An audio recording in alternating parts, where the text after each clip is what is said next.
Hello? Hey Jab, it's our 10th episode. Yes, our big double digit. Yay, First big double digit. 1-0. Yep, When we started from 0-1. yeah. Whoop, whoop. It's been like Uh, 3 months almost now. Wow. yeah, But yeah. Alright, so Magical Girls. What is that company name? I just. Magilumiere, Magical Girls Sing. Magilumiere, yeah. Yes. Magilumiere. Yeah, very good. Like we keep saying, we really liking this world building Yes. anime. I do. I do like that we're like we're gonna start with like episode 5, but we're like Mm-hmm. halfway through the season.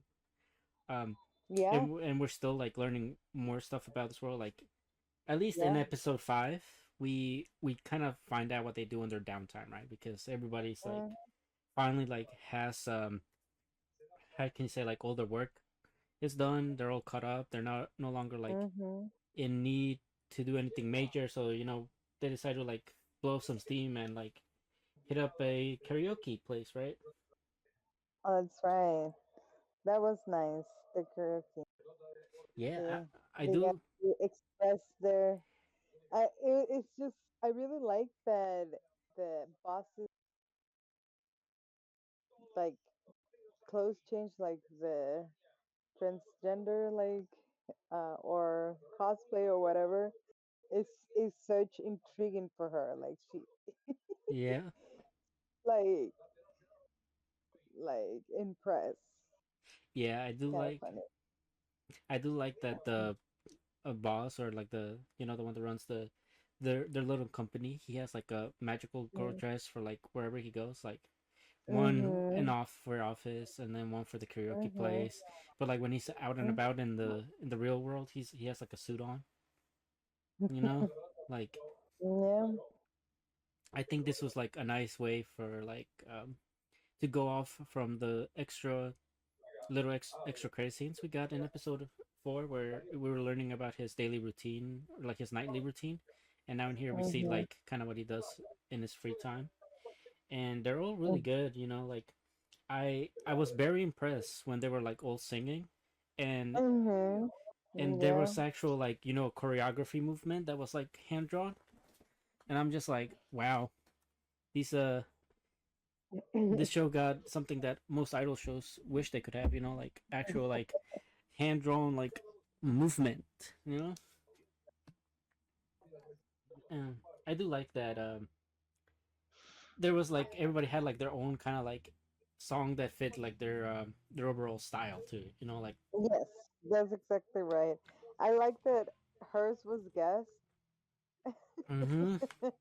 They guessed hers Yep. like They all like figure out what she's all about, and then yeah. and you have like that I one mean, guy. she's kind of easy to read for sure.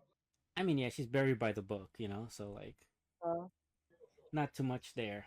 Um, Now he told me she was like the one that went crazy with like most of her songs. I think like hers were like just very energetic songs. I want to say like yeah, of course. I like how the Nico, like the green hair guy, the Deku lookalike. He Mm-hmm. was like when he's like when they're he's just with the everybody there. He's like all boastful and stuff, like singing Oh his heart yeah, out. he almost ditched work. He almost ditched the karaoke for work. Yeah, And the buzz is like, no, I already did that. Like, what are you talking no, because he thought he was still gonna have lots of work to do, but the boss like, nah, I got you. about? So that's a good boss, like he does everybody else's work it Yeah. when Mm-hmm. or put, at least gives a hand, you know. So that's Yes. also very good on his part. And I do like also like that one guy that does all that handles like the accounting stuff, I guess.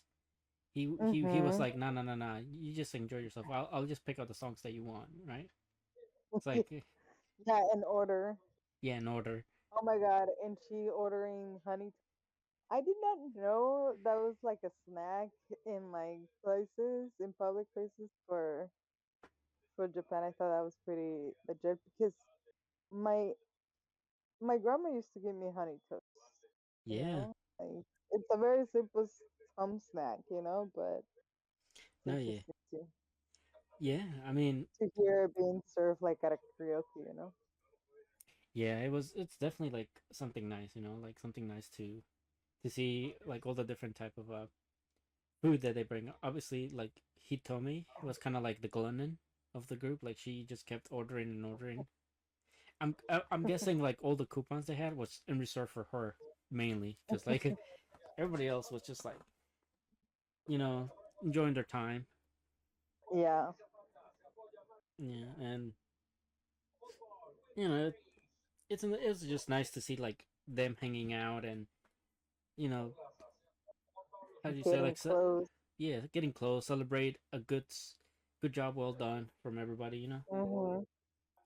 Small little downtime, and Yep. then afterwards, We enjoy it when work does stuff for us. yeah, exactly, and it's very relatable to like a lot of us that work a lot. Exactly. So and you know afterwards, it was very. I thought for a second that the boss was like getting an email from like that one guy from the previous Mhm. episodes, Mhm. but it was actually this other girl that he knows, and I'm like, oh, they probably had a thing in the Oh yeah, yeah, in the past, and he's kind of like, well, yeah. we're gonna kind of be working in like a joint project with her company. Yeah, yeah, yeah. Because You're right. so that in that way like we expand like even like we already know like magical girls can like work together like to get rid of like kais and stuff, but this is like a Mhm. more cooperative. I guess this is how they split the funds more evenly. You know, Mhm. not only that, but it also like allows magical girls to like gain even more experience from other places. So Mhm. that's pretty. That was pretty interesting, and obviously like Hana is the one that gets chosen because he told me has personal time off. Finally, poor girl. They're like, she's finally gonna have some time off, so this will be all up to you. But it'll be like, you know, it'll be good for your learning curve. And she goes there, and it's not necessarily like how you say an impression of like what a magical girl agency would be. But this is like a that agency that she goes to is really more on the commercial side and Yes. handles more like products. Corporate. Yeah, Uh-huh. more like products out of it. So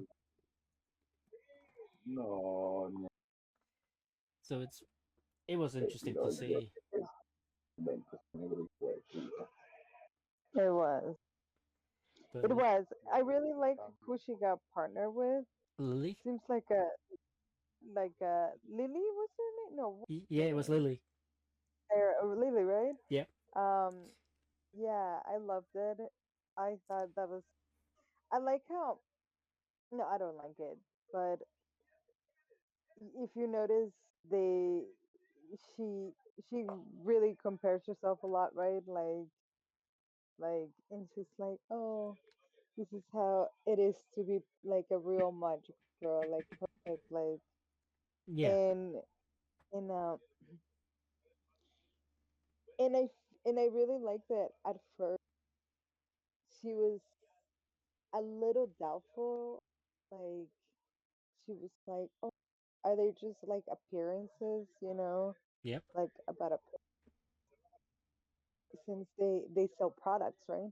yep, And she really didn't see the point to the training per se. And so it was like a nice balance to kind of or not putting them down, but like in or looking down on them, but getting a new um, perspective.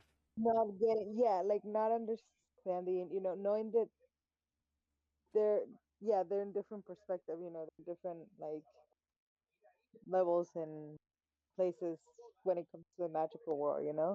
Yeah, because kind of pretty like But new, right? Because she just kind of like picked this up on a whim to be a magical girl. So like yeah, for her, I think this is gonna really put like another yeah, like exactly. Like she kind of picked it up to like a as a job, like because she needed a job. Well, I feel like you can see this Lily that she could have picked it up because she was wanted to be a magical girl. Yeah, Like so yeah, it was a nice little yeah, contrast and comparison. But it's nice because as we went on, you can see that they had more in common than not, and that they were out there for the same thing, out for the same goal. yeah. With like, especially in And episode 6, like when we're talking about and they're finally like getting through all the training too, right? It mhm, was just once again like we get a little more slice of life stuff with like them going shopping for like a bunch of clothes and like and makeup, yeah. cosmetics and stuff, right? And kind of learning that you know magical girls don't only have to like it's more so like she's learning like they have to be able to perform the part but also like have a way they have she learns that they're looked at a certain way, right? They're not just like magical girls that save this day. They're like something more, right? Like they're more Mhm, presentable, right? Like more professional, I guess if you mhm, want to say that. mhm, But yeah, even like just even in the transformations, right? We even notice how like much different it mhm, is between the two. mhm. And hers is like more elegant, and hers is nice and cute and all, but like you could definitely see like Lily takes more pride in how she looks, and Mhm. that's part of her aesthetic, right? That's the one thing she learned from the boss, that every magical girl agency has a different aesthetic that they go towards, and this one is more so of how you have to look the part, and the you have to be able to do the part and look good doing it, right? I guess. Yeah. But this little joint project kind of really takes a nice turn when they finally go and Yeah, it inspect. takes a serious turn. Like it takes like a real life, you know. Well, yeah, obviously when they said like we're inspecting the roof, and then there's like, oh well, there's this area that people are not really looking at because there's construction everywhere, right? You kind of like get a hint that, oh, there's probably going to be something that happens down there later, right? Hmm. And lo and behold, like Lily goes and does her. But you wouldn't think they would have a hard time though. No, definitely not. Not as hard as you we're know. it's seeming right now. That's for Mm, sure. exactly. Uh, but yeah, I mean Lily for the most part that's her part, right? She makes sure like all the civilians are safe, and then Hmm. she attacks the monster by the weakness of the water, right? So that it couldn't like Right. spread the rubble and stuff. And I mean, you can really see like the more like Akana and Lily are like being paired up, like Kana's really Yeah. feeling like the pressure of being a magical girl. Yeah. And I think that's more so also because she doesn't have Hitomi, right? Because Hitomi kind of like takes a lot of the stress out because she's Hmm. just like a The way nat. she is. Yeah, Yeah. she's a natural like magical girl. Like you can just rely on her to have your back at all times, right? But with Hmm. Lily, it's more so like this is somebody you haven't really been with that long. You're just barely getting to know what they're about. So I can see why like kind of wasn't like at her peak performance per se. But I think this is gonna be really good experience for her, especially because there was a whole ass mutation in the Kai. So now we got like Kais that can uh evolve in the midst of battle. And cry. Yeah, that was crazy. Yeah, so now it shoots water and rubble, and so it's even more of a threat. And obviously they were kind of like hoping to do that magic that Ay, maluco. kind of recovered, like discovered in the district. Maluco. Pegaron el palo. So it didn't quite work out because she slept. You know, Yeah. and Lily could do. Well, we're gonna see how she goes through though. I mean, one thing's for sure, Lily's gonna be taken out of commission now, so it's definitely gonna be quite interesting to see the to say the least. Hmm. And you know, hopefully, like I just kind of like how there's all these people watching. Like, yeah, yeah, yeah, add the pressure.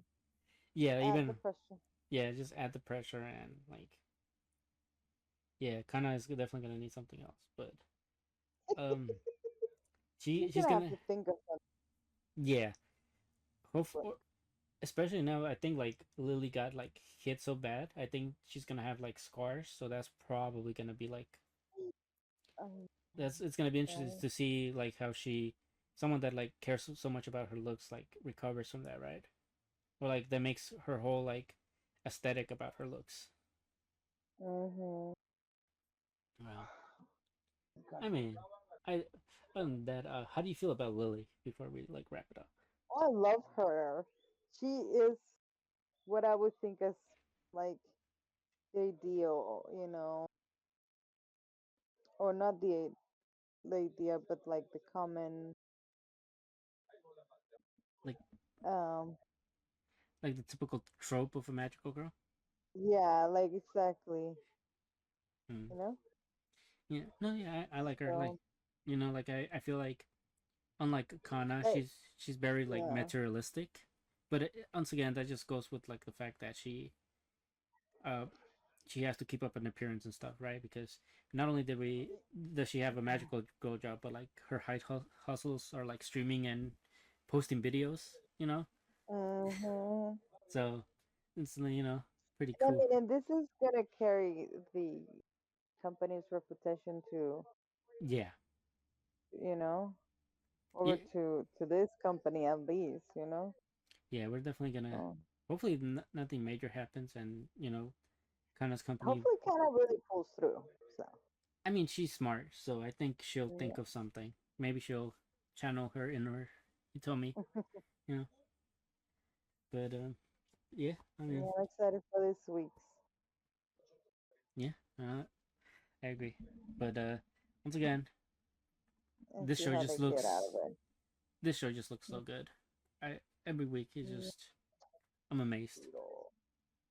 agreed. Yeah. Okay. Well, that's it. That's all I gotta say on this one. You. Same. All right. On to the next one. All right. So, Blue Lock, episode 30. Let's go, Blue Rock. Let's go. All right. That So. was so cool. Like seeing all that drawn, to be honest, or just like Mm-hmm. put in anime. I don't know. I don't think I've seen such World Cup like soccer anime close to it as Look Log has felt, in my Yeah. opinion. Well, Like I really get like World Cup vibes. I mean, this is just Japan, so like, and I think I do Yeah, like. but I feel like they aim for that, to try to like really go beyond, Japan, and they really No, yeah, with the whole ego and the city. I don't know. It just seems like it does seem pretty World Cup level, yeah, that even though they are still in Japan. yes, I think they did a good job like setting the atmosphere for it. Like Hmm. obviously we love the this episode was pretty good like as far as like seeing how the venue is like constructed, right, as well, because like there's like a bunch of stands, they're selling like merch, and you see like a lot of merch Hmm. from the Japan U20, mainly like Sai and Oliver's t-shirts are like selling quickly, and people look at the Blue Lock uh merchandise and they're like, "What's that?" Like, ooh, you know. Yeah, I saw that. I thought that was like really neat way, but no, I enjoyed like most of this episode. Obviously, there's not a lot that the match doesn't really start, or doesn't really like get really going. It just basically starts. But everything prior to the match, like the talk between Oliver and Sai, and how Oliver was like, "Oh, I'm gonna need you to like make us win without your boy Shido, right?" It's like if we can't really play him, or the entire team boycotts.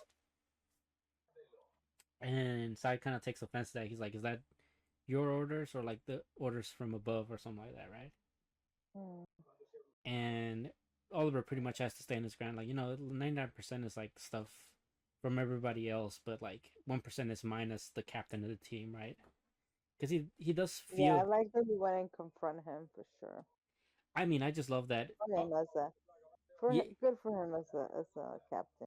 yeah. I mean, he has to stand up for his teammates. Like his old stars that are playing. I mean, some of the starting ones for the U20 play in the Japanese league, so like they're quite known. At least in Japan for sure. Right. Even if like most people outside don't really know, but at least the Japanese people know them. And Oliver, I just gotta say the way the character design for Oliver in the anime is so good. Like just just how I like envisioned it would be, you know. Mm-hmm. And yeah, no, I enjoy that. And obviously we have a Sai always has to get the last laugh, where he's kind of like, you know, you think you're testing me, but He it's said like actually he went and asked him to not let the other dude play, right? yeah. He didn't even like fight it. He's just like, okay, but I'm not even. He It's like, do what you want, but just know you're not testing me here. I'm the one that's testing if you guys are good enough for me, you know. So Yeah.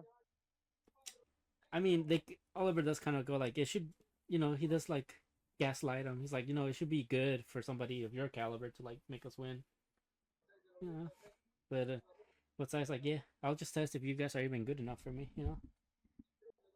because obviously like I think the whole thing is that everybody like is in the U20s like playing in Japanese league, and meanwhile Sai is still like in the academy for like the Real Madrid squad version of Blue Mm-hmm. Lock. So like he's not even playing league matches. So everybody's kind of like looking down on him, but he's actually like a prodigy. Mm-hmm. So yeah, it's really interesting how those egos kind of clash. Yes, full of. All right, you gotta let me know how you feel about the anime only content with everybody. How you saw everybody like starting getting ready for like the match day, because that's like all anime only stuff. With Shiguri like blowing his It was hair. good. Yeah, I like that. Fitting his things with his cosmetic. Uh, the other one's eating. Yeah, no, I mean, it was cute. I love it. Very good Bar moment. Yeah, Baro's training before the match. He like lifting weights and shit, and Rin is kind of like meditating, like mentally preparing himself. Mm-hmm. Yeah. No, I really enjoyed it. And then of course we have Oliver, and you get a glimpse of his backstory. How do you feel about it? I like it. So I realized that you were right. That when you said, "Oh, the two color eye guy," it was him. Mm-hmm. Like, oh, I didn't realize that he had two colors until this episode. So no, I like the dude. He just we'll just see how it goes for him.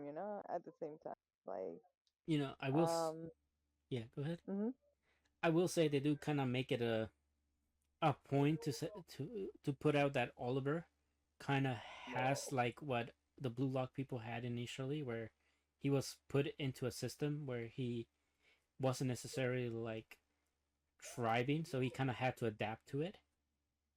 And hmm so like because of his build, like they were trying to play him more like how do you say, like hold the ball play, where because he had the physicality to hold play and send other people forward.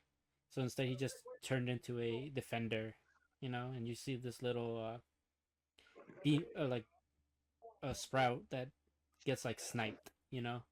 Mhm. So that already, I feel like they put this in too early because I think this was supposed to happen way later, but I think it gives a nice taste of like what Oliver's backstory is going to be about.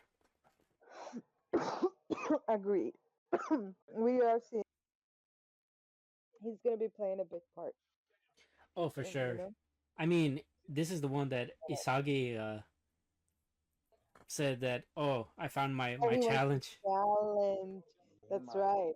I mean, that's obviously playing a big part. You're right. That's right. We already saw. We already saw that it's starting. Yeah. Yeah. So he's like, okay, I have. So Isagi's challenge is I gotta beat Oliver to like get in the flow, right? Or like match him. Mhm. But I do I do like who they have in the bench, right? They have Barrow, they have the monk guy, they have Rail, you know. Mhm. I forget who else they have, but they have some decent people in the bench. They do. And I love when they're like doing the match walk, right? Gagamaru's like, "Oh, so you're the goalkeeper? This is my first time." Oh, that was so funny. He's like, "Do you have anything you can tell me about like hey pointers anything?" Like, Yeah. it's so fucking funny. Oh, I love it's just Yeah. like those little moments I just really enjoy these characters for. And Nagi, the show. Gonna I be good. I think it was so good like how they started it off, right? Because obviously, like you said, it has big World Cup vibes, at least to like us, Mhm. right? Because the atmosphere is like really electric, and you can tell Mhm. like for a moment Isagi was kind of like shook it from the moment, right? But Ren Mhm. was there like you don't got nothing to be worried about, right? Mhm. And Isagi's like, okay, I got this, and I love that at least the first link up play was gonna be between the OGs, Bachira and Isagi. You I know, saw that. he's like, I found you again, right? Like I knew you'd be there, and obviously, Oliver was like, yeah, I saw this coming a mile away, and you saw him like he's like a serpent, getting ready to strike, as the visual entails, right? Yeah, I and he is just like, oh, he's like in this field, I'm like the policeman, right? And you're the thieves, and it's my job to prevent you from stealing, right? So really nice like metaphors already, and Isagi's like, yeah, bring it. Bring it.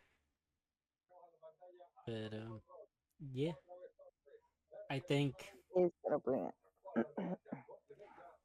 yeah, this is gonna be like hopefully they they keep up like some decent animation for the rest of this. I Mhm. obviously the majority of this episode was just slice of life stuff, so like obviously the animation was pretty good.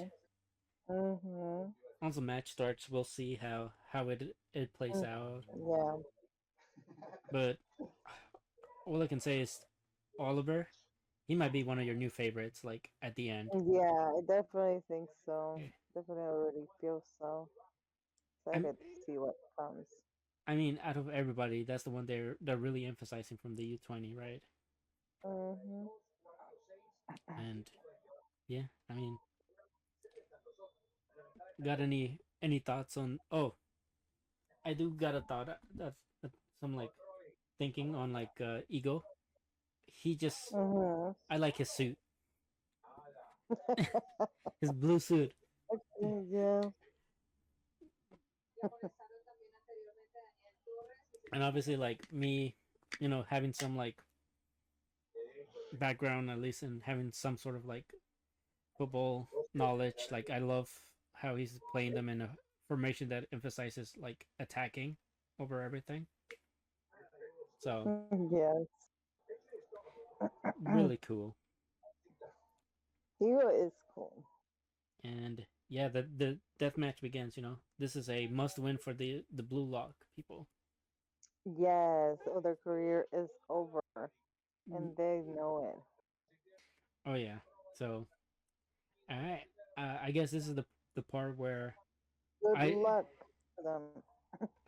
I just ask you who you think is scoring the goals for blue lock, and how many do you think is gonna get scored? Mm, I don't think they're gonna get away with that many, so maybe three at most, Okay, so four. And then who? I don't really know their names. Bishak. Uh, I mean the main ones are already on the field, so just yeah, the one with the two hair. Definitely think he's gonna Bachura. score a goal. Yeah, Bashara, that one. And then definitely Rin, the Yeah. and Mm-hmm. Usagi. Okay. Cool. Cool. Cool. Pretty nice choices. Who gets the final out of those three? No idea. Okay. Do you, Mm, all right. Do you think the U20 is gonna score any goals? Who? Oh yeah, of course. Probably Oliver. Not probably not. Probably that star that Oliver is like defending the. Oh, The pink the guy. the the star player of the U20, Yeah, the forward. Okay. What about and then Sai? obviously that guy. Yeah, Yeah. Okay. and him. Okay. Good guesses. Good guesses. All right. Well, I won't say if you were right or wrong, but I think that'll be it for this one. Unless Okay. you have anything. Excited? No, no, no. Just excited to really, you know. Okay. Well, let's move on to the next one. Ranma Grandma, episode 6. grandma. All right. So I gotta say, I love how they change the art styles at the beginning of every Mhm, recap. Like when they're doing the recaps, mhm. it's always like in a different art Yeah, style, and I like that. yeah. This was very paper theater or something. Very, it was very, very cute. Yeah. The So, style. but the meat of the this episode is we finally meet another love interest, I guess you could say, but this time for Ranma. Kodachi, the The Black Black Girl. Rose. But we Yes. meet her because at first you think she's the victim, right? Because she's getting like cornered by three girls, Yep. and then you see her beating them up, and Rama. Well, we see Rama obviously going on an errand and eating and saying how it's nice to go food shopping because she gets treats. Yes. And and then starts to see this happening and then says to Kodachi to stop that that she already won that, she Yes. doesn't have to like overdo it. Exactly. But she does the attack Ranma afterwards, and Ranma just typical Ranma, just like dodges, makes a Mm. miss, you know, and we find out why the girls like really went after her, and that's because she is gonna be part of the competition that they're gonna be in, right? In a Yes, rhythmic something compet. gymnastics, yeah. Yeah, but this it was gonna So be like martial arts with it too, so like it was gonna be right. involve like hitting and shit. I think. But yeah, so they kind of want Akane to do it, and I'm like, that's such a bad idea. Yeah, poor girl. She has like no real grace. No real grace and no. I mean, she has the martial arts part down, but like Yes, the other parts, I'm like, that's more like Ranma suit, right? Like that feels like suited more towards Ranma. So I'm like, maybe you. for real. I'm like, so throughout the entire episode, I'm like, at some point they're gonna get Ranma to do it because I did not see like Akane like actually doing that, Right. and especially not once she got her world class coach right to train her. Ryoga like finally comes back. Oh my god, bro. You're very so funny.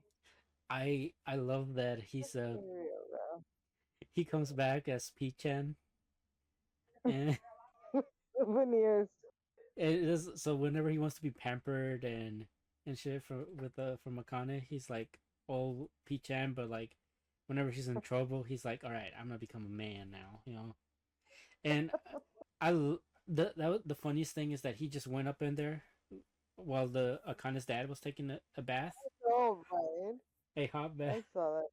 and he I was just like, jumped in there and walked out, and the father just gave no real like, oh, there's a naked boy in my house, you know, like there was. damn. But yeah, I think there was like certain points that Ryoga also kind of like tells Rama he's like jealous, right? Hmm. And you know, I can see it because like Rama is, you do see kind of Rama getting some feelings towards Akane in like the Hmm. previous Oh my episodes. god, how he makes fun of him for real. Yeah, Like, I'm seriously surprised that he doesn't tell her. I think it's because he knows that it will freak her the fuck out. yeah, Like, probably. damn. But you know, because Akane like wants to get herself involved in this competition, Black Rose kind of tries to immobilize her by like jumping her in her sleep and shit, and ruining her bed, and then also Ryoga and Ranma were also like jumping up and down in the room, so they ruined it even more. And you know, as it was so funny when they were all trying to get when they were like fighting, and Black Kadoshi was and Kadoshi was trying to like run away, say like you won't escape me, right? And she gets hit with Door. the well, first with the door, and then she gets hit with the pot of boiling water, right? Oh, yeah. And she Rama's like, Oh, oh, yeah. oh shit. So he goes and saves her from like falling, and she's like, I oh. know, from falling, and then she gets all. And that's when she like develops her crush on Ranma. Has the whole like Oh. um you know romance like style, right? Hmm.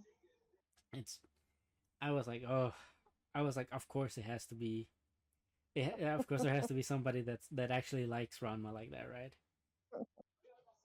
Because you know we have that for Akane, like we have two for Akane, and like this will be like the first one for like Ranma, I guess, for now. Mm. But Yeah, I guess so. I guess it so because I really thought another person was the first one, but I guess Karachi is the first one. yeah, Kadachi is like the first one that we know of.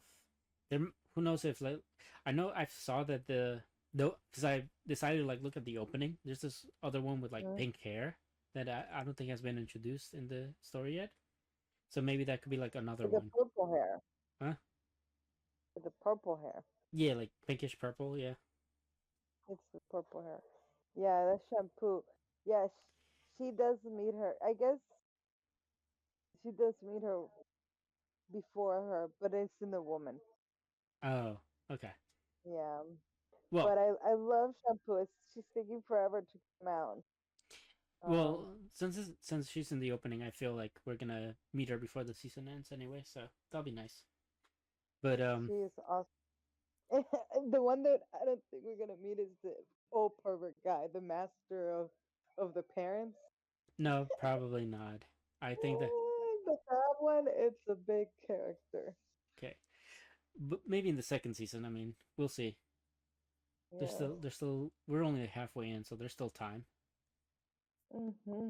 Unless it's like following the original very closely, then you'll have to like look back in your archives for it, I guess. Right. But no, yeah, like so Rama like seduces her without trying, and then she like makes him go numb, you know, and she almost assaults him in the roof.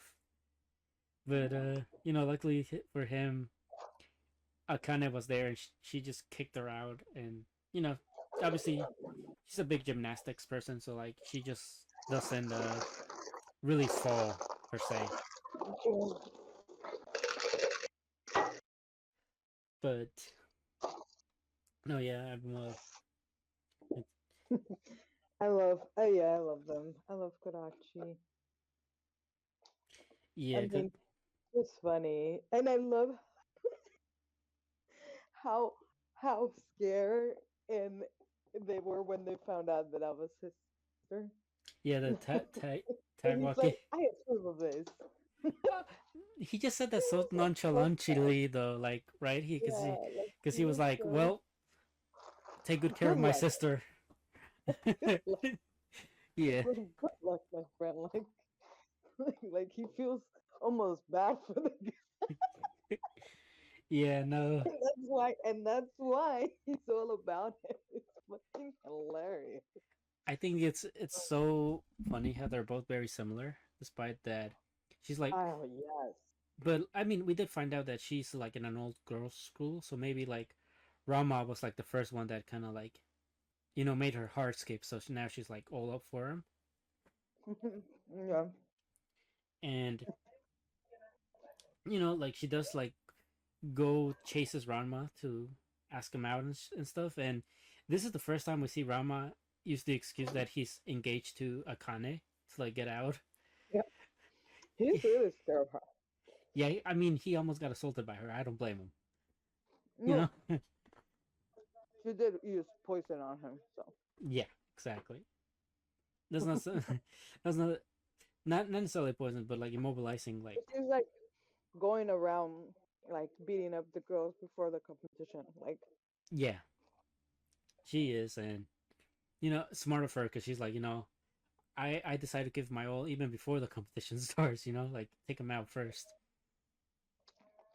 So yeah, I mean, I kind of like basically agrees to a match where the winner like gets Ranma essentially, right? Like so if Kadashi wins the match, Akane has to revoke her engagement with Ranma, and if Akane wins, she gets basically nothing. Nothing happens for her, right? Because she just stays in her own same like circle. mm-hmm. Um, but you know, to to her surprise, she can actually do some gymnastic stuff if she has a target. So Ranma is kind of like being that target for a bit, so she gets to practice some moves on him, and one of those, she kind of just slips and twists her ankle. But you know, pretty pretty good timing of her because now, with like what was it, like a few days left. Now, Ranma has to like pick up all the moves because they're like, oh well, it needs to be a girl, and they're gonna force Ranma to be a girl and join the gymnastics team. And Yep. I mean, Very easy. yeah, I mean, one good thing came from this, right? Him and Ryoga are gonna hash out whatever they have, or like, at least they're not gonna be fighting, one another, because Mm-hmm. Ryoga's gonna train them. And then I just love, I really like Ryoga. I like his whole gag of like always getting lost. It's so funny, but Yeah, it is. yeah, no, I love these characters. Like, obviously, this show has been so good for me. I've enjoyed every episode. Sam. It's one of my favorite. Yeah, I mean, Since the original. yeah, I mean, no real complaint from me. I do, like I said, I love that whenever they get into fights, they always change up the art style a bit, so we know there's like a Mm-hmm. confrontation happening. So Yeah, they did it with Karachi yeah, they did, and it and it, her. it always looks really good. So, but cheers to like a whole new fight next episode with Kodachi and Ranma. See how that goes. But that'll be it for this one, I think, and should move on to the next one. So or, Orb, or Or Yes, episode 7. Okay. We meet a new character, Jolenta. How do you feel about Jolenta? love her, but at the same time, I feel for her. Like, wish she Well, could. what was that about? I said, I like her, but you also feel for her. You know, Yes. it sucks for her, like in many ways. Yeah, I mean, the And you first. feel helpless, like you feel helpless, like you can Yeah, like, like can. there. Obviously, there's nothing you can really do for her because this isn't a time where, like, women really have any say in matters, right?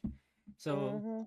you instantly get that right away where it's like they already treat her like she doesn't belong there. They just kind of have her Mhm. there to like do chores and stuff, but not necessarily because they respect her in any intellectual way and stuff. Yeah, it's really sucky. And she's kind of scared because like she's been going down like the what's it the well to like try to Mhm. spy on the on the meetings that they've been holding down there, right? Yeah. So she's always like, it's like she loves the adrenaline rush, but also she's also like scared that this might be the day that she gets caught, right? Damn, that was good though. She's. I mean, that's why she'll be an interesting character. Cause that's that's how it starts, part of it. But um, I'm also very curious if she's the fucking daughter of that fucking dude She that is. goes out, She then is. goes out and fucking kills people. Like she had, like that is so ironic. Yeah, I guess we can get into that one for a bit because you know the her boss, I guess Colbert, tells her like you should go home, cherish moments because she just handed him like her findings and stuff, and he's like, oh, this is some good stuff, right? If things go well, you could go to the library, kind of like, or like to the wing with astronomy, so you can do astronomy stuff, right? Which is Hmm. kind of like misleading her because of what happens later, but like, you know, she uh she gets to see her dad again. Even her dad's kind of like, you probably listen. I'm gonna be straight with you. Like you have to lay low. Like don't make a name for yourself. Don't stand out too much. You're a woman. And if you stand out too much, I might label you as a heretic. So just do nothing, right? While you're there. Hmm. And the only thing that like plays on her head is like what that douchebag Colbert told her. Like sometimes there's certain things you cannot back down from, Hmm. and that's Yeah. kind of like what she told her pops. You know, but he is the one from that was Peter. executing people, right? The one that executed Hmm. Raph. You know, Yep. and it's really just ironic how like this world like is so connected, right? But Hmm. and even now more so we find out that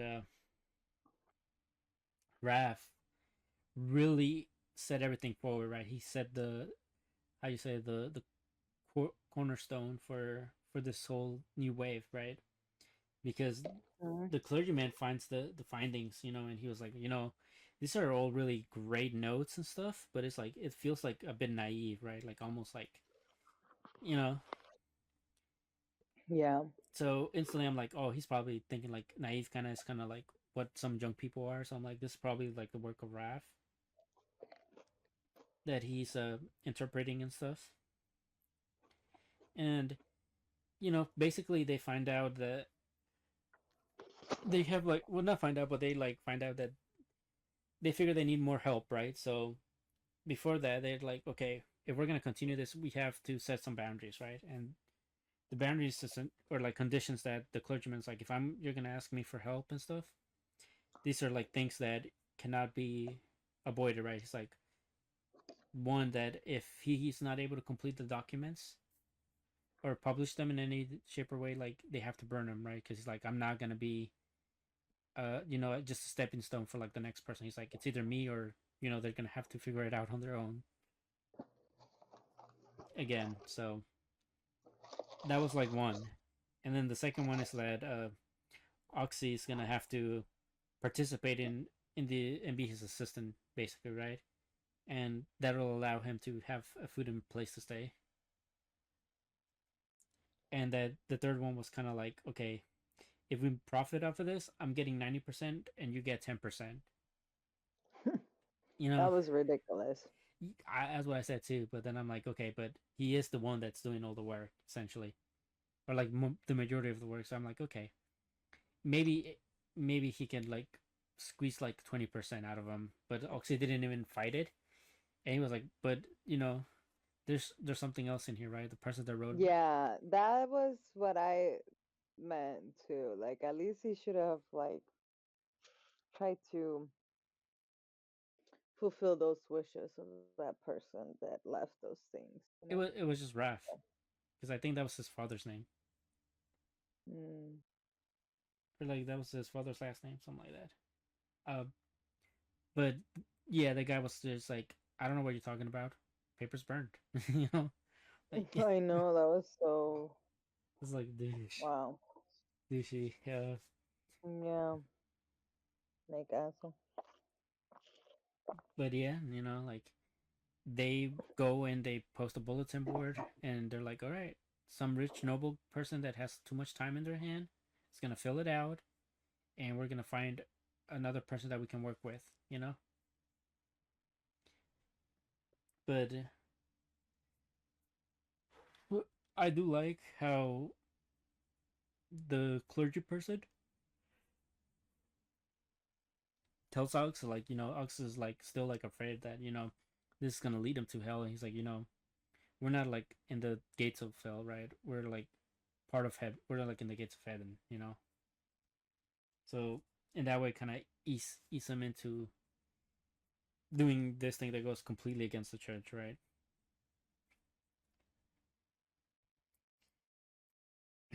And now we can like really talk about Kobe and his, scheming ass. You want to take away what Kobe did to Yolenta?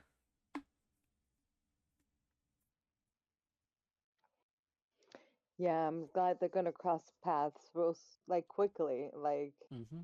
I'm so glad that they put that thing went around and then they're like, oh, there's someone already there. No, that's impossible. And sure enough, and then I don't know, she's very intense. I don't know. I think She's she a little bit just, on the intense side. And then it was crazy to see her kind of in a way manifesting them seeing her put in it, you know? yeah, Because like, she was so like, what if they see me? What if they? yeah. And I mean, and I mean, she was going to lie about it again, I think, but obviously this religious dude doesn't buy any bullshit, so yeah.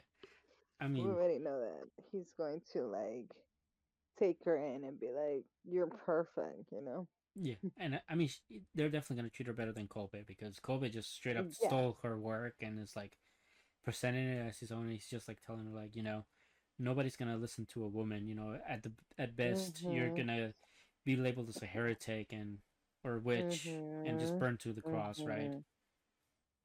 And it's like you're a smart girl. You're like, what you have to do. And I like how there's like that comparison. Like I always go back to think of Raph, right, and how Raph chose the more difficult path, but in this one, like when the person that read like her work actually came in to visit, and he asked her like, was it you that really wrote it? And she like just pretty much she contemplated it, but like she's like, there's sometimes you have to fight, but then she said the complete opposite, which is kind of like Mhm.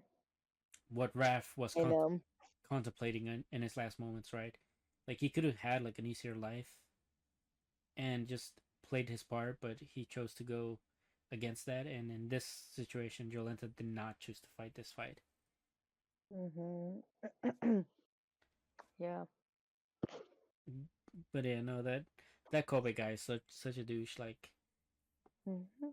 I I can't believe they lured us in with his first meeting where he was like, Oh, I knew it. Oh, I knew it from the first meeting. I was like, this is a douche. I know a douche when I see a douche, no, yeah, I was like, and when I hear a douche, yeah, I I'm mean, like, he is a douche. yeah, I I should was have, like, he does not convince me. He does not fool me. no, yeah, I He's was, gonna be just like all of them, but he's going to take advantage of her. Like, yeah, I should have picked it up when he was like the only one that was actually defending her while they were mocking her, right? Because yeah, he knows what he can gain from just having her, you know. And he says as much, like you keep writing, and I'll publish them under my name, and in that way, at least your works get seen, right? So if he at least had like little respect for her, would be a different story. yeah, but he had none, which Yeah, it just goes with the times that are in here. But yeah, for sure. overall, I do like the new And then it character. just goes the with the fact that none of them do, right? Like, Yeah, and from there. also there is like the whole thing where he has an entire area where he has astronomy books. So once again, like I feel like in this world people really want to study it, but like they're afraid to like really go against the church. Like they have a bunch of books to study it, but none of them really take that leap that Raph did and choose to pursue Mm-hmm. something that goes against the norm. They just like Yeah, having their cozy lives. for sure. Well, yeah. Jolen's great. I love all her internal monologue and Me her too. her Me too. struggles. So it's an interesting pair. Obviously, I feel like I don't know. This clergyman's probably gonna have a lot of work because Ox is just barely not doing what Jolenta's doing, right? Mm-hmm. And Jolenta's like gonna be new added to it, and we know she's gonna play a part because she's in the intro. So Yeah, we'll see how this three men per people go. for sure. Feel like now they can start with what they got, you know? They start Yeah, especially if with like what they got. yeah, especially if Jolenta can like sneak in some astronomy books that they need from time to time. Mm-hmm. So yeah, okay. Well, that's it for Orb. Let's move on to the next one. So Danmachi episode 6. So we finally get another look at Belle's life in the Freya household. In his new reality. Yeah, his new reality where there's oh my god, they're such good gaslighters, right? Like Mm-hmm. that one like nurse lady's like, oh, you have a curse that like put like false memories into you, right? Mm-hmm. And you know that I'm like, how long is that gonna work on them for, right? Like they can't just keep telling them that. At some point, like they have to be more convincing than that. Uh, but we do find out that Horn is still alive. I thought they killed her off. Surprisingly, Horn is alive, and she Mm-hmm. she has new job, and she just like keep a lookout for people in the in town, basically. Make sure nothing goes out of line because there's some and like once people from the dungeon come back to let Freya know, because like they were not affected. Depending how like low they went, they might have not been affected by her charm. Yeah. And there's some corners to slip, as we saw. Yep, That was very cute, to be honest. That little encounter with the what is she like? like an advisor or something. Yeah, like an advisor. Like, yeah, it was. a cute little thing. Yeah, like she has a whole logbook of Connection. yeah. She has a whole logbook of like all of Belle's adventures and like what Belle tells her, right, and how it all went down and stuff. So like really unlucky that for Belle that Freya found that thing, because now it's gonna be Mhm. even easier to gaslight him into thinking that he has fake memories implanted. You know, Mhm. but we do find Poor out thing. that like if the emotions are strong enough, like they can still feel it, right? Because when Freya took away the logbook from her, she was like, "Oh, why am I crying?" Right? Like so, like deep in her conscious, like she knows, like at least deep in her conscious, like her love for Belle is still there, right? So very sad times. Also, Ice, right? Ice is kind of like in the wall, just kind of looking out for Belle, it seems, and Hestia like notices. So she goes up and is like questioning her of like if she's waiting there for somebody, and she's like, I don't know, you know. Sometimes it feels like something's calling her there. So I think it's the fact that her subconscious is always just there, thinking of Belle. You know, like when's Belle gonna show up next, right? Because I think that's like one of their more prevalent spots that they meet at from time to time. So yeah, uh, crazy though that. How do you feel about the Freya household training, by the way? Horrible. That's nasty. That's crazy. That's disturbing even. Mm-hmm. Yep, it sure is. I mean, killing off your own family and then bringing them back to life, that's so. Or not killing off, but like putting them so close to death that you have to like basically bring them back from the brink of death is just gotta be like the most evil, or like, I don't want to say like harshest, I guess. Harshest way to like level up a person, right? So Ridiculous. I don't know if like that's a prerequisite for like faster growth, but it definitely seems like they believe so, because it's like getting rid of their old self and being reborn as a new person. Hmm. But yeah, kind Bell is pretty strong. You know, like he takes care of like most of the non-special forces, and then they're like, okay, you can start training with the big guys now. You know, and instantly gets like destroyed. Mr. Bell. Yep. Mr. Bell. Yeah, he really does. Oh my god. Those calls to Freya's room though. A Okay. little bit disturbing as well.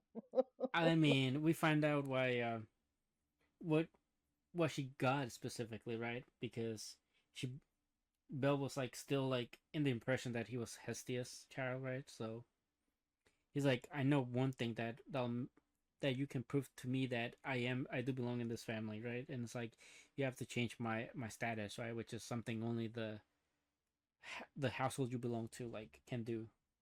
But Freya Except found there's magic that can trick it, so okay. well, Like it was there's a magic again. no, it was an actual like a potion that allows for like the barrier to be weakened enough so that Freya can manipulate it.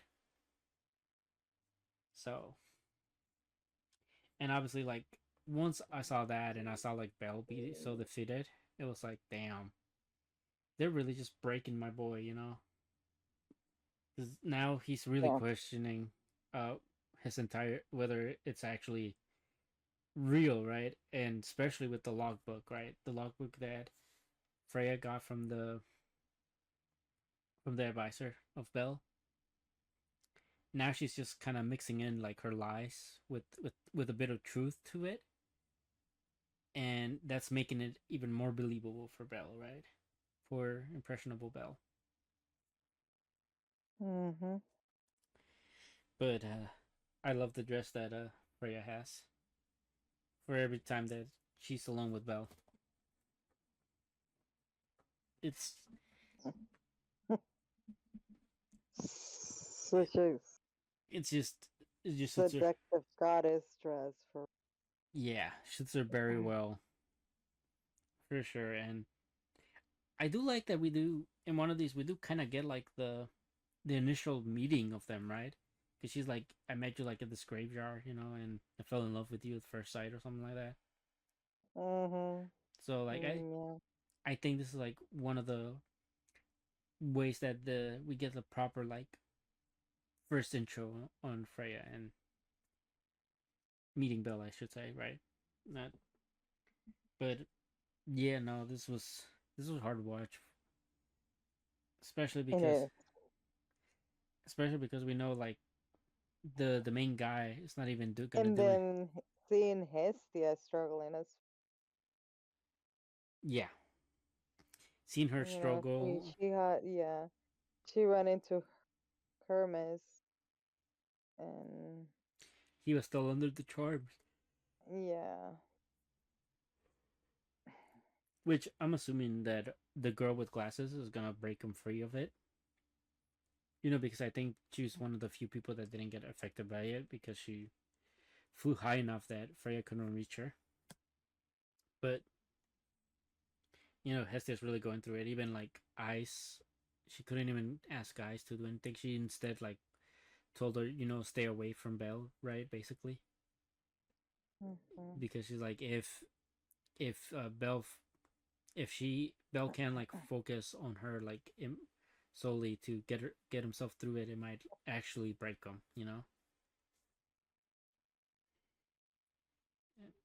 That was and that's rough.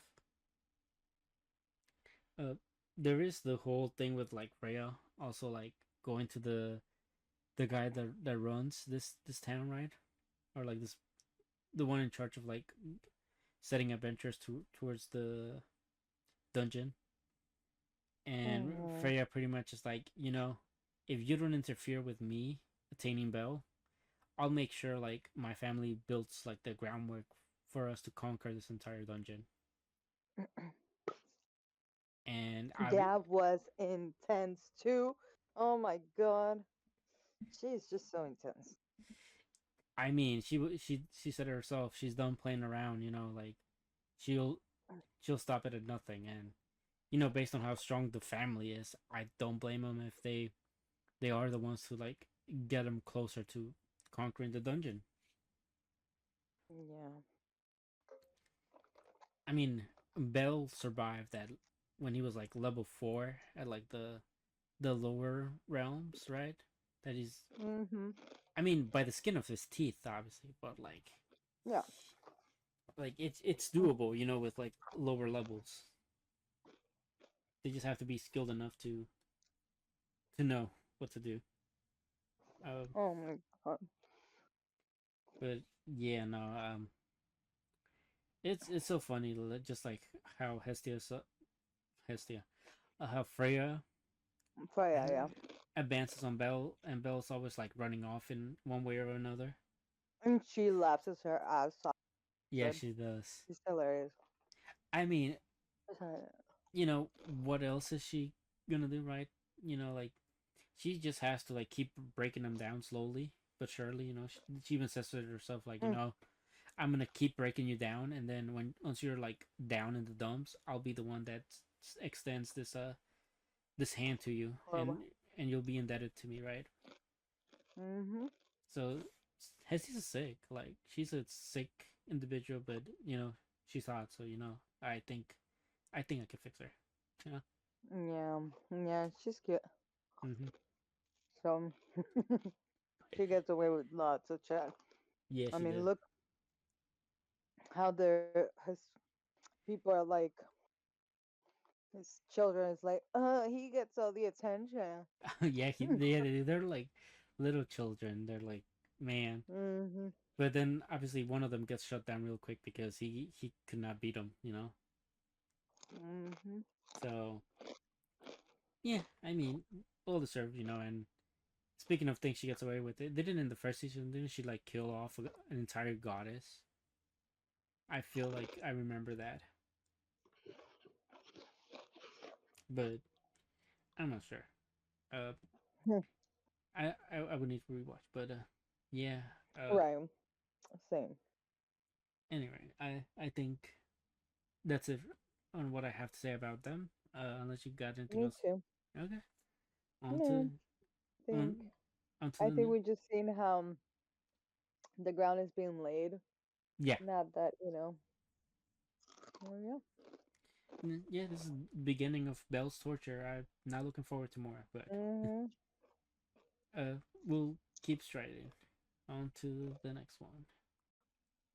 Blue Box episode 6. We're a Mm.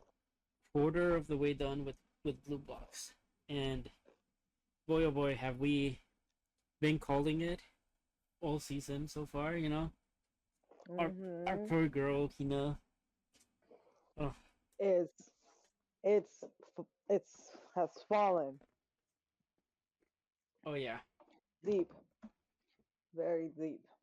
yeah. She certainly has. You know, and at least now she kind of like confronts Taiki about you know him not telling her that Shinatsu's leaving with them, right? Mhm. Oh yeah, that was beautiful, by the way.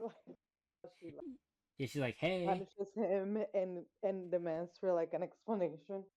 yep. She was like, should I wait or? Is like, I think I'm just gonna wait No. till like he talks to me, right? And then she sees the phone and he's like, but then again, I could. This is my excuse to kind of just like get in there, you know. Mhm. And she does, you know, like they, Shinatsu like lets Taiki talk with her, you know, and you know she does feel slightly betrayed, right? Because she's like, you didn't really trust She me. does because she was like trying to like help them out. Yeah, Like that exactly. would be something that you would like to like share someone that's trying to help you with that. Yeah. But I So mean, we also understand our boy. yeah, I mean it's a complicated, especially for like a ninth grader, you know, like that's just, or like a first year, I should say.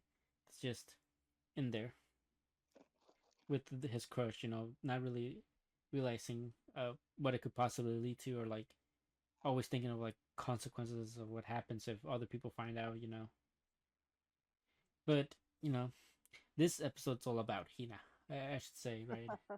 And right after she feels betrayed, she quickly goes like, "Well, you know, it's kind of sad that in 2 months you haven't really made any progress, especially with her Right. living with you, you know." So I like Really I like that she's hitting him with truth. yeah, I and love yeah, I love Hina too. She's great, and you know I love that she and then still we focus on her throughout the episode, right? this We like entire follow like a day in Hina, yeah, this is a uh, day in Hina. This is like like a masterclass episode. Like I think yeah, this is the we my saw her favorite. practice, Yeah, over and over again. We saw yeah, her walking from school to home. yeah, and you know we slowly just start seeing her like not necessarily deteriorate, but like starting to like start making like minuscule mistakes one after another, and how like they start Mhm. stacking up as she goes, you know, and it's kind of like you just notice that something's really bothering Hina, like right off from the Mhm. first one, because she's like, oh, you know, I missed, I missed the And you know what? It was so nice to see that for the type of person that Hina is, the fact that she couldn't really put a finger of what it was bothering her until she put a finger in it and then made a decision on it. Like she would either run away or fight for it. yeah, She got her groove back. Like, yeah, and I do think also it's just interesting, like and we don't even really know what the decision she made, right? no, We just know that. Mhm. we don't. Well, we kind of know because Taiki kind of lets us know, like at the end, like you're not Right, right, right, right. the one that That she's just not that she's not a quitter. That she's she's a fighter. So she like won't. Yeah, she's a fighter. which it was so hilarious seeing that chibi like those kind of cartoons demonstrating Yep. what what she as a fighter looks like, and it was like an army of her just Yep. just facing forward. Like, Yeah, I love those. And that was hilarious. yeah, but so Mhm. I just want to like talk through like everything that happened, right? To watching Hina like Seriously. crush down, right? Because first it was the fact that Taiki didn't tell her, right? That was like the first one. That's what got her like Mhm. kind of riled to the point where she Mhm. started noticing, okay, Okay. she was like, Yeah. Even the friend noticed. yeah, the friend noticed, like Taiki's like, doesn't Hina feel like a bit off to you, right? Mhm. And the friend just like, yeah, I mean, yeah, she, I guess Like so. I love how the friend said it from the beginning of the episode. He's like, "Well, we knew that was coming. We knew that Yeah, someday she was gonna realize that she actually likes the guy. yeah, he knew. It's just like it's just interesting to see that there's another person in the equation and how this person is gonna react to this. Yeah, and not only that, also the fact Mhm. that he knows how much pressure's on her, right? Like, because obviously there's the school has a certain pressure on her that like, oh, you're gonna win it, right? Mhm. Mhm. And there's also the thing with like her dad or one of her parents being like Yeah. a gymnastics person. They're like, you should try to get him to come to us, right? And have a, like kind of present him in a way, like, just to further the prestige of the school, I guess, like just little things that, I got him. And we also have to say how Hina uh was so kind of like what made her realize that she liked the guy. It was when she started to see the bond that they had, mm-hmm, and she was always like she she didn't need anyone. Like she was so strong, you know, that she could just do it herself. yeah, she tried to And force then herself to feel that way. and then seeing yeah, and them having like a bond and supporting each other and encouraging each other and things like that. Yeah, I think Like and when, thinking about like I bet they're each other's strength. Like they yeah, and like I it's, you know. the thing that really started that up was the whole bracelet, right, and the ankle. Yep. And that's when she like really was like, oh, I'm actually really alone, right? So like Uh, for me, like once it was that, right, it was to the point where not only was she feeling pressure from like all angles to do well, right, there's the pressure yeah. that she puts on herself to like be Yeah. perfect. Mhm. and Yep. and now she has this stress where like she's lonely, you know she Mhm. feels lonely, that like she may be able to do all this, but at the end of the day, she feels like there's nobody that's really noticing her, or like really Or will. even does the little things like good luck. Yeah. Like tell her like, hey, good luck, like eh, because there's such high expectations for her. yeah, No, yeah, like they it's figure. more like you got this. Yeah, it's more so like go get it for us, right? Not. Mhm. Yep. Yeah, Oh, my baby. yeah, there's like a moment when she cries too, right? Because like finally like the emotions are getting towards her, like with every seeing Taiki, Mhm. and just the way that she And not that so. whole thing with the foot too. Yep. I even freaked out myself. I was like, no, I'm gonna kill that dude. The Yeah. the perp. Yeah. Oh my god, yeah, that was the other thing, right? Because everything was piling up on her. That when Mhm. she felt like a slight change, and she thought she landed really bad on her ankle, that it was like twisted. Mhm. I love that ended up being her being dramatic. Though. Yeah, it I was, like that better. and I like that too because now this gives the perfect opportunity for our boy Taiki to like show her, like I am looking at you, like I am a supportive Mhm. person that you could rely on. Mhm. Obviously, it's not to the extent that he is with Chinatsu, but like just having the fact Yeah, that there's somebody there is enough for her to like push a bit forward, you know. And for sure. I like that. There was also like the points where like she completely tried to avoid Taiki for like the entire episode, right? Because she didn't want to confront her Mhm. feelings, also, right? Because she was starting to Yeah. realize them at some point, but like she just didn't have the guts to confront him. Um, and Taiki, like, was like, "Did I do something wrong?" And that's when Q was like, it's been a long time coming, And Yep. finally, like with the whole ankle scares, Taiki does allow Hina a space to like really get her frustrations out, Yeah. giving her that safe space that she desperately needed at this time. So that was Oh. I was so good on Taiki, like just him like being there, being the friend that they've been right throughout the entire Mm. thing, and Right. how she returns it is when she wins the trophy. She's like, okay, you were staring at me. That'll be 10K. And Taiki's like, you upped the price. you know, She's awesome. and She can do whatever she wants. yep, and you know, I think because I love just the way she smiles at the end when Taika's like, good luck, Mhm. and there's the whole point where like Kyo like understands what's happening, Mhm.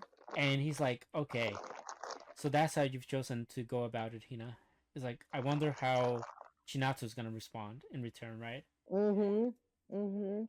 And just the way that Taiki was talking up Hina when Chinatsu like uh got to him, right? Or like they were there. It was kind of like one of those moments where it's like, huh, they would make kind of like a good pair. Like maybe I shouldn't get in the way. That's Yeah, exactly of what course you she. would think that. Yeah. She's like, "Oh no, I'm in the way because I'm living with the boy." Yep.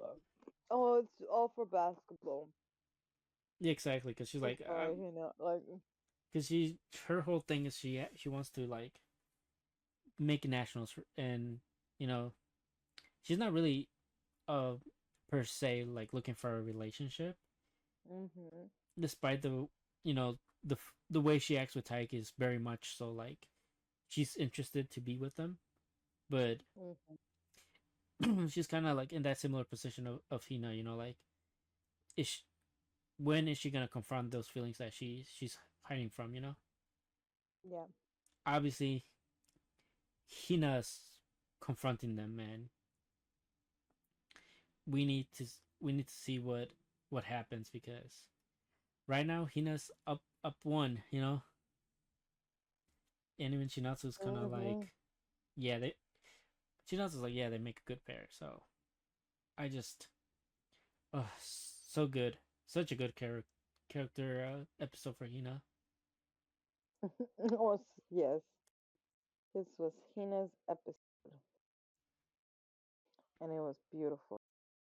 Yeah, it I love that my girl gets her flowers and gets portrayed in a yes, very good light. yeah, Almost, almost,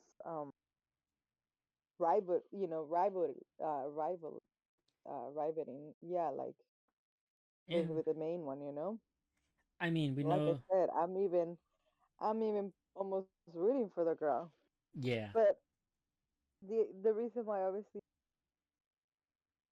comes from the dude. So, but this comes from the girl. So if you really look that way, like you know, who's yeah, like whose feelings do you prefer it gets reciprocated, his or hers? yeah. I mean Mm. it's gonna it does make you wonder like what is Taiki gonna do if like he never confesses, right? Or like when he confesses, right? Because it feels like it's almost inevitable at this point that she will let Taiki know how she feels, or Yeah. or if Or make he'll. it so obvious for him to figure it out, kind I don't think he'll figure it out. He doesn't. My boy may be good at Batman, but when it comes to girls, he don't got the that same uh that same brain power. I mean, it took of. him the longest time to realize that Shinatsu's like looking his way. I do not think he has any slight idea. He's not Kyo, Mm-hmm. but it'll be interesting to find out if uh Taiki will confess before Hina confesses to him. Like if Taiki will confess to Chinatsu first, or if Hina will get the jump on him and confess first, right? So rooting for my girl Hina. Her. Yeah, hard carrying right now, but yeah, I think that'll be it for this one. Unless you want to Mhm. hype up any No. other character. No. Okay. Well, Mm. that's it for this one. So most notorious talker. It's been a minute since we talked about this series. Um, Yes. I guess we'll. We I'll. have I'll some do. episodes stacked up. Yeah, I'll do like a little small recap on like episode 5 and 6. Uh, so for episode 5, we are just getting into like a new town because they're gonna supposedly reload some stuff, right? That they needed. Mm-hmm. And also Noel was there to kind of like scout for people because he wanted new like try and recruit somebody, and he wanted info from this one guy that's prevalent like Loki, who works for him, like gathers some intel and stuff. And he finds out a lot of stuff is happening in the current town where he's at, where it's being run by like this mafia like family, the Albinos, Mm-hmm. and specifically the Albert, who is supposedly the son of the past boss, has been doing some shady stuff like selling drugs and shit. And pretty much like Noel has to goes and confronts not necessarily him, but he finds somebody that is a slave, and he tries to pity him with money, by dropping like a coin, and the guy is like, nope, like that's not for me, right? Like here you go, sir, and they kind of get into a little uh mini fight until like the owner of the guy comes in, right? So and apparently the guy's owner, Miguel, I think was his name. Uh, he was in that town because he's hiding from the actual like Dom family of the albinos. So he thought he could like lay low there, but lo and behold, like that didn't quite work out with him. Because now he has Noel to deal with for a little bit, because Noel wants Koga, his slave. Yep, you can tell that he wants him. Yeah, he wants him bad. Like Yeah, he he really he does. he contemplated like actually He's killing. like playing games and getting mad at him, just like you're saying, having these little fights. No, yeah, and he was like, okay, well, if I just killed your owner, then it'll be no problem, right? And uh, during that whole scuffle, like we have the good girl Alma, like just kind of like chilling, relaxing, eating some nice like lunch with Other friends, yeah, one of her new friends. acquaintances, Yeah, yeah. Noel's acquaintances. And basically she's like, well, I'm the only one near Noel, so like if he tries to recruit anybody, or like if somebody tries to get in my way, I'll just have to kill them. Hmm. That's how kind of like, and it leaves off that episode with Noel seemingly shooting the owner of Koga, but lo and behold, episode 6 rolls around and he did not kill him. You know, instead, like he tells him to like leave or whatnot, and, and this person gets caught by the albinos, the albino family, albino, the Gambino, Yeah, the Gam. the slave. Well, not the slave. Uh, it's But just the the owner, mafia. but yeah. The mafia catches the slave owner of Koga, and pretty much what ends Yeah, up happening yeah. is Koga kind of like offers Koga services to them in return, right? For them to like not kill him or anything, to kind of like work with them. And the good thing about this episode is it does bring up a pretty good acquaintance from like episode 4. You know, the one guy Noel took a eye out of. He comes back, Yep. and The information guy, right? You're yeah. talking about? Yeah. No. You remember in The the broker? previous in the previous mission that he had with Alma, and the guy couldn't pay him, so Noel had to like kind of forces him to like pay up or die, and the daughter like ends up paying Oh for yes, him. Yeah, of course. Yeah, he was part of this whole. Yeah, yeah. he was part So of this whole deal. so now that the guy wants money, he can't offer it, and he pretty much like puts the blame on Noel, you know, and Yeah. pretty much they were like, okay, well, you don't have to pay us back the well, not that he doesn't have to pay them back the money. They're like, it's like don't worry about it. We'll get revenge for the money that you owe us, but you still owe us money, right? So You the know, so they're like, you still didn't fulfill your word. You still need to get punished. yeah. Mm. So they end up cutting off one of his arms, and lo and behold, Koga, the slave, you know, his expertise is basically cutting, right? So he cuts it like straight clean with like just a random stick, you know. Mhm. It was, and then you know it's pretty cool how all that goes. And then they pretty much use him to try to get rid of Noel, right?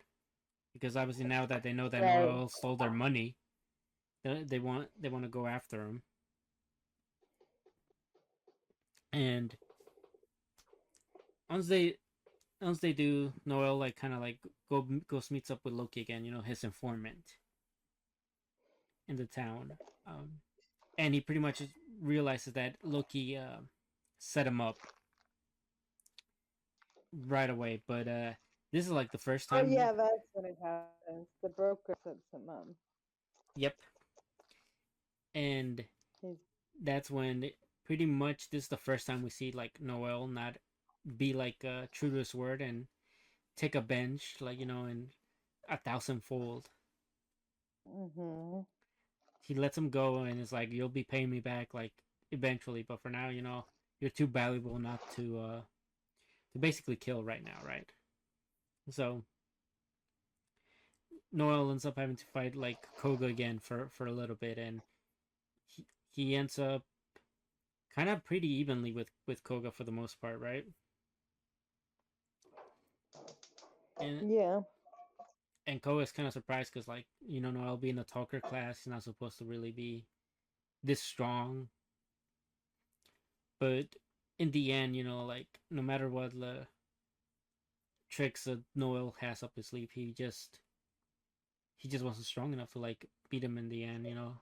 Like his howl or his stun uh commands would not work on him, and you know it seemed like Noel was gonna pretty much like lose it or like lose this fight. Yeah, eventually.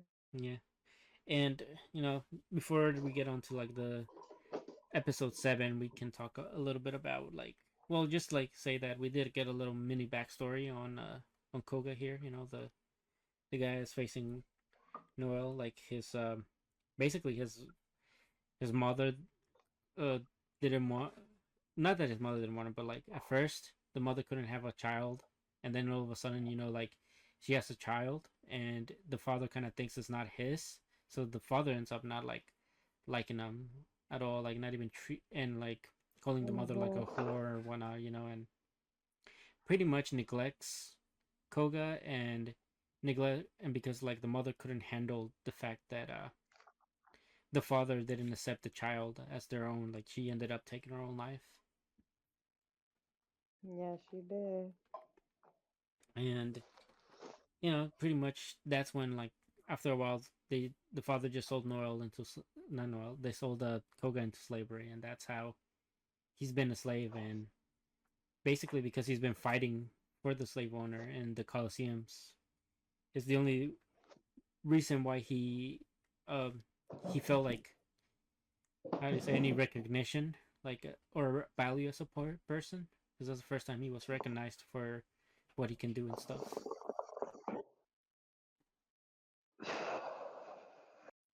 Pretty. Yeah, and by that slave owner.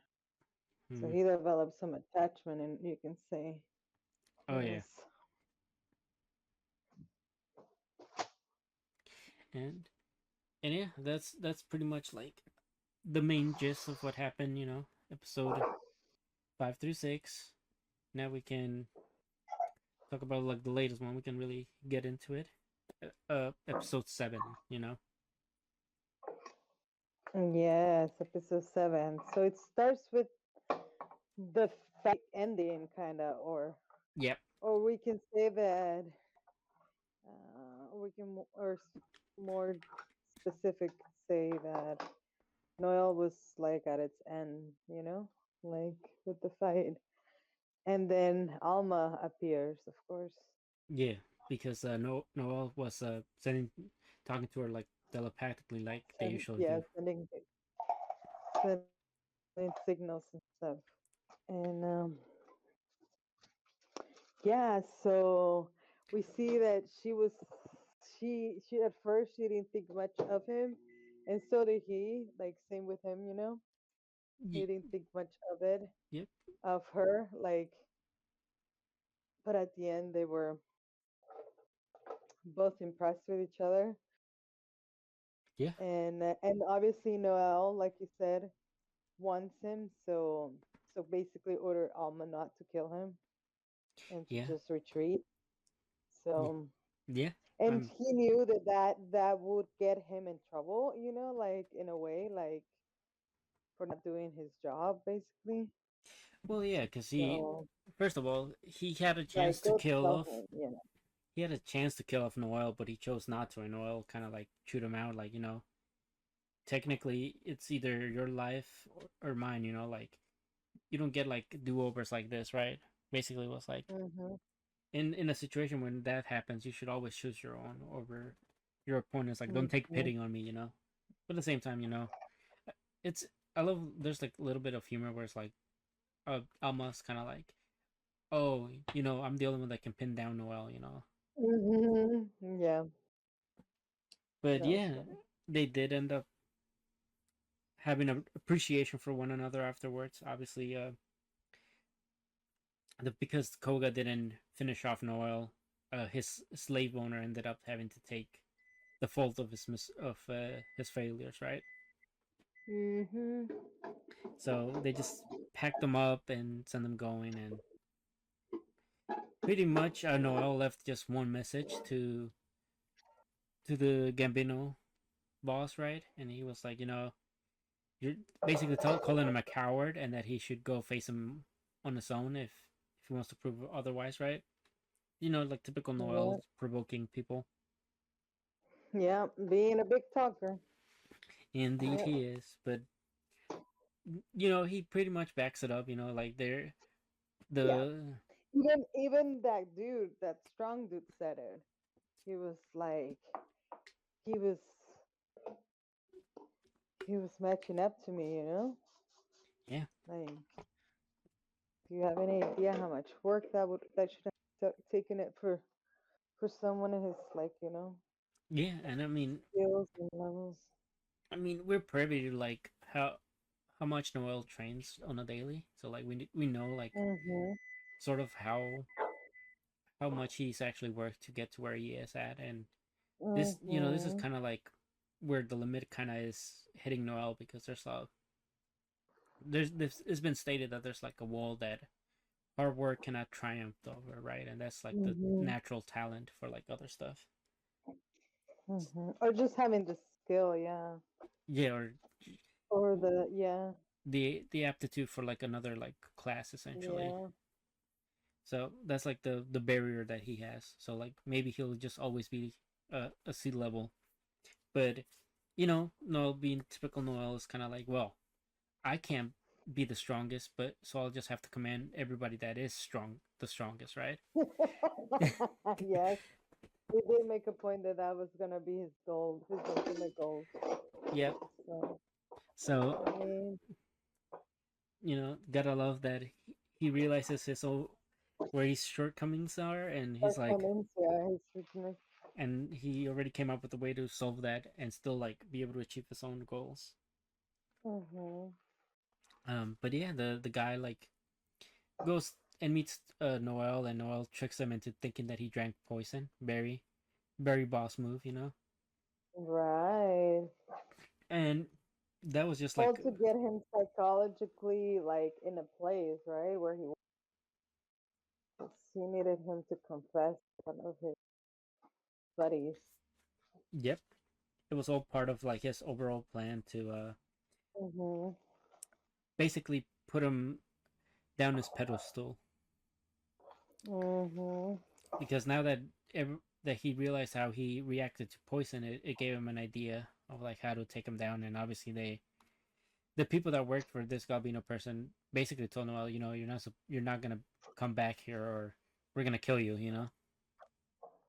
Yeah. So they do. Noel and Alma do leave. Like Noel goes and does more research on other things. Alma goes and trains in the mountains because of course she would, right? She doesn't want to be the weakest. And when Noel comes back, he pretty much has everybody on his side that used to work for the Galbino person. Because one, he figured out thanks to Loki that this Galbino person is not even the biological son, Yeah. and it was just the mother that ended up getting with the boss had a And child. for that same reason as to why he murdered the fucking dude. Yes, What a dude. he murdered it because he murdered him because there was no way that to prove otherwise, and then he just pretty much murdered the doctor that what was it, that knew that the guy died from poison. Yeah. Or he left, no, he didn't murder him, he left him open, right? He bribed him. He bribed him. Yeah, he bribed them, my bad, he bribed them not to say anything. And Neural, being the talker class, can make people confess, so it was pretty easy to get info out of that person. So now we're in a bit of a dilemma, and by a bit of dilemma, I'm only talking about the Albert Gambino person, who now has to prove his loyalty to his followers, right? And they basically told him, like, you gotta face Noel one on one. If you beat him, cool, we'll follow you, but you gotta prove to us, right? Hmm. And that's pretty much where that one goes. But like I said, this for me, this show just keeps getting better and better. Like Yeah. the I characters. like Noel. I like the characters. And I like his strategy to his goals. Yeah. Oh, and the other guy that show up, right? The one that he sold his old teammates to. He shows up Oh, yeah. and he's like, "I'll be the Uh-huh. referee of the contest," basically. You know. Hmm. So They're getting good. it's getting good. It's wrapping up. This arc anyway, and by the end of this, we're gonna have Koga in our squad. Like we've seen, his armor. Yeah. Yeah. For sure. So Noah always gets what he wants. So far, that's how the story goes. If not, feel sorry for anybody in this way. But yeah, you got anything else? No, I'm just excited for Koga to join Yeah, and for this dude to be put in his place. That's it. yeah, me too. I can't wait to see how Noah punishes them. All right. on to the next one. So, Arifureta episode 3. We'll talk about it for a bit. Yes. Um.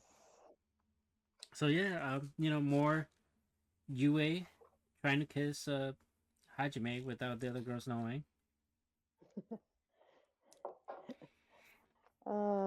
Well, But in this you, episode, but I do want to it say seems like the. Uh, in hold this on, pause. go yeah, but in this one we do find Mm-hmm. out that Yue does indeed like Shea quite a bit because she does agree that Shea could be like the number two. I think in this episode. Right. She believes that she makes things balanced for them. Yeah, which I can kind of see, because no matter what, Yue knows she's number one, but like Mm-hmm. now at this point, now that he has like a plethora of other girls with him, uh, Mm-hmm. there's definitely ones he gravitates a little bit more towards, and that's one of them is Shea because she does have like a bubbly Past. personality. Oh yeah. So, Shad does. Yeah, I love mm-hmm. her. I And love her, and I love that she was one of the first, yes, and that she was there from the I mean she was the from the first get one. kind of thing. Yeah, she was the first one they picked up after they escaped from that other labyrinth. So it makes sense why they're like even they're having more of an attachment towards her. And Mm-hmm. there's they do kind of pick they do have kind of to deal with some like political stuff this time, right? Because Mm-hmm. Liliana is there with them, you know, Yeah. and she's basically getting married off to like the prince.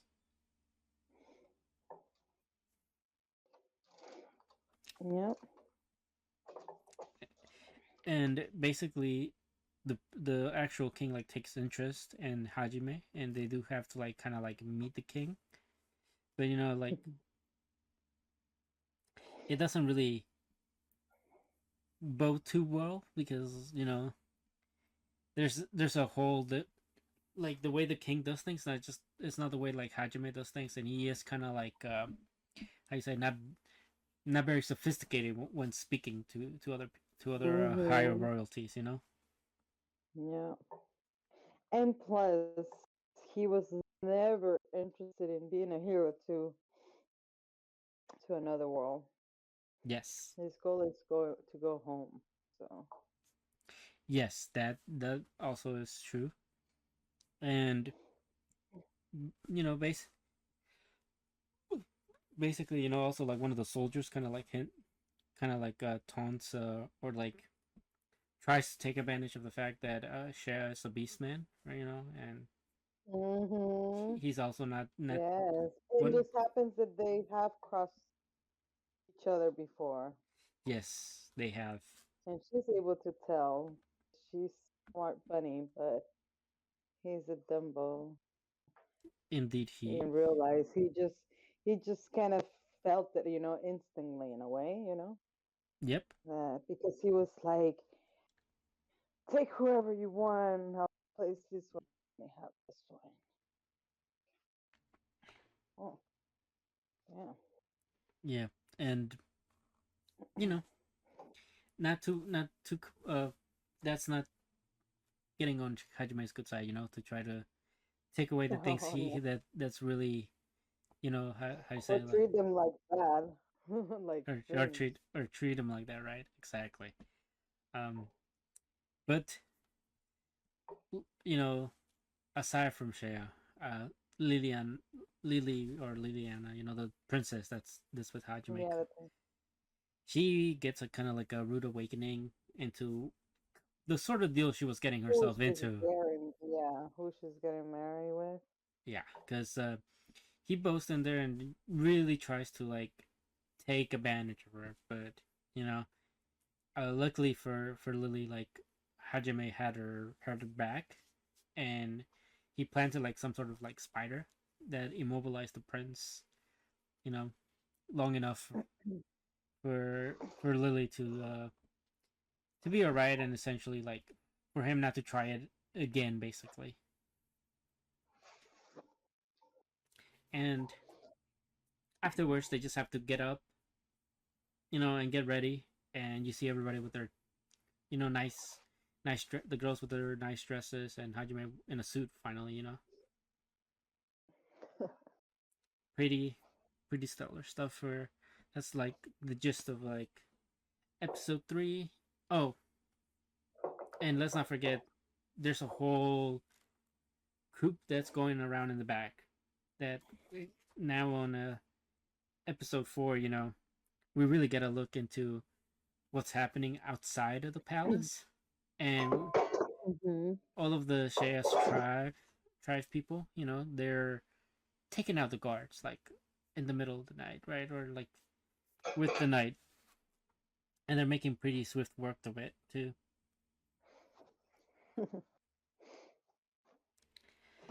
Yeah.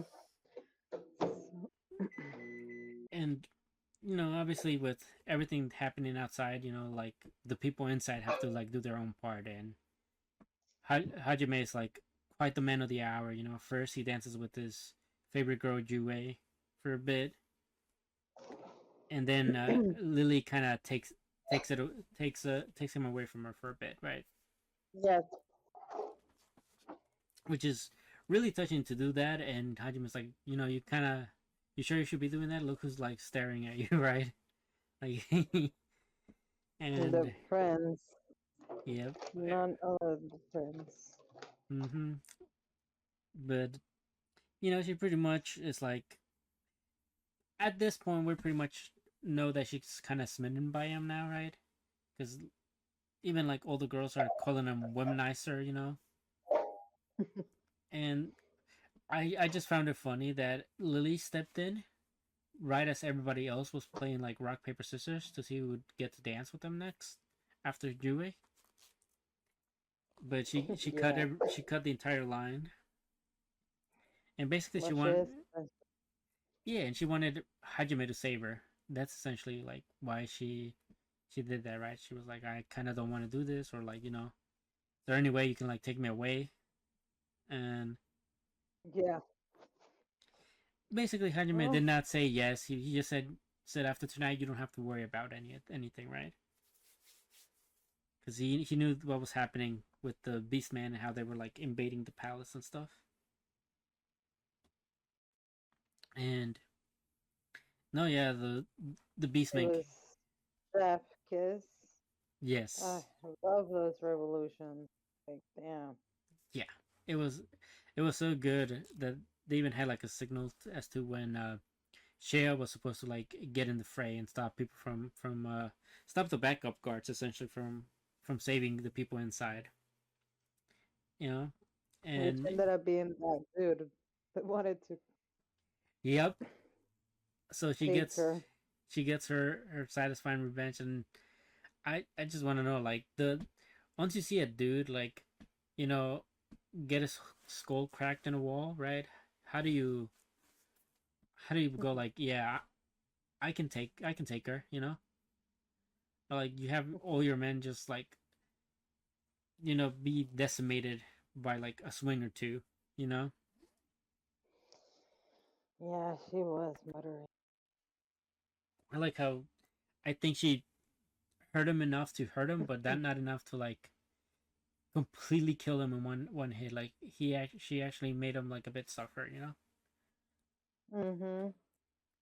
Oh yeah. Yeah, and to the king that is getting like interrogated by her people, he put up a good fight for the most part, you know. He had his magic where he could light up the room so he could see in the he didn't have to fight in the complete darkness for a bit. And I do like that when they take him down, they don't like just instantly kill him, right? Because obviously that would be kind of it wouldn't really do much for them to have the king dead without like putting in place any like Yeah, it creates a vacuum, they call it. yeah Like exactly it cannot it then you would have to deal, like, you don't know who you're gonna deal with and whatnot. It's better to just basically control the dude that it's charge, yes, essentially. which is what they do, right? They make them agree to like three things, which is like a non-aggression pact with the Beastman and prohibition of like slavery, basically. And they wanted Mhm. it to be like both agreed to and written into law. Yep, they're not playing. Hmm. And they killed his son to make a point that they were not playing. So now he has no heir, you know, until he like finally gives in to their demand, and they win. And technically, Hajime did not really do anything, just like he said he wouldn't, you know. And that's episode 4. Now to talk about the latest one, episode 5. Mhm. I I like that we're still in the ship, and the king does try to bribe Hajime, like, what can I do to get one of these bad boys, and and he tries to bribe him even more by like, I can give you all the money, I can give you all the girls you want, you just gotta set me free or like Yeah. join me, and Yeah, he tried. he tried, and I love the way Hajime kind of responded. He just kind of like pulls Shea and Yue to his side, and he's kind of like, everything I want is in my hands right now, Mhm. which is really good for Shea, because now she's like in even playing field with Yue now, you know. It's Yeah. been pretty confirmed that she is like the second wife now. Mhm. I agree. Yep. And you know the at least another good thing came out of that. Lily no longer has to be married off, not even to the Yeah, king, that. because well, the prince is dead, and the king also it wouldn't also, I think that what they said was like, because of what the beastmen did to the capital, the Mhm. kingdom now would it would not benefit the kingdom that Lily belongs to partner up with them, because that the capital would be so weakened by the fact that they can no longer actually have slaves to Mhm. fight, or like all the basically also all the soldiers that died during that invasion. So they did good. They don't get any retaliation from the capital whatsoever, and they basically bring all the people that were captured back to where they belong, you know, and they meet the elders. That was interesting. Yeah. Seeing seeing this console Yep. kind of thing. It kind of sucks to hear that they had kicked them out, you know? Yep. Because they were And what was the because they were too violent or something. most likely. Or But there it is, that being the reason what they won, and now. and we're not getting into slavery. Mm-hmm. So, and them too, because they're beastmen too, you know? Oh yeah, they did so good that the fact that they offered the I see. they offered Shea's father a seat in the council, and he declined it instantly. Yeah. He gave a pretty Mm. decent speech, basically. He's like, I'm a fighter, I'm not gonna stop till like all my people are free, you know. And Mhm. he basically wants to gather an army to fight off against all the indiscrimination that the Beastmen have had. And I like this speech. You know, it's very leadershiply, and it just it just boasts well to like all the teachings that Hajime has had on them, right? Or like the influence Hajime has had on them, also. Yes, definitely.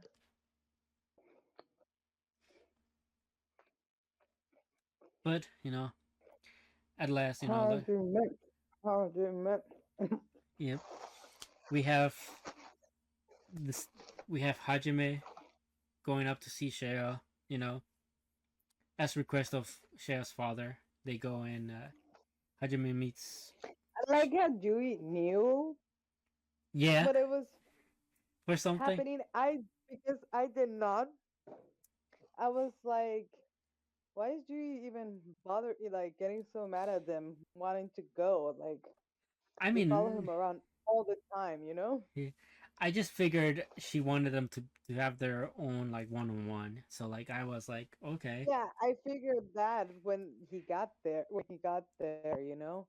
Hmm. But I thought he was gonna go. The father was gonna be there for, you know, like Yeah, he escorted I him felt there. that. Hmm. Well, the thing that kind of like threw it off was the fact that the father said, "You need to, could you come with me?" You know, instead of like, "I need you to go see my daughter" or something. You know, like it was kind of like Yeah. left vague. You know, but Well, yeah, that's right. Jewett did pick up on like what was happening super quickly, Yeah. and you know we get to have such a wholesome moment with or moments with Hajime and Shea. You know, Mm-hmm. where Shea basically shares with them that this is where they buried her mother in this tree, and you know basically you know like Hajime tells the mother, you know, well first Shea kind of like shares in the mother's grave that this is Hajime, you know, and like basically not confesses her love to him, but kinda, you know, like this is the guy Yeah. that, Presenting. yeah, It's precious to me. Like, yeah. yeah, and then Hajime also like thanks the mother for bringing Shea into the life because of all she does and brings to his life, you know, very Mm-hmm. very very wholesome moments and not and you know we have another very wholesome moment when they go to the secret hideout or secret base, whatever, you know, where the mother used to take them and stuff. And, you know, Oh, yeah. Hajime gets That to, was so. Hajime and Shea I see are, that his her lab. yeah, he gets to sleep on Shea's lap because that's what he asks, you know, and Shea's was like, I'll do anything to, like, make you happy, and, you know, that's what he Oh, asks. I was. It kind of broke my little heart a bit I mean, when she was like, when she was like, "What can I do for you to fall in love with me?" oh, yeah, you know, He's like, "Oh, you're never giving that up." yeah, that was, No. I mean, Oh, in this entire thing, I almost expected them to kiss, but I guess, you know, Hajime right. true to his word, only has eyes for Jue. Mm-hmm. Or at least that's what he's making us think. Last wholesome moment, you know, we skipped through the outro and we finally make the ending credits where Hajime and the gang are finally heading up to the secret labyrinth. You know that one of the few that they have left. Yeah. And then it just cuts off to us waking up in Hajime and Yue, but it's like it seems like it's Hajime's world, right? His old world, like almost like they Yeah, went in there. modern Japan. Yeah. So Mm-hmm. that brings up a lot of questions. Like, does this mean we're getting like that like a jump. There's a like a time skip. Mm-hmm. Is it just a dream? Is it a Yeah. dream, or is it like a premonition of Time what's to skip. come? Uh-huh. Something, or is this a, Premonition.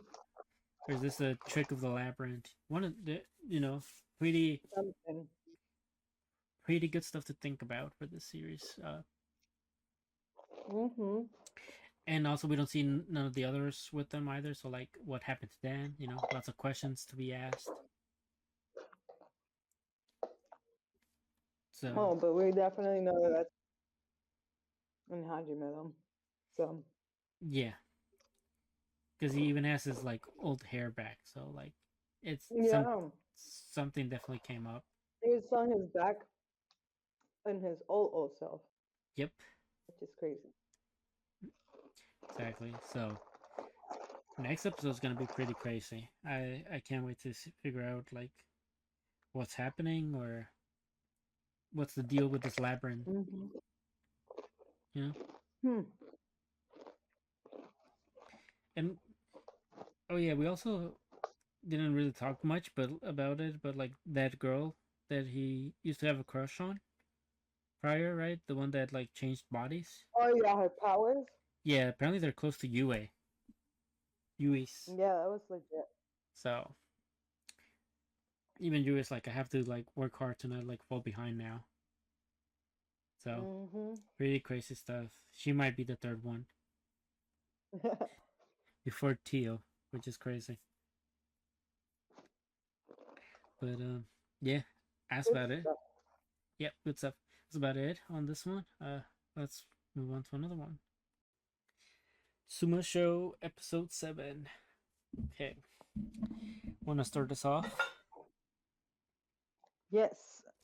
So we're start off with the mom. It's kind Which of one? like, well, the the mom of the mom. I'm just kidding, but Okay, um go ahead, Chica. Let's start. yeah, she's at work, and it seems that she's just kind of wants to turn her life around on her own, like, and all by herself, like she finally realized that, or she finally seems to want to take the responsibility, even if it's by herself, because it seems like that was the issue she was having. Yeah, I She mean, just didn't want to do it alone. She wanted to have support, someone there, but seems she acknowledged that she was becoming closer to her mom mm-hmm. than closer to what she always soared and said she was going to go for, right? And but I really liked that. I thought that was such a good thing to see Yeah, how she's grown. how she really wants to, yeah, how she really wants to change, and she accepted, right? The fact that she believed them too, I Yep. feel it's makes things interesting, and it makes her more involved, right? Like Yep. more being part of the whole thing. So Yeah, I think definitely. instead of being just like source of pain or something like that.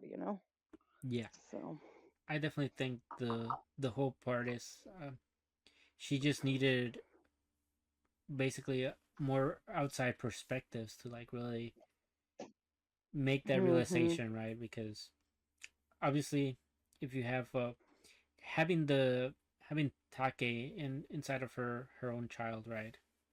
Her own child's body, kind of seeing the way that she can have the experiences that the daughter's having, and then let her know like this is how it's really affecting us, right? With like a grown mindset, kind of like hmm you know that kind of like opened Yeah. up probably a bit of how she felt that she needed to change. And we see that because she asks for less time, like she asks her coworker to start covering more of her shifts so that she can actually look for a full-time job that will support her daughter better. That was definitely some growth, some character growth. Yeah. Um, And who else is having good character growth, is Mai, the daughter. the relationship, Yep. yeah, Because the the boy relationship, the dad got found out. Well, the boy just went straight for it he to went make straight in himself be there. known. Yeah. Yeah, make himself be known that he's there for Yeah. the taking. I like how they were like, maybe you should invite him over, so he's already here, like invite him to basically have dinner with them. And it's like, no, no, no, I actually got other things to do. I just came by to drop the fish. Mm. Right. But no, it's really I love how this is kind of like playing into relationships a bit too, right? Because now we have Mm-hmm. Mai like fully starting her relationship now, like fully not necessarily coming to the same conclusion Chica is, but she's willing to give the fact that she's gonna have somebody kind of supporting her right now as well, right? Because Renji looks like a very supportive boyfriend. I imagine like he would take kind of like the role that Chica would have wanted like some of the guys she dated to take, you know. Correct. Yes.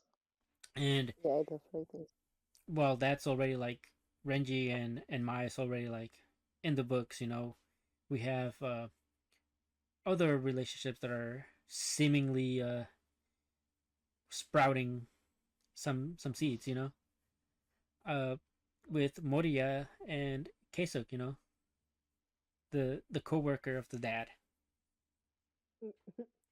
who She's, just I don't know. She's well, definitely still in the running, I think. I don't know. okay, well, in my interpretation of what happened, right? Because she's always like noticing when certain things are about him feel off, and Yeah.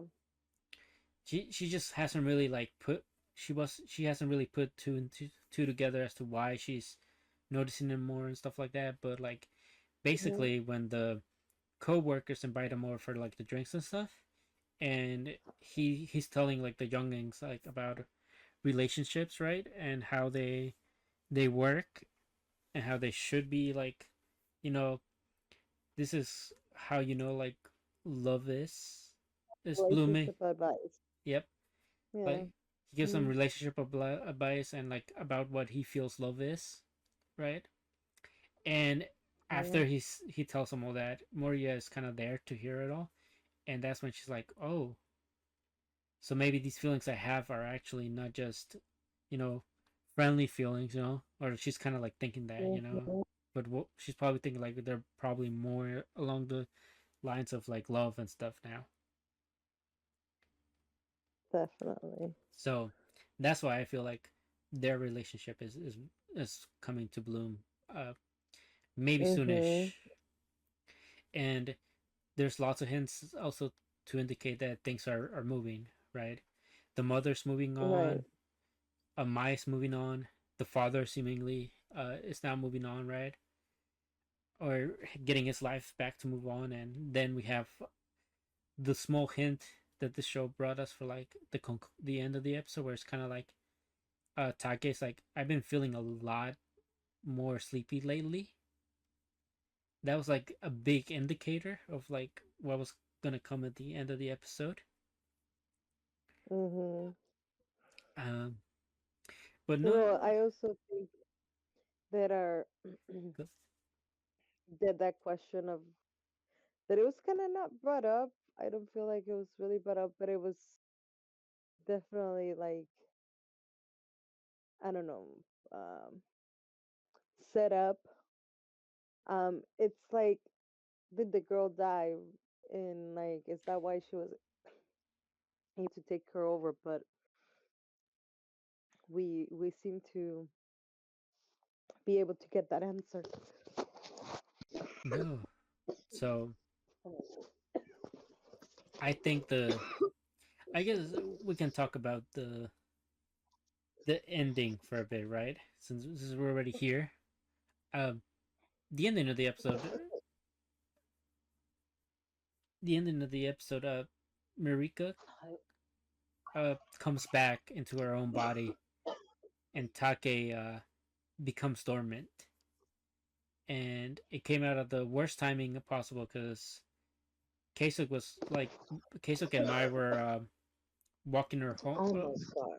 Yeah, Sorry, oh good. but I felt that Yeah. I feel like I have pepper in my throat or something. It's not even from a cold or anything. I just feel like I have fucking pepper.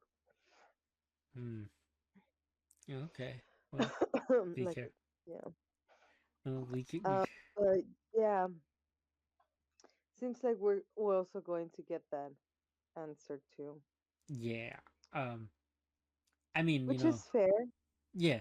So. Which is fair because that is a little girl. Mm-hmm. Doesn't seem like the mom was that bad that she deserved to like kill. They should killed her or she died from that. Exactly. So Yeah. I don't. I think it was definitely interesting to think about like what happened to the girl and like right, if and then like an episode later, you're like, oh wow, that is what is happening to the girl. yeah. Um. And but now it's now we gotta wonder like what triggers it, right? What triggers the switch? Mm-hmm. And what I think I'm getting at is the whole fact that all the people that needed Take or have finally like started moving on with their lives. They're no longer like in Mm-hmm. the need of her. So like her, I want to say like her soul kind of can rest at ease for now, and that's why the girl that was Marika like is coming back now, and the reason why she wasn't asleep was probably due to a shock that she saw. We don't know what it is. We don't know what it's gonna trigger her to go back into that dormant state, but Mm-hmm. it's interesting to think about. Um, It is.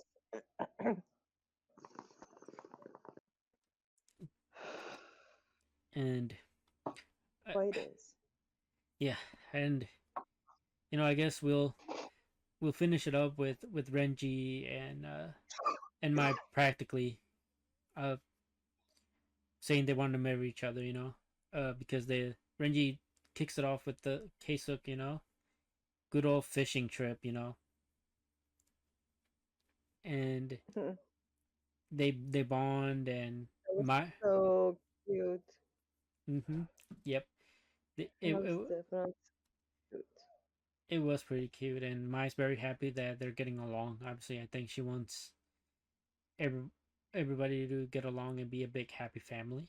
So the fact that Renji and her dad are kicking it off is just so much better. And the father does come to an acceptance that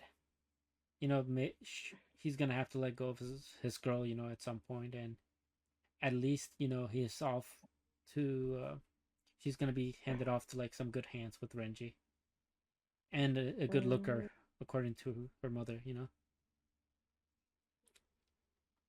and we do find out Renji's past relationship, whatnot, right? It was like uh was taken by the sea, and at some point he kept just waiting for her to show back up because it was like his first love or whatnot, and Mai kind of heard that talk, and she kind of felt like she was a kind of like a replacement to a sorts, and she was not willing to accept that the love that she had could fulfill the shoes of his past love.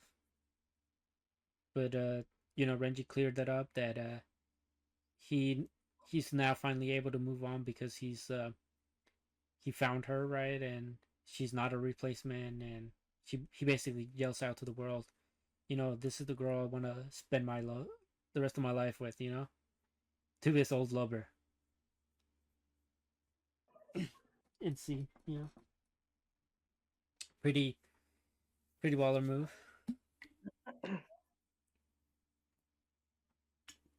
And yeah, I love the beach scene quite a bit. They're just holding hands and stuff, and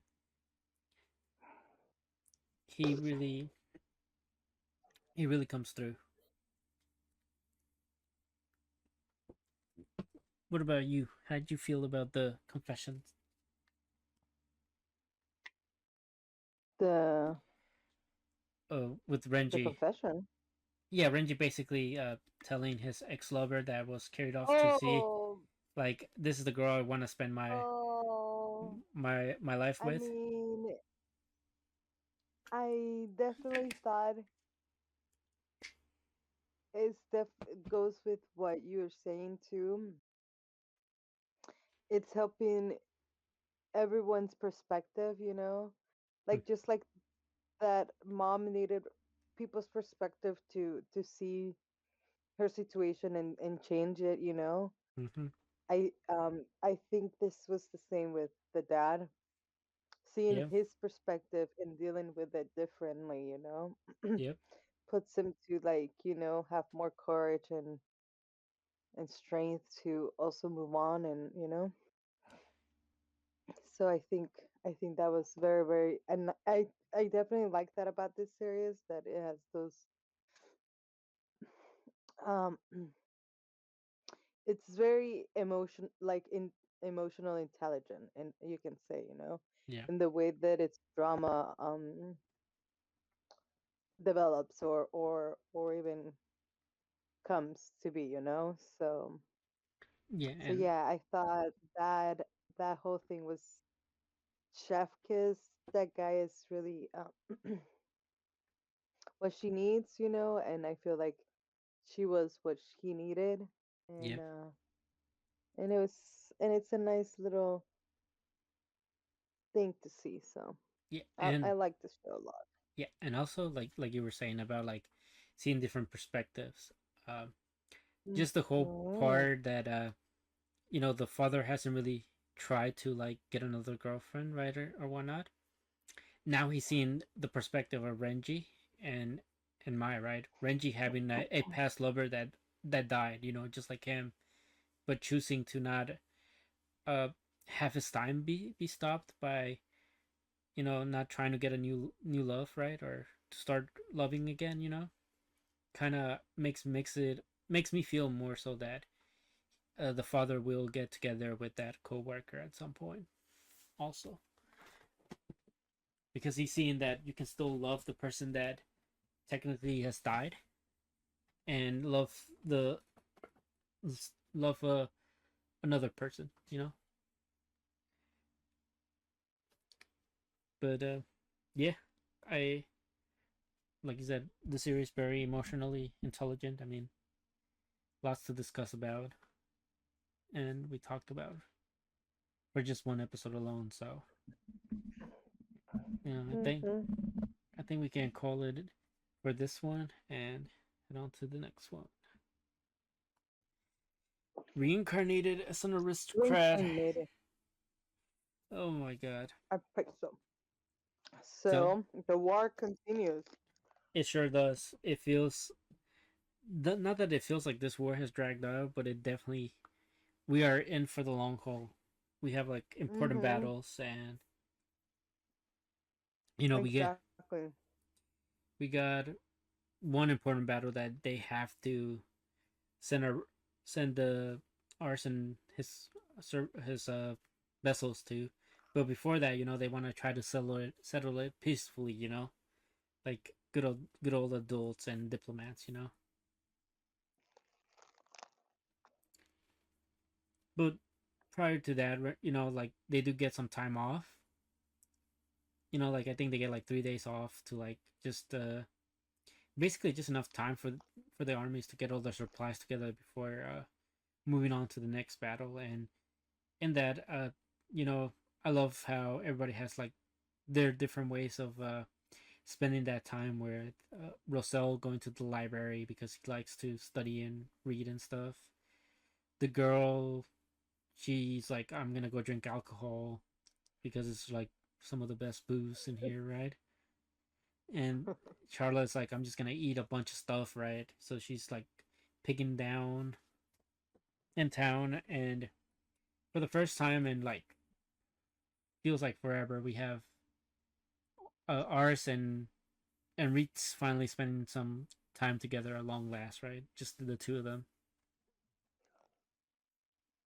and we get to the square, and there's this one guy that's like developing toys, but he's using like I think like magic stones or something, right? To like develop them, and he's overpricing them to like as high as he can get them, and this was like crazy to me. I didn't consider that it was possible, but like ours appraisal skill stopped working I temporarily. know that was really weird. And when he was like out of town, like seeing this dude was the first time we see it, Yeah, and that's so. I was, and actually, I was so. How can I say?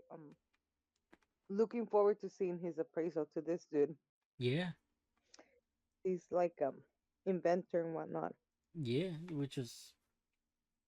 which I would have loved to see it too. But at first, at first, what I thought was like it. This guy probably has like a skill to like prevent appraisal, and we just don't know it.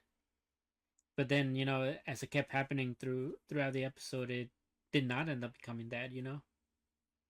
Instead, Mm-hmm. I think the whole cause of him not being even able to see the appraisals is I think his appraisal skill is getting like a upgrade, or like it got an upgrade, like so it's like in the process of or he's not. Um, you think like leveling? Yeah, like I think it's leveling up, um Mm. and maybe like he's just not accustomed to all the new type of info that he's being privy to, and that's why it's causing like stress in his eye, and that's what I think. Like obviously it could be something else, but that's my theory as to what's happening with his appraisal skill. Mm-hmm. But all I know is if he had the appraisal skill, he probably wouldn't have been swindled out of 3 gold coins.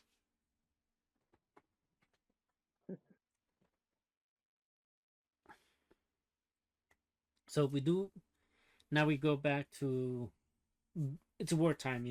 We're finally about to like have almost everything prepared, and he gets a call to go meet up this guy called Lupe, I think, right, or Lupa, who is supposed Mm-hmm. to be like this great general that even the other guys like if we could get him in our side, it'd be like a big favor, like it'll be a big boost to our side as well, right? Yeah, he's well known, Mm-hmm. and he And happened to be the only one that did not refuse.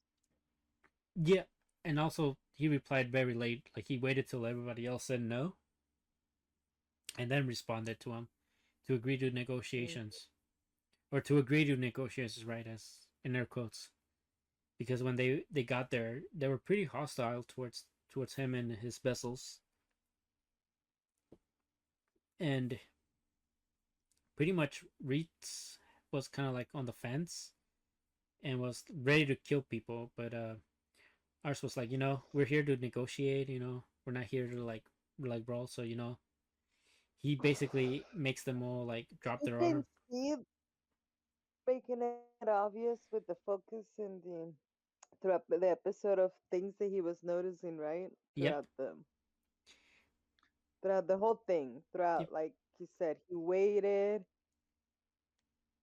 He was the only one, right, that said yes while everyone said no. yeah, and So, it came very preview also to like, and then and then we hear him, or we see the flashback of the girl saying how negotiations start even before they meet, right? yes, that's what I was gonna get at. Yes, go on. Mm-hmm. No, take it. Okay, well, I gotta say, like Alicia, once again, key player because you know, let's just give a little props to Alicia celebrating her man's victory, even though like she said it's a small one, but like when nobody else is looking, she's celebrating it like top one fan girl, and she's really the one that he has to thank because she taught him like so much about negotiations that once he realized that his skill was telling him a bunch of like private info about the guy, and he started looking around, he started piecing things together as to like, okay, so this is sort of like how I'm gonna be moving and how I'm gonna get him to like work with us, right? Mm. And pretty much when they got to the negotiation tables, he just blatantly says like, how's your wife and kid, right? And the guys like kind of shook it because nobody's privy to that information, but like because he was like uh had toys like around the castle, but like there was like no womanly touch around the castle. You can tell like the wife was not there, so so ours pretty much deducted that they're holding the wife and his yet unborn child captive as a way to like get them to like fight off ours and kill them, right? So ours pretty much like lets them know like, we can save your wife and unborn child, you know you can, and if we don't, you can have my head, pretty convincingly, Extremely. Yep. And even though like Ritz was opposed to it, it is pretty much the only way that ours really showing like his resolve towards it, right? So that's where we're going off next to go rescue the wife and unborn child, which I instantly thought about the one guy that's always like infiltrating stuff and sending them info. Like he would be kind of like perfect for this job. But Yeah, despite that, yeah, he's pretty good. yep, and but we just have the whole crew like pretty much going is gonna go into this other battle, which is supposed to be like a very pivotal like castle win, especially for defending and stuff. So I'm pretty interested. Uh, I'm sure they're gonna find a way to get her back, or it would be interesting if Ars isn't able to complete it, just to see how he reacts to it.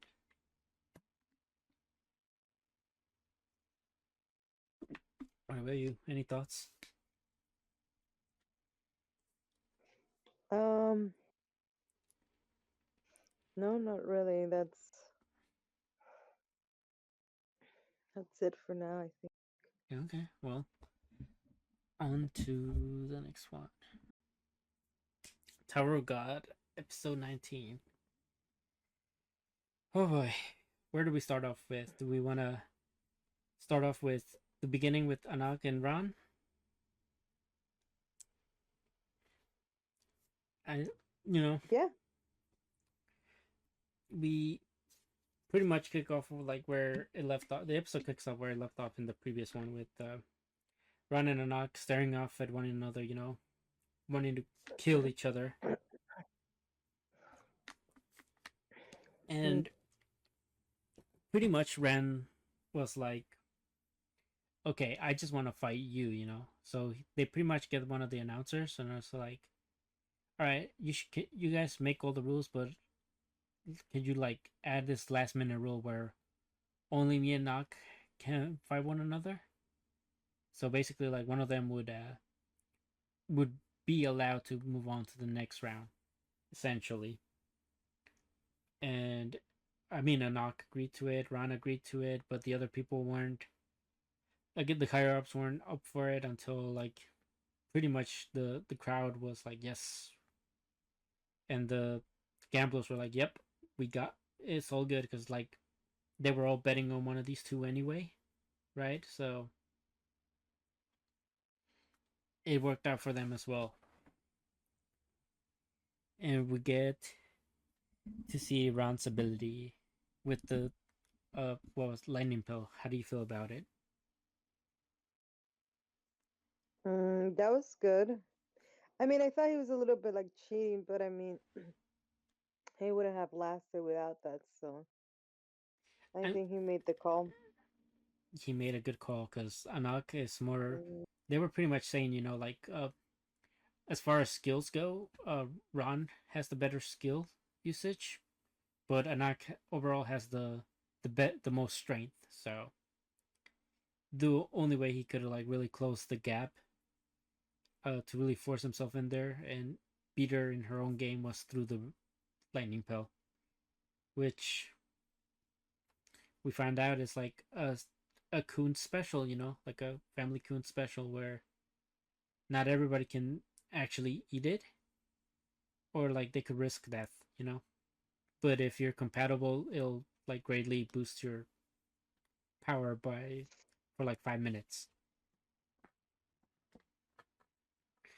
Pretty huh. pretty interesting item. And do you how do you feel about the beatdown that Anak took? Um, I mean, they he knew her weaknesses, and he used like drug to be apart with her strength. So yeah, I mean, it was a good fight. It was a good fight. Yeah, I agree. He made a good call with that pill because or else he wouldn't have lasted. Mm, And he utilized or knew how to trigger art. how to take advantage of her Yep. during the fight. So Yeah. Which our good boy Kun like did pick up. He was like, "Yep." It's like it's incredible that you're able to like deduce like what your opponent's weakness is after only one encounter. So like even more like glazing on Ram, because he's supposed to be one of the strongest E rankers among the groups. hmm Same with Anak, due to her circumstances as a Jahada born princess. But we get more Bam this episode.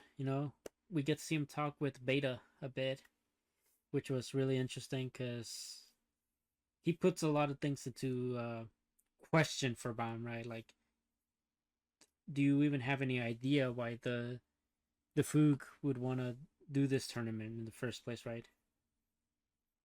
It's like, do you know what the price is? And we find out that later on, when Bam asks, or Viola, whichever, asks Emily what the prize for winning the battle workshop is, and essentially it's Bam or Viola. yeah, I thought that was interesting since they did say it was a human. Yes, they did, and we found out that he's a living obviously he's a living weapon, but that he doesn't actually have the original ignition weapon. He has a like replica, so that's why he's not able to fully activate it at will because it's not a perfected like copy at all. Hmm. And you know we do we do have the conclusion of the fight between Anak and Rand that oh boy, how should we say, our good old boy Pericles kind of like messes up for everybody because he interferes with the fight even though he's already technically out. So now Mhm. everybody loses except like two of the gamblers that did not vote all in for Ran or Anak. But it was it was really close, you know, like Kun could have like lost it all there. And they do get a kind of like a decent, how do you say, stipulation to like get back into the tournament, and that's like to win the development something, which is just like another, oh, the development tournament is just another tournament where like I guess all the losers from the gambling section are gonna fight off one another. All right, you wanna Oh my god. you It's wanna been it's just crazy how so much is moving. yeah, like this is really the arc of the workshop bottle, you know?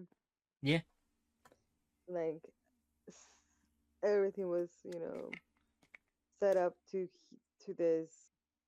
A lot of things happen last minute yep, to turn it out like this, you know? And now we're getting more, like brought up characters. We're final, the characters, the original characters keep reuniting and stuff, and it's just yes, just like so the great. just like the first proctor of the tower test, Lero is back,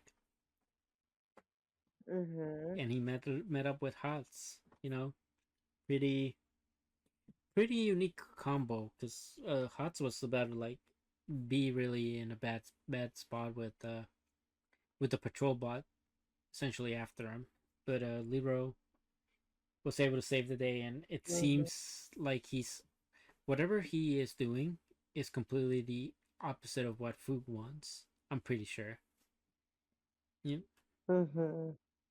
So it'll be Oh yeah, that professor is was there, which is just you already know mm, things are gonna get serious yeah, we and also good and heated.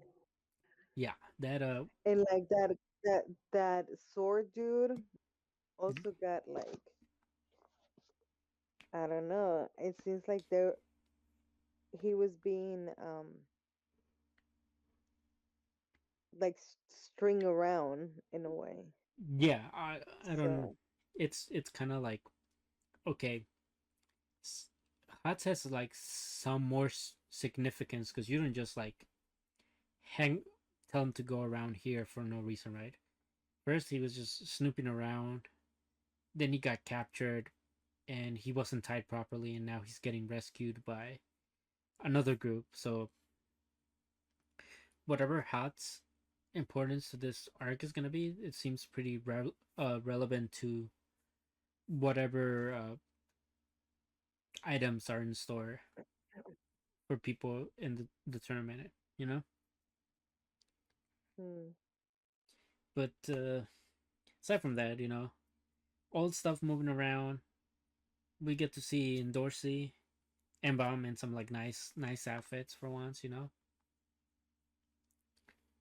And we also get to see Rock again, and he's pissed that Pericles stopped Ron from winning. So now he has to. He's like, I'm forced to go and rescue the black turtle for myself now, right? Mhm. He's like, I tried doing it their way. It did not work out. So And now, Kun and everyone in the other group already figures they need to trust Kun. yep, They will figure it out. But this dude is like, nah, I tried that. yeah. But I mean, to his surprise, you know, he goes to the Fukaida to like beat everybody up. Essentially, he's like, I'm gonna take Bomb by force, and he ends up, And Dorsey too. and there he is standing there, and he goes up and he hugs him down, and it was a very emotional moment. I like really, you know, it's like so good just to see Rock and Bomb reunite for the first time in a while. Go ahead. Got anything to say about the them being reunited again?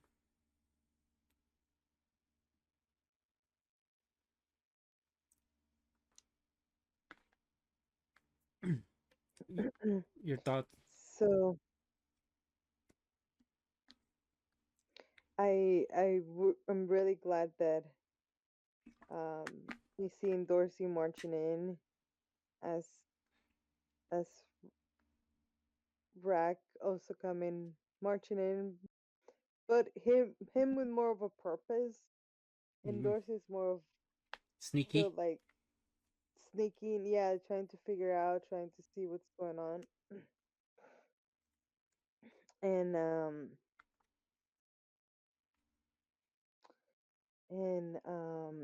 yeah, but that was beautiful though because the fact that the three of them ran into each other first, Rack and Dorsey, right? Yep. And as they were like about to tell each other that what they were doing there, he comes and Rack couldn't help to be how he feels about him. So that was a beautiful moment, really. Yeah. Very emotional. He really just hugged the dude and said that he's just happy that he's not dead. Yeah. And that he knew that, that he knew he couldn't have died. Yeah. Exactly. I mean, who wouldn't? After you've been lied to, or not necessarily lied to, but been thinking that one of your best friends was there for like 7 years. You know. But here he is in the flesh, and Rock, being Rock, can instantly tell just based off his aura or his instincts. Really, really touching moment. I'm excited to see how Bomb reacts to Rock. Right? Is he gonna Mhm. pretend like he doesn't know him, or is he gonna embrace that one of his friends is there with him? Interesting. I think he's already embracing it. He already like sat down on the floor. You can already see his eyes. Like, I mean, he got tackled down, but um, you know, I it's just more so if he's gonna keep up the act, afterwards, that I want to find out. mm, yeah. Oh, can't wait. Yeah, me neither. But We're with that, finally here. Yeah. with that, I think that'll be it for this one. All right. So Dragon Ball Daima, we got episode 5 and I episode know. 6. All great, all good episodes. So I think Well, we gotta talk we talk. finished off with the new government exploiting the civilians and Goku butting in being Goku. And obviously another girl being there who we knew it's gonna take part of the The journey. cast. Yeah, her the cast of the group. Yeah. So it was it was um How'd you like her introduction? it was good, especially now knowing who she is. Um Yes. You remember her name? I think yes. Yes, I do, which is kind of funny. Isn't that supposed to be like Yeah, it's supposed to be. underwear in Japanese? Yep. It's a joke on underwear. Yep. Typical like Yeah. Toriyama humor. But Uh-huh. Yeah, that was cute. She's cute. I agree. I agree. It's a good cast so far. I do like that she came in and introduced herself and pretty much let us know that Goku now has a bounty, right, for interrupting the procedure. Yeah. Mm-hmm. And she Yeah. also she's also like competing with Goku over like who has the weirder name. Yes. Yes, they did. They did that. They were definitely competing. Yeah, and They were such kids. They were acting like such kids, both of them. And it's so funny because they're both like, of age. yeah, I mean, her her her whole thing is she's like 80, so like in that year, like if we want to consider it, that's like the same around the same age as Goku, I guess. Yes, that's what I would want to argue as well. Yeah, but I also like that this is like the first time Goku actually recognizes that he has another name, like his Saiyan name. Like he tells her like, I, yeah, I have I a I definitely thought that was neat too. yeah, because like That they now he actually has some sort of like pride in his Saiyan heritage. So that was really cool. Um, I definitely like Mhm. that there's an exposition now that it's not I guess to the demon world it's not key but it's magic because they're like magic is like the power system of Yeah. the demon world. Mhm. Yeah, and I thought that was like really interesting, like bringing magic into the forefront basically. But it just to me I feel like that's just how they're gonna describe key in a way. And all demons like are around live up to 1,000 years, so that's pretty cool. We do get like insight on Den too, like what's happening with him, and he's been treated pretty good. Has his whole nanny treating him and stuff, reading him bedtime stories. That was so cute. Wait, so he became like super more young. Well, because he was already young, right? So he Yeah, became like because they were saying like, what about the ones that are already kids? Turn them into babies. So yeah, so yeah, and the whole that's why he became. yeah, that's why he's a baby, and the whole thing for him is that Goma's gonna raise him up to and befriend him and basically make him new Dragon Balls essentially to use in the world. So that's what's pretty So like long I way of like going yeah. things. Mhm. So I like that on their way to the castle, right? The the Glorio Yeah. or whatever his name is all suspicious of her, Yep. for asking all these questions and Yeah, I like how they all have like suspicions over each other, right? Because and I was gonna say that and then the other dude just gotta have suspicions of him. So so it was like good to see that yeah, and there's more than meets the eye and they know it.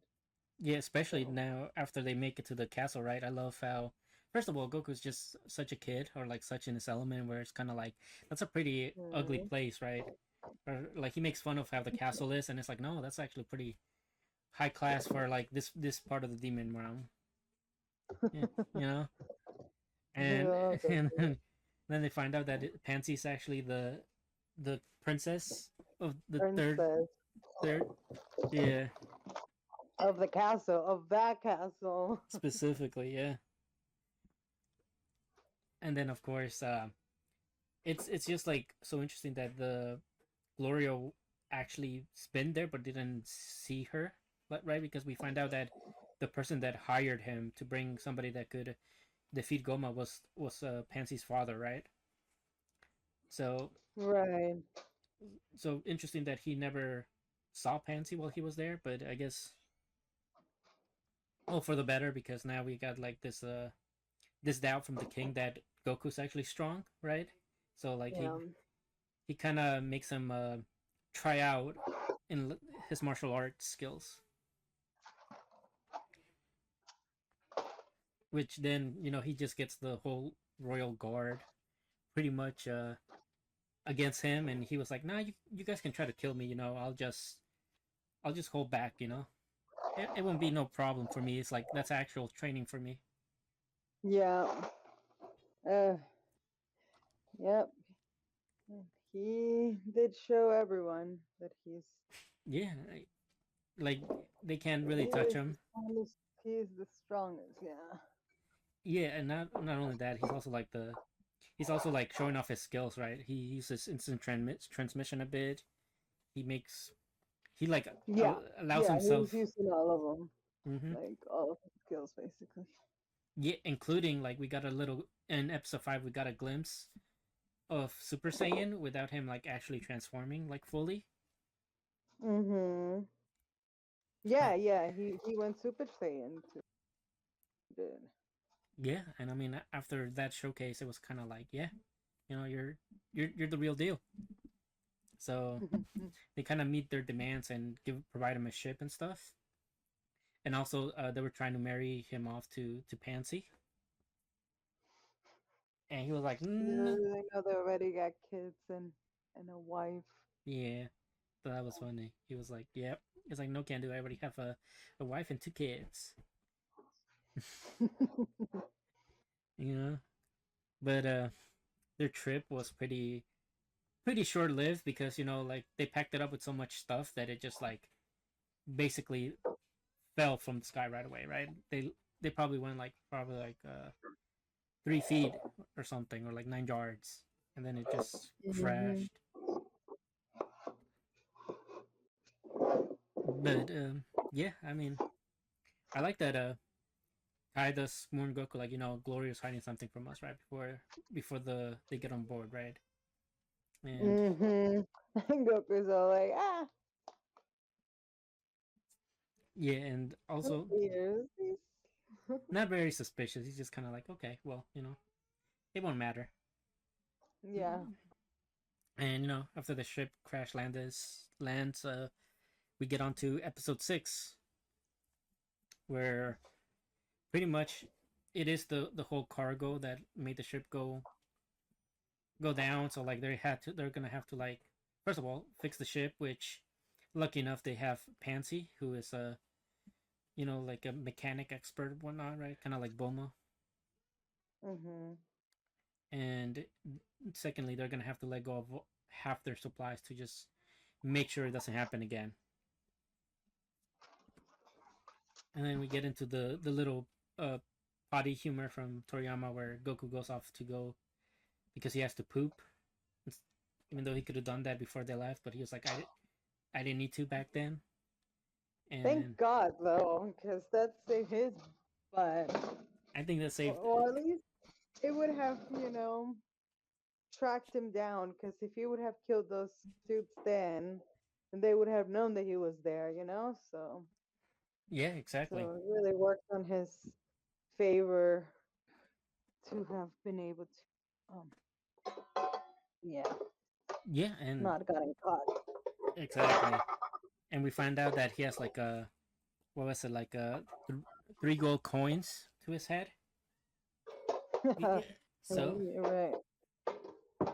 but it's crazy like how quickly the uh, word spread about him right away. Right, it probably hasn't even been like a day, and he's already like wanted 3 gold coins just for like info, and I'm not necessarily to necessarily bring him in, just for info where he's at. So at any point, if Gloria decides to betray them, he's like 3 gold coins richer. No, I'm sure he's getting way more for that. So Yeah, mm, way more. And I love like once again we keep talking about how like this kind of expands some of the lore in Dragon Ball, and we find out what Kai's race is called, right? Because it's called. yes, and and what and how they're born and that there are five of them. So some Yeah. are considered to be related while others aren't. Yes. It's really, really, really, really neat. Yeah, it was very So nice. to like spread the info, right? They're called like lines, and they are born from like line trees, and each there's only like 5 of them in the demon world. So, but and it's only like every few hundred years that one is born. So if you're born from the Mhm. same gland tree, then you're considered like a sibling. But if you're not, then you're not related. And that's why Kibito is not necessarily related to Kai because he was born from a different one. And we found out like the reason why his brother and sister are still around, and that's because they don't like they don't really like the other Kais, right? They didn't like how unambitious they were. So that's why the brother and the sister stayed behind while all the other Kais left.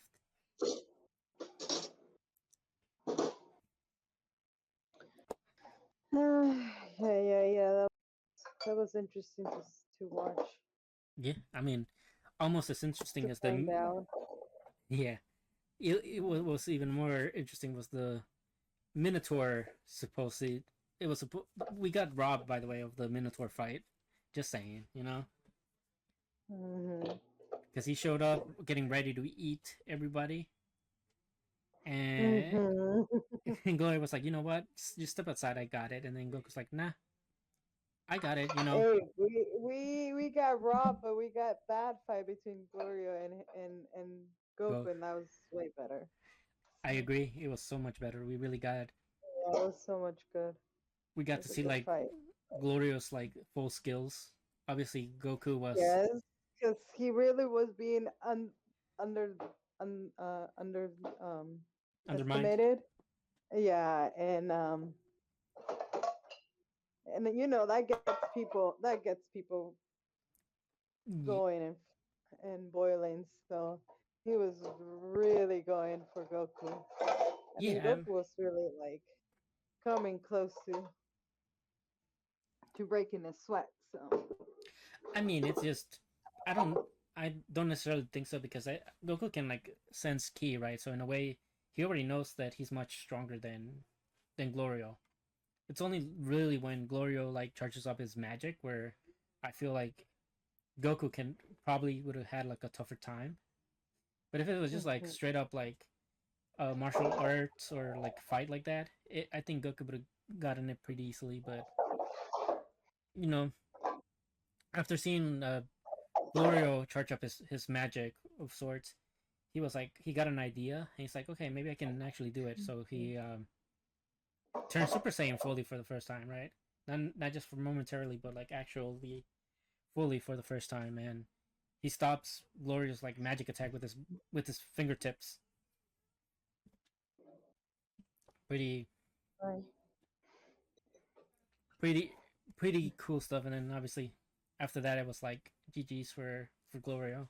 You know, he conceded the defeat, and it was like, okay, well, Minotaur, now you're up. What's up? You know, and he was kind of like, well, you know, you guys are actually so lucky that I just had a big ass meal last night. I actually don't feel hungry. And then his stomach growls. So then it was just, well, you know what? I'm still gonna call it quits. You guys are lucky. I'll I'll catch you next time. You know, don't let me catch you here next time. And yeah, that was pretty much what everything in the demon world. And because we do Yeah, you pretty much. at the end So, yep. we get more stuff on what's happening in the earth. You know, with Bulma and the rest of the gang. You know, Bulma's like finally supposedly about to finish the last touches. Vegeta is training still, you know, lifting weights. And they're kind of like, damn, do Saiyans never take a break, huh? You just can't sit still.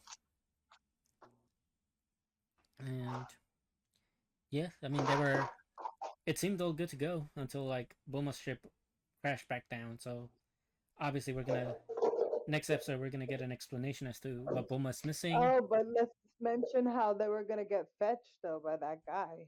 Yes, they are. So They are. so maybe I was definitely like, damn, that sucks because if they leave, they they'll get stuck there because they don't have the pin. But Yeah, good thing it didn't work. So I don't know how the other guy's gonna take them, but oh no, because he did requested a ship yeah, for it to fit everyone. So he'll be bringing a ship with him to bring everyone. yeah, So yeah. it kind of just Eh, convenient for them to sit it out to just like Yeah, and also I think he'll fix up whatever they need to, because I feel like um the ship probably didn't work because they have no coordinates on how to get to the workplace. So maybe mhm, the guy that's going to fetch him will put in the coordinates and they'll be good to go, you know. mhm.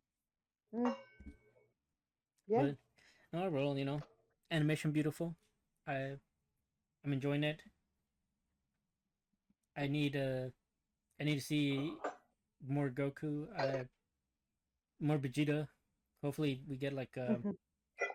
hopefully before, or not before, but hopefully pretty soon we get to see an actual fight with one of the things that's guarding the Dragon Balls. Mhm. I agree with you on that. That's gonna be a really good fight. So Yeah, and I think it would I'm be good. excited to see that.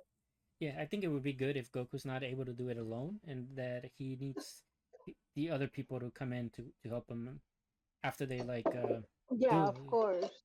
they do a tactical retreat to like figure things out, you know. Mhm. But yeah, that's all I got on Dragon Ball. Yeah. Yeah. Uh, Can't wait for next episode. Me neither. All right, on to the next one. Yakuza Fiancé, episode 2. Start us off with Hiroshima. How you feeling about him after this episode? Oh, we knew he was a bad boy, so Mm-hmm. I mean, she can fix him. You think she can She fix him? she can fix He's such a red flag, him. though. And and yeah, I mean he's a walking red flag, but I don't know. I don't know. Yeah. I think that's what makes this one so interesting. It's because they they're so opposite in that way, even though they were you know they were surrounded by the same kind of things. Yeah, Um, like similar she's circumstances. very yeah, she's very I don't know, but Stubborn. conservative. Yeah, she's very conservative, you know, Okay. um, in a way, and I think, but at the same time, obviously she's down Yeah, I mean, and tough okay, and shit. So I think it goes with him, like okay, like yeah, that balance him or like it gives him yeah. So I like I mean I think he definitely has issues. Should not be doing certain stuff, but um okay, I definitely feel like it's more that he's missing a conscience and right. that he's going to help her grow one, in a way. You mean Like to she? put it simpler. Yeah. Okay, She will help him to grow one in a way. So okay. so I so mean, yeah. you kind of put it perfectly to like how the episode started, right? With that, because she's talking like Yoshino's talking to the cousin that they met, right? The one that's sending Right. They're the having guy a picture. girl conversation over the phone. Yeah, Totally. and apparently Kirishima like met Yoshino like when they were 12, and ever since then he's been kind of like obsessed with her. The you know at a to an extent Yoshino doesn't want to really um admit that she's gonna be infatuated by Kirishima despite everything he's doing, right? Because Hmm. she's also like, because then he'll she wants to like figure out what he's thinking, but also it would kind of like Hmm. she feels like if she figures out everything, that she might actually start falling for him. So it's kind of like a conflict with her that she wants to get to know him, but she doesn't want to get to know him because she doesn't want to actually fall for him, right? Mhm. She wants him Yeah. to keep falling so hard for her, so that way in like a year, when she's supposed to leave, like he's the one that's left broken, right? But That's the plan. yeah, that's the plan. That is the plan. But even I think the cousin like is starting to like realize like how they're kind of becoming almost uh how do you say, like inseparable, and Mhm. Yeah. she's kind of warning her like, you need to figure out.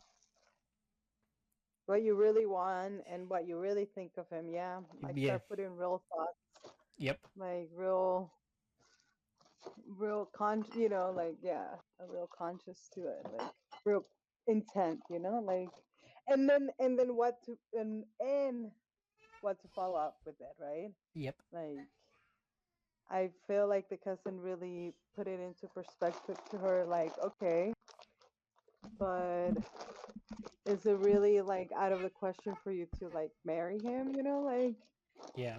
I guess, like I don't really think so. So, Yeah. It's so definitely. you should consider it. Like you shouldn't like you know like yeah. Yeah. Exactly. I don't think she it's one of the things that Yoshino doesn't want to admit, that she's catching feelings essentially, but because the girls kind of let her know, like, actually figure out what figure him out first, figure out what he's all about. Don't just think you're gonna keep coasting through this, right? Mhm. So she Right. that conversation kind of like ends, and we get more of Kirishima, where it's so funny because he's like out here being a yakuza, so he breaks a lot of the laws and stuff. But when it comes to like all the school stuff, Yoshino found it kind of funny that he was in the committee, because like, you break rules, you break the law all the time. He's like, yeah, but none of the school rules, you know, like, breaking law apparently does not equate as high as school rules. Who knew, right? But Who knew?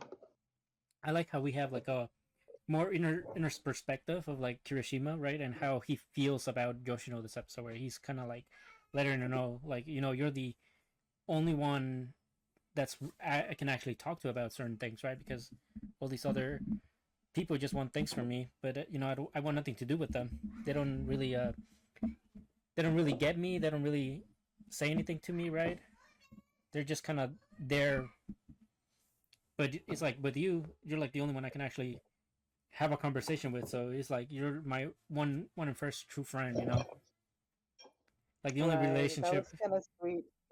Yep. That was really sweet of him. That was very mature of him too, Yeah, to acknowledge. So yeah, and that's exactly what the cousin was kind of like referring to. yeah, exactly. And after we have that little conversation between them, we get into Noah, or Nawo, you know, one of Kirishima's old lovers, where she's kind of like they're just with her group of friends, but she knows like they're all talking shit behind her back, but she puts up a fake smile, just to like play along with things. And they ask her about like her ex, like a guy that's her ex, apparently, that is supposed to be really bad news, and Super not. famous. Yeah, Yeah. but has like super good connections and stuff. Yep. And she's like supposed to be like a model part-time, right? Because I think she actually works like a regular job, but so her gigs are like just part-timing. And they meet Kirishima in one of these events, right? And they pretended not to know each other, just because for the sake of like her friends kind of introducing him to her. And they just kind of exchange a few remarks. And we find out that she actually went to They were Kirishima's. lovers.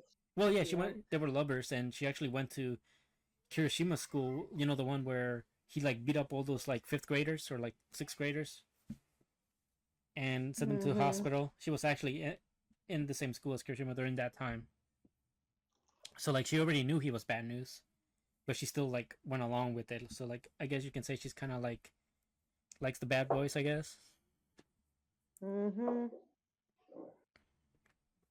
And Kirishima being Kirishima is just like here's my card, you know, or not even his card. It's like a card from somebody that he met there, and he just wrote like his contact info or something.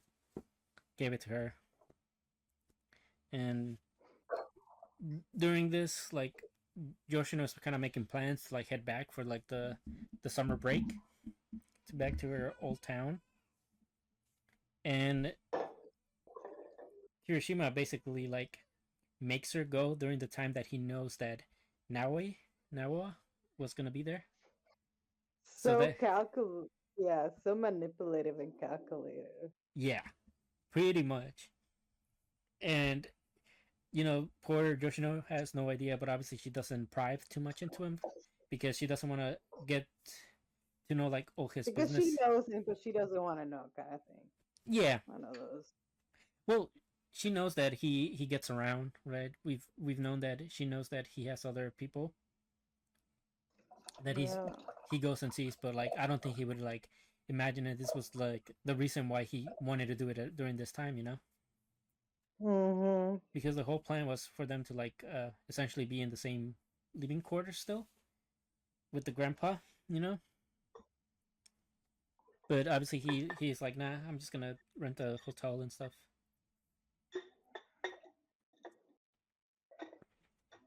And I like how when they arrive to the town, right, and they go to for takoyaki, they see Shoma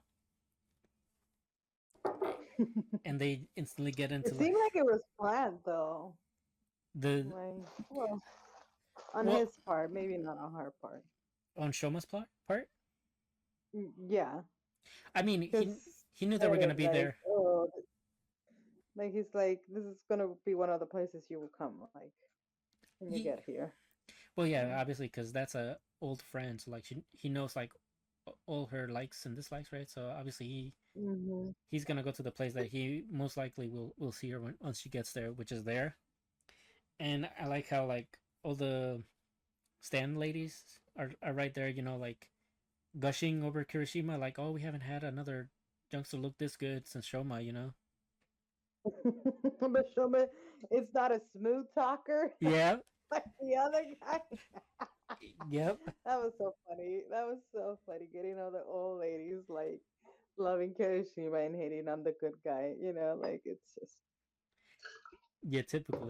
It's very calculative of Kirishima just knowing how to talk to the ladies, obviously. right. But no, yeah. So they don't end up sharing a room. Kirishima and Yoshino, and he goes back with his old lover, and obviously they talk for a bit, and he's like, there is. I think he does tell her that there is a girl he's interested in, but I'm not quite. I don't remember. Yeah, she tells him, but Yeah. but tells him that she doesn't seem to be interested in her, like something like Yeah, that. So but I think she's very interested in Kirishima because, her face kind of changes when she sees Yoshino's picture on his wallpaper, and yeah, and that's how we kind of end the episode. But overall, pretty good. How do you feel about the new girl though, the ex lover of Kirishima? like she's trouble, but we'll make things interesting. No harm, like no real harm done. I mean, So yeah, I definitely think there's gonna be something going on with that ex that she had because it seems like he's not the type to just let go of things. mhm. So, and he seems pretty dangerous. So I think we're gonna be seeing what he does sooner rather than later. Mhm. Yeah. But well, I'm enjoying it. I mean, we love a good toxic relationship and Definitely. a little love triangle. Well, not necessarily from Joshino, but from Shoma's perspective. Right? Yep. Yeah, Can't and wait to see how this develops with the new characters. yeah, Love it with the new cousin. We'll see what this new girl. yep. He's just stealing all the girls. This Kurishima guy. He's not. He just can't steal the heart of Yoshino, the one he truly cares about. He So really could have at the beginning, but he was so, you know. he showed his true colors too soon. Yeah, yeah, he really could have, but Yeah, yeah, but it's all right. Our girl is better off. yeah. I'm glad she's not just falling for it, right? Obviously, I think Yeah, once she really yeah, starts, yeah, once she really starts to like uh try to understand Kirishima better and really like knows what hmm he's up to all the time, right? Because I don't think it's always just about the girls, right? There's other stuff he's doing behind the scene, like stalking family members and shit. right. But yeah, I mean, I'm excited for the next episode. So I think that'll be it for this one. On to the next one. Nina, Nina this party. yep, Right. episode 6. All right, start us off. Yeah. So Nina, it's already like I don't know. I'm getting comfortable in the castle. You can say taking care of the bird, going around the castle. Made a friend with one of the waiting ladies because she noticed that the other ones don't even acknowledge her for that much. Well, they finally started in this episode of the last one, I believe, Yep, I when mean, she stood up to the bad guy, to the head of the squad. I can't remember the yeah, the Royal Guard. Like, position. Yeah, yeah, his position. But yeah. So um, and then what happens? They decide to go visit the the family, right? yeah, they're gonna Like they're go. gonna go So, visit the king and his brothers and stuff. So they're getting ready for the trip, and now that all the ladies in waiting and the guards are talking to her, they're never done this to any of them. That it must be a good sign. And yeah, I mean, to be fair, like you kind of really glossed over a few of the things, right? She pretended like before she got everybody like on her side, she pretended to be a servant so that the royal mm-hmm. guard would like grab her, would like try to grab her, and obviously her knowing that she has like a higher status in there, right? Use that to her advantage to used the advantage that she belongs to Seth, right?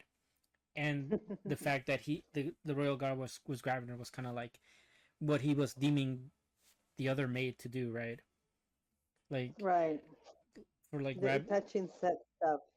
yeah, So he's touching set stuff too. So yeah. And then he tried to like revolt against her, and thanks to her lady in waiting, right? She learned this technique where she can use his own force against him, and then hit him like in the the one spot where like it takes out all your oxygen, and that's how she was able to mm-hmm. like knock him out and make everybody like make the guards be able to like put him in a dungeon, which Seth did not take too kindly to. He's like, you're not gonna use my name like that, right? Because they warn her, right, that he'll be about it, and he's like, "Oh, it's perfect. Just talk." Yeah, And that's when the guards kind of figure that she can handle the the bad wolf of Set, and they might not have to feel bad for her, so they can get to know her. yeah. I mean, So it was pretty rude of Seth. He did warn her like, if you do that again, I'll cut your throat. You know, but she was like, obviously she's been paying attention to him, so she was like, I know, I know you well enough to know you won't actually harm me unless I try to cause you harm in the first place, right? Yeah. Mhm. And the reason why Seth wasn't there during that time was, because he had to deal with the princesses that left, right? The kingdoms of the princesses that left. He went to for retribution to those kingdoms. So, those two princesses just doomed like their own homelands for escaping. Pretty pretty rough on them. I do think like obviously there's so much signs that Seth is warming up to Nina with obviously like you said he said that she's able to take care of his bird Nina, Mhm. and that's how Nina is kind of like using an excuse to like talk to him kind of indirectly but directly because she's talking to Yeah. Nina. She's talking to Nina and as if she's trying to uh talk to Seth, and he's like, you can't if you keep talking to her, you're not. I'm not gonna answer you, right? It's like you're not talking to me directly. Uh, Oh my goodness. but yeah, it's it's such a good vibe now in the castle. Obviously, with how Nina Mhm. handled the royal guard, like people look up like more uh open and more warm to her now. Which Yeah, Sad is open up to her too, yeah, he's opening up and to her. introduce her to the family. Yeah, even though he kind of forced himself on her, right? Because he forced a kiss on her, and she did not take too kindly to that because obviously she's still thinking about it as Mhm. from her own kingdom, and it's not one of those things where she feels like you gotta actually mean it when you're trying to like kiss somebody, right? Put some Right. passion in there, not just like use it for whatever Seth was using it for, to cause her Power, like yeah for power. like power gain as pieces. Like she would say. Yeah, and she calls him childish because he hasn't grown out of using people like that, right? So, Mhm. despite how she's feeling, And calls and calls him out that he's never been in love with before. yes, she did. No, that She, he's never loved before. which we know Nina loves Asher, so it's it's one of those things where it's kind of like you just it he has to come back in the picture soon. Obviously, I know when he does, but I don't, Mhm. Mhm. and Oh yeah. it just I just can't wait to see like how Asher like kind of comes in and deals with Takes Seth, it. Yeah. or like tries to deal with them, or to get Nino back in some shape or way.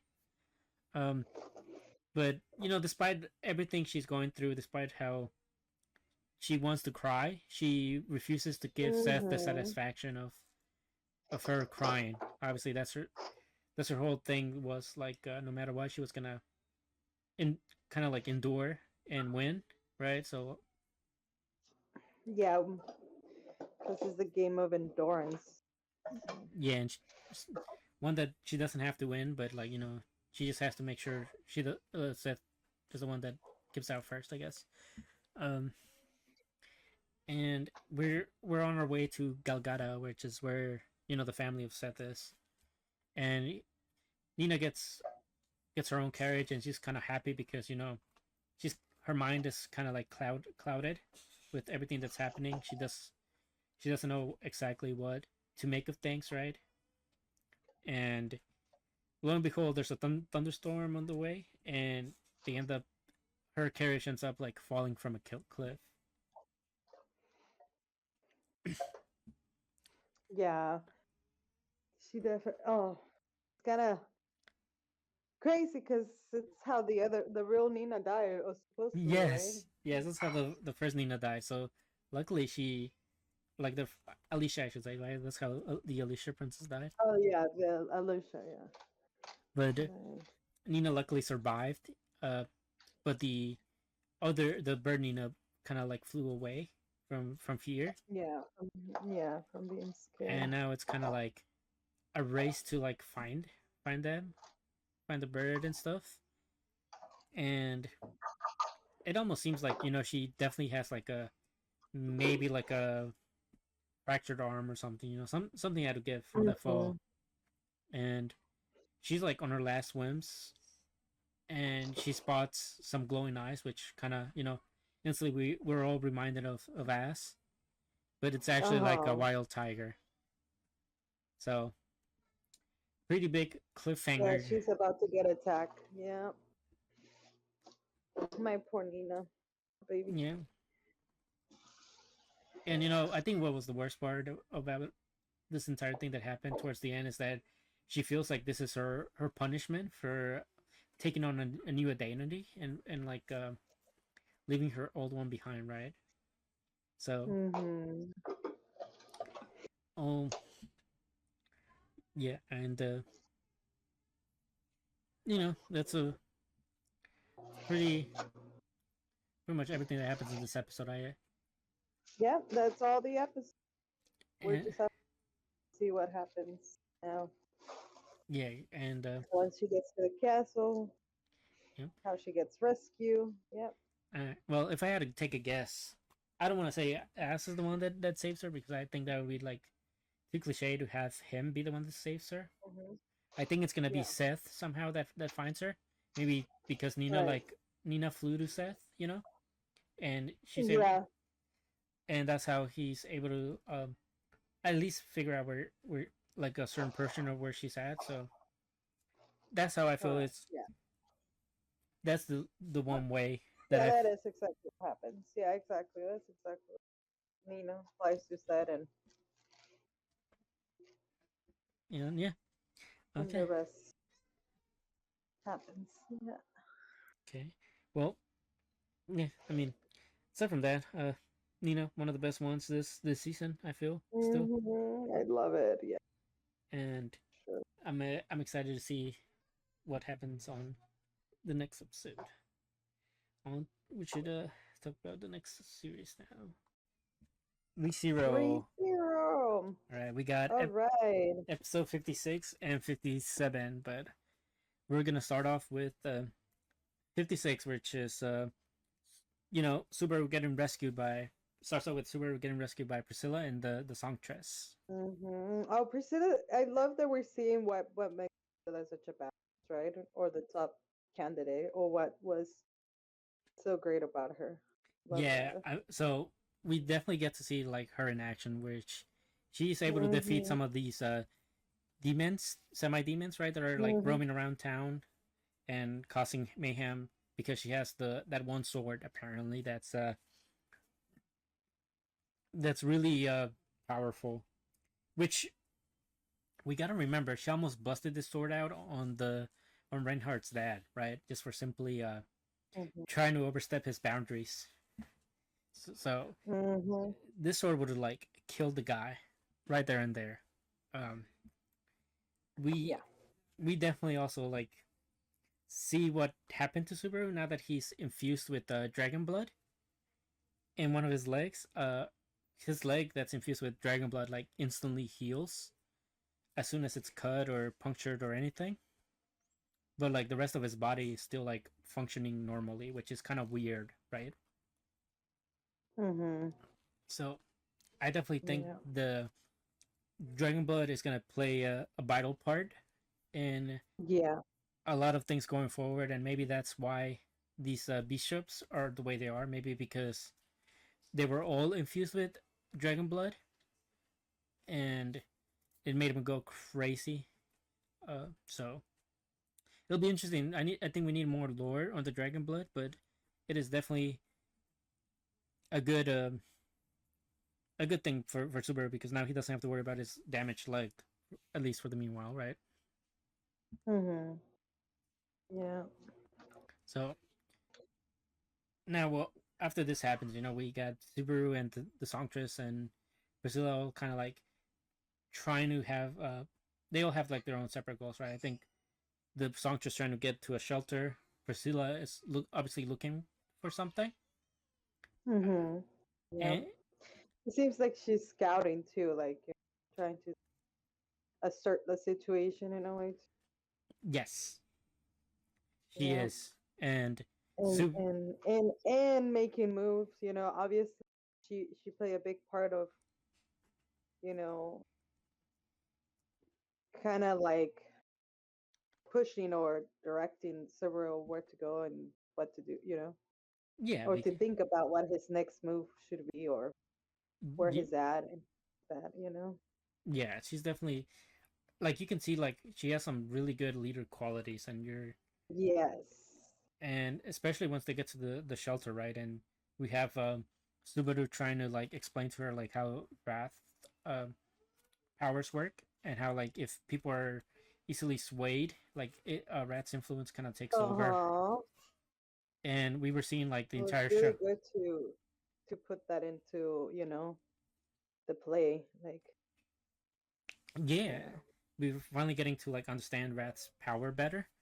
And we also see that the songstress has that kind of like calming power, because she starts singing and everybody like starts looking her direction and kind of like starts easing up. And you can clearly see like even like Subaru, who was also being Yeah. influenced by everybody, he also starts to calm down. And like all of a sudden, Yeah. they no longer have red eyes, and now they're pretty calm. So, and Yeah, that was pretty good to see that. obviously with that taken The care of, counter attack. yeah, with that taken care of, she's like, you need to go rejoin the forces. They probably need you. It's like, I still, Mm-hmm. and she's like, I still have something that I need to look for. But afterwards, she says she would join after She would finds join, yeah. she finds what she's looking for. So that's that's somebody that they clearly like need someone in there, right? And then we cut to Greed and his 54 wives left out of like 300, and we get a little more insight on like what happened, and how like all the wives essentially pretty much are subjugated by him, and Mm-hmm. they just listen to him, and they don't really oppose him, and they all basically share the same goal of just like pleasing them. And obviously it kind of goes counterintuitive to like what Emilia is right now, right? Because she's obviously more free than them. She um has her own mind, her own goals, and her own ambition, while these girls are just kind of mute and just going along so that they don't get killed. Yeah. And Yeah. She definitely has like this lady in waiting too that she's getting close to, even though, as you said, she's pretty much brainwashed in a way. But it seems like even though they're building a relationship. yeah, I think that's just because Emilia like just builds relationships like that. But it's not really her lady in waiting. It's more so like the wife that's Well, supposed to yes, train her. because it's another wife. Yeah. She's supposed to learn from her to how to be a proper wife for Greed. Mm-hmm. And speaking of Greed, we find out that he doesn't necessarily have the same goals as the other bishops. Like, his whole thing is just he wants the marriage, and he's like, if y'all better not like ruin this for me. Oh, yeah. But other than that, like, he really has no not a single thing in common with these. So we have a less unified force in the bishops, who are like basically bringing everybody together. So Mm-hmm. I thought that was pretty cool, how uh, how they are and stuff. Yeah, their relationship. Yeah, how they differ between both sides. And then we cut back to like the other side with Julius kind of saving Subaru once again before they like go back to meet with everybody. And we learned that Crush is not doing too hot. The dragon blood's like affecting her, and like Yeah, a that was bear. really sad to hear. They're like, it's This this what was what's his name? Felix. Yeah, He Felix. was like super Well, super crying out loud for that. yeah. All right, give me one second. Yeah, and Felix is the one that's really hurt with what happened Yeah, with. he's just bawling Yeah, I mean, about who the could blame situation. him? It's the girl he loves, you know. Hmm. Yeah. Yeah, and So. I mean, we find out that she's pretty much the Dragon Blood's destroying her from the inside, and you know what she once was beautiful is no longer like looking too pretty thanks to it. Hmm. So, you know, pretty much this is when Subaru starts discussing with like the other people, which is what are Anastasia and Julius Anastasia and and Julius. Julius, and then we get Garfield in, Yeah, jumping in, being happy that he found him. They're reunited. yeah, the You boss. Yeah, know, like yeah, it's like exactly. he's really down in the dumps, Garfield. You know, like Yeah, I mean emotionally. So he psychologically. definitely needs to. Yeah, he definitely needs Saboria's like support, Yeah, just being near. yeah, exactly. And you know, with everybody there, Subaru finally like lets everybody know that you know the Tomb of Wisdom that they want. Both versions are no longer in the world, right? Because there was only two. One with what was his name, Roswell, and the other one was Beatrice, which both were burned to a crisp. So even if they decided to like go along with the bishop's demands, they were not going to be able to fully complete them, you know. Mm, yeah. And then this is also where we find out that the artificial spirit that they wanted is probably going to be Beatrice, which we have no Hmm. idea where she's at right now. Yeah, we really don't. We Yep, knew she was at yeah, we wish. one of the shelters, but now with everything, she might have gotten moved. Yeah, she might have been captured already. Mm-hmm. That too. Yeah, and I mean, Subaru sticks to his goal. Like, you know, he's telling them, you know, my goal still does not change. I gotta save Emilia. He's like, but I also know that Emilia wouldn't have like wanted the people to suffer, right? Abandoned. Yeah. Yeah. So he's like, I'm not gonna let innocent people die from this, right? So his goal, his like my first initial thing is to make sure the innocent people are good, and then we'll be able to rescue Emilia with that. Mm-hmm. Afterwards, you know. And Yeah. speaking of Emilia, we do have more Emilia content towards the end of this episode, which she's trying to like. Uh-huh. And it's worth to mention that she was there when the communication between the sins, the bishops, were what's happening. Yes, she was able to get And intel. yeah, so she was able to get the intel and then see the communication, which Emilia, like when she grabbed that mirror Which, by the way, and it was the other guy there, I felt like, oh, you're lucky. Like, how did that happen when the wish was on the other side? You know? yeah, with Al Uh, being the one that's on the other end, which first of all, pretty lucky that happened there, right? But right. I don't know if you recall, but this is the device that people thought Subaru was trying to negotiate back in episode 1. You know, like way back in the season 1, this is the sort of like communication device that they thought Subaru had, with which was a cell phone. Ah, yes, you're right. So I thought that was like a neat little detail that I'm like, oh, that's so good. Now I finally Mm-hmm. realize why they were like really worth a lot. Obviously, this is their way of communicating.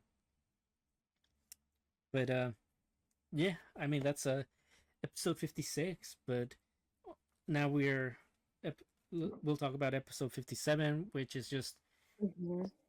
first of all we get the how it ended up happening that Al got one of those devices, and that's because he just went and took out like a bunch of the witch cult people by himself. Yeah. Yep.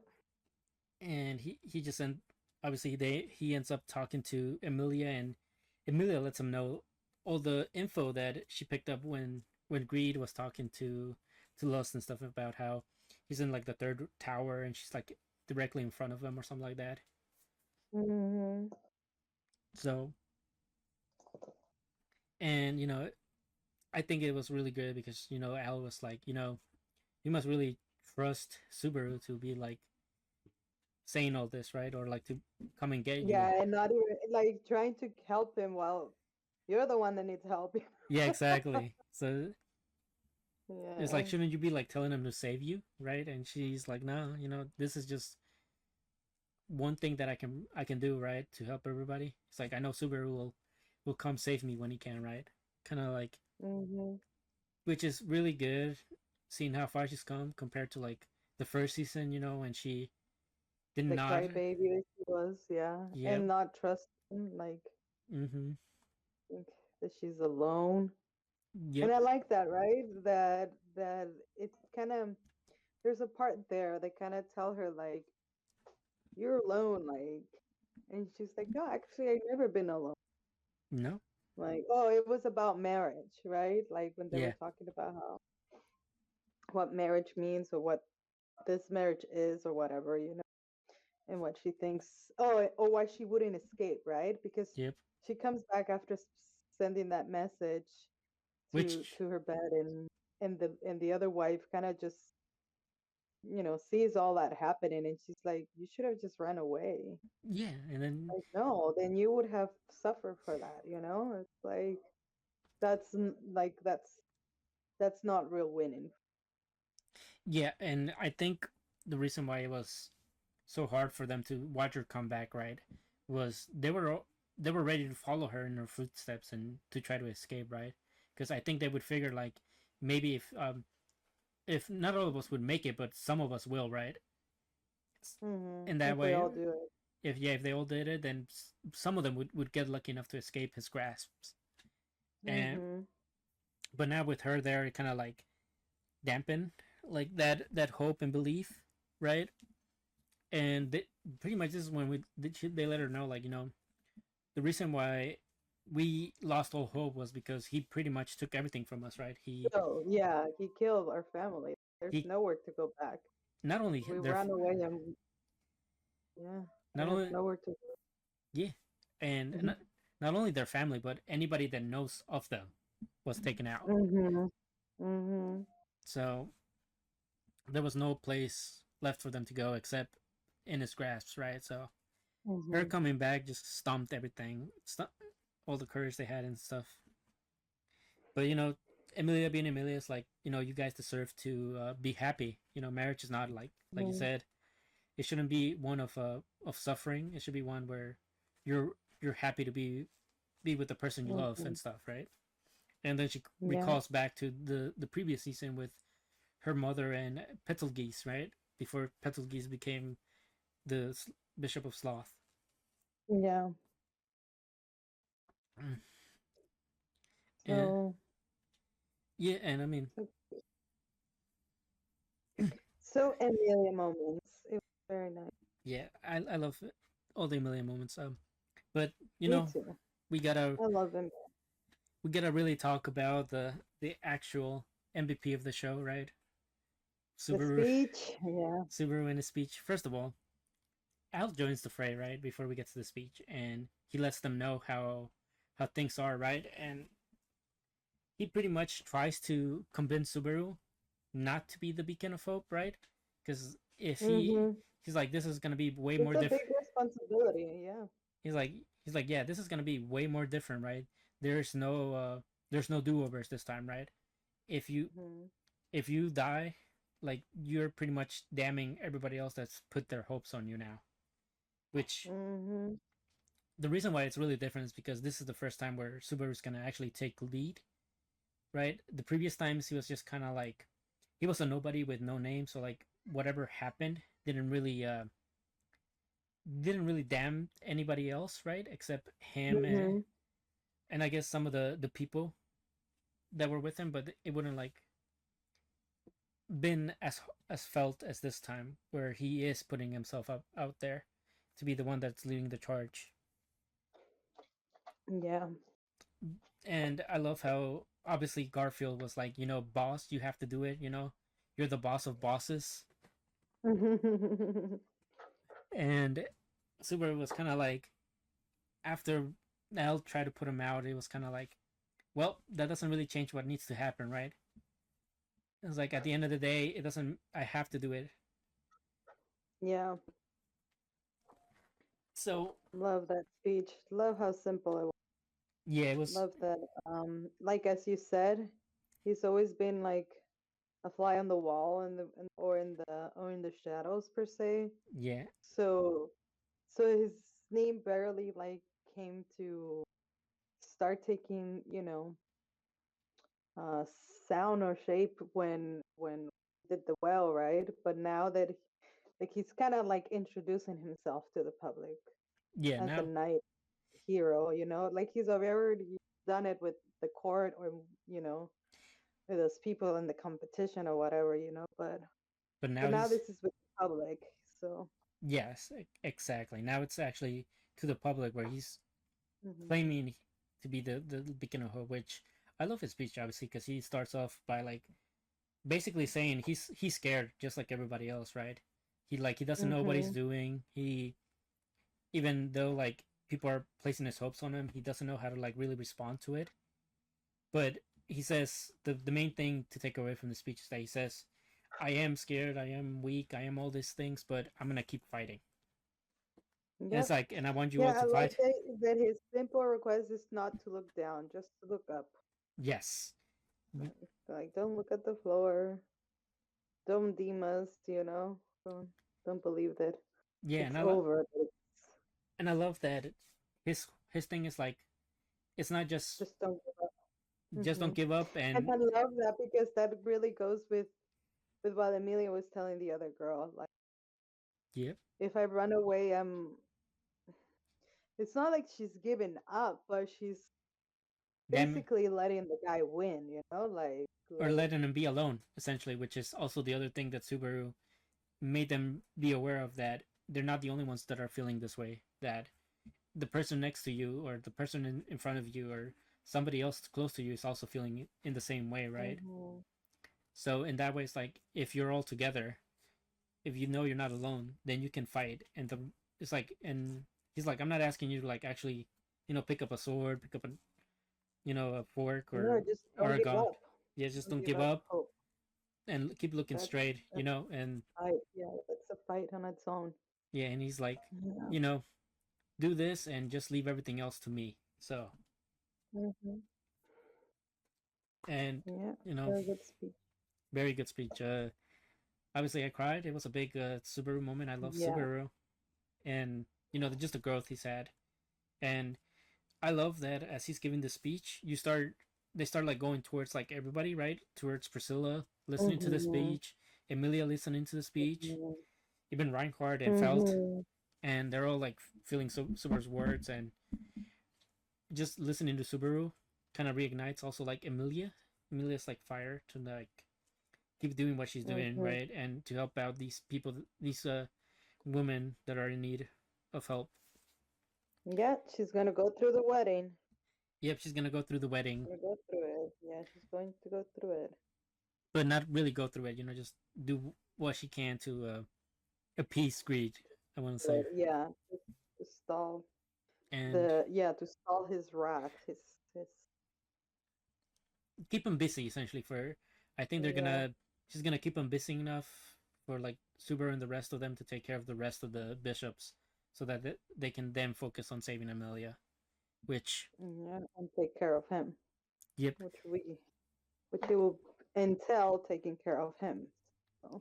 exactly. And you know, speech is done, and Subaru's like, "Thank God, right?"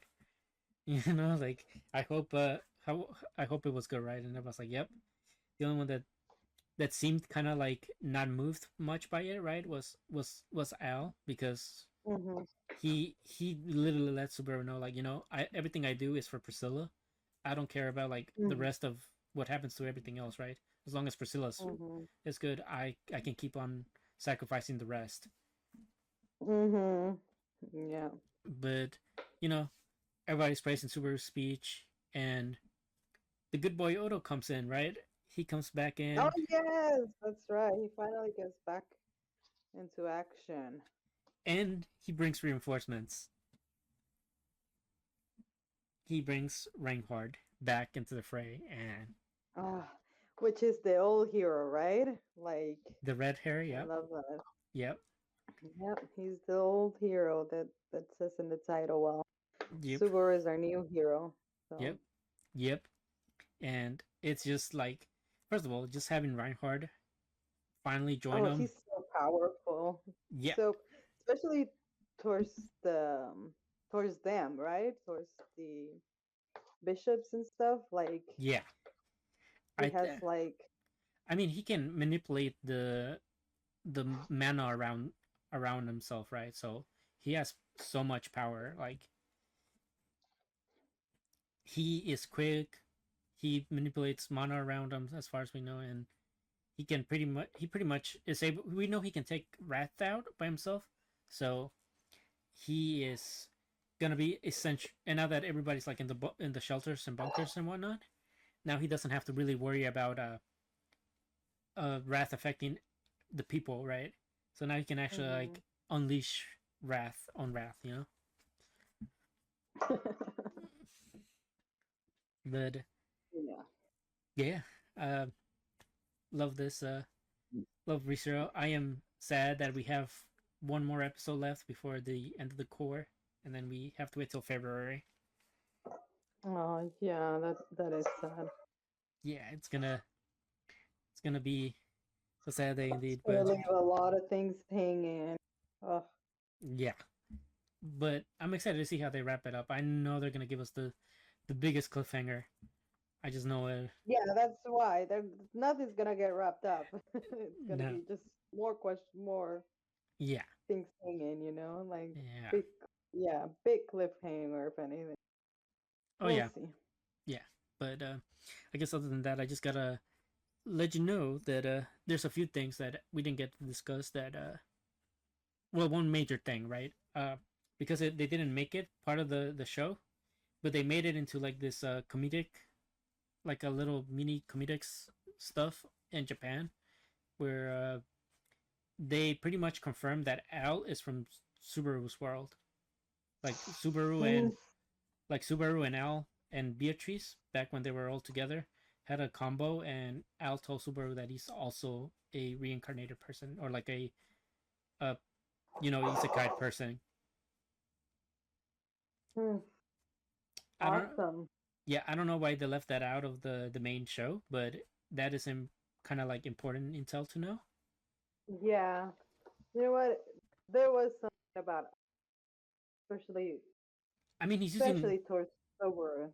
yeah, I mean he's using things like bro a lot, which it's not it's like a talk from this side, right? It's not really like a talk of people that are around there. Hmm.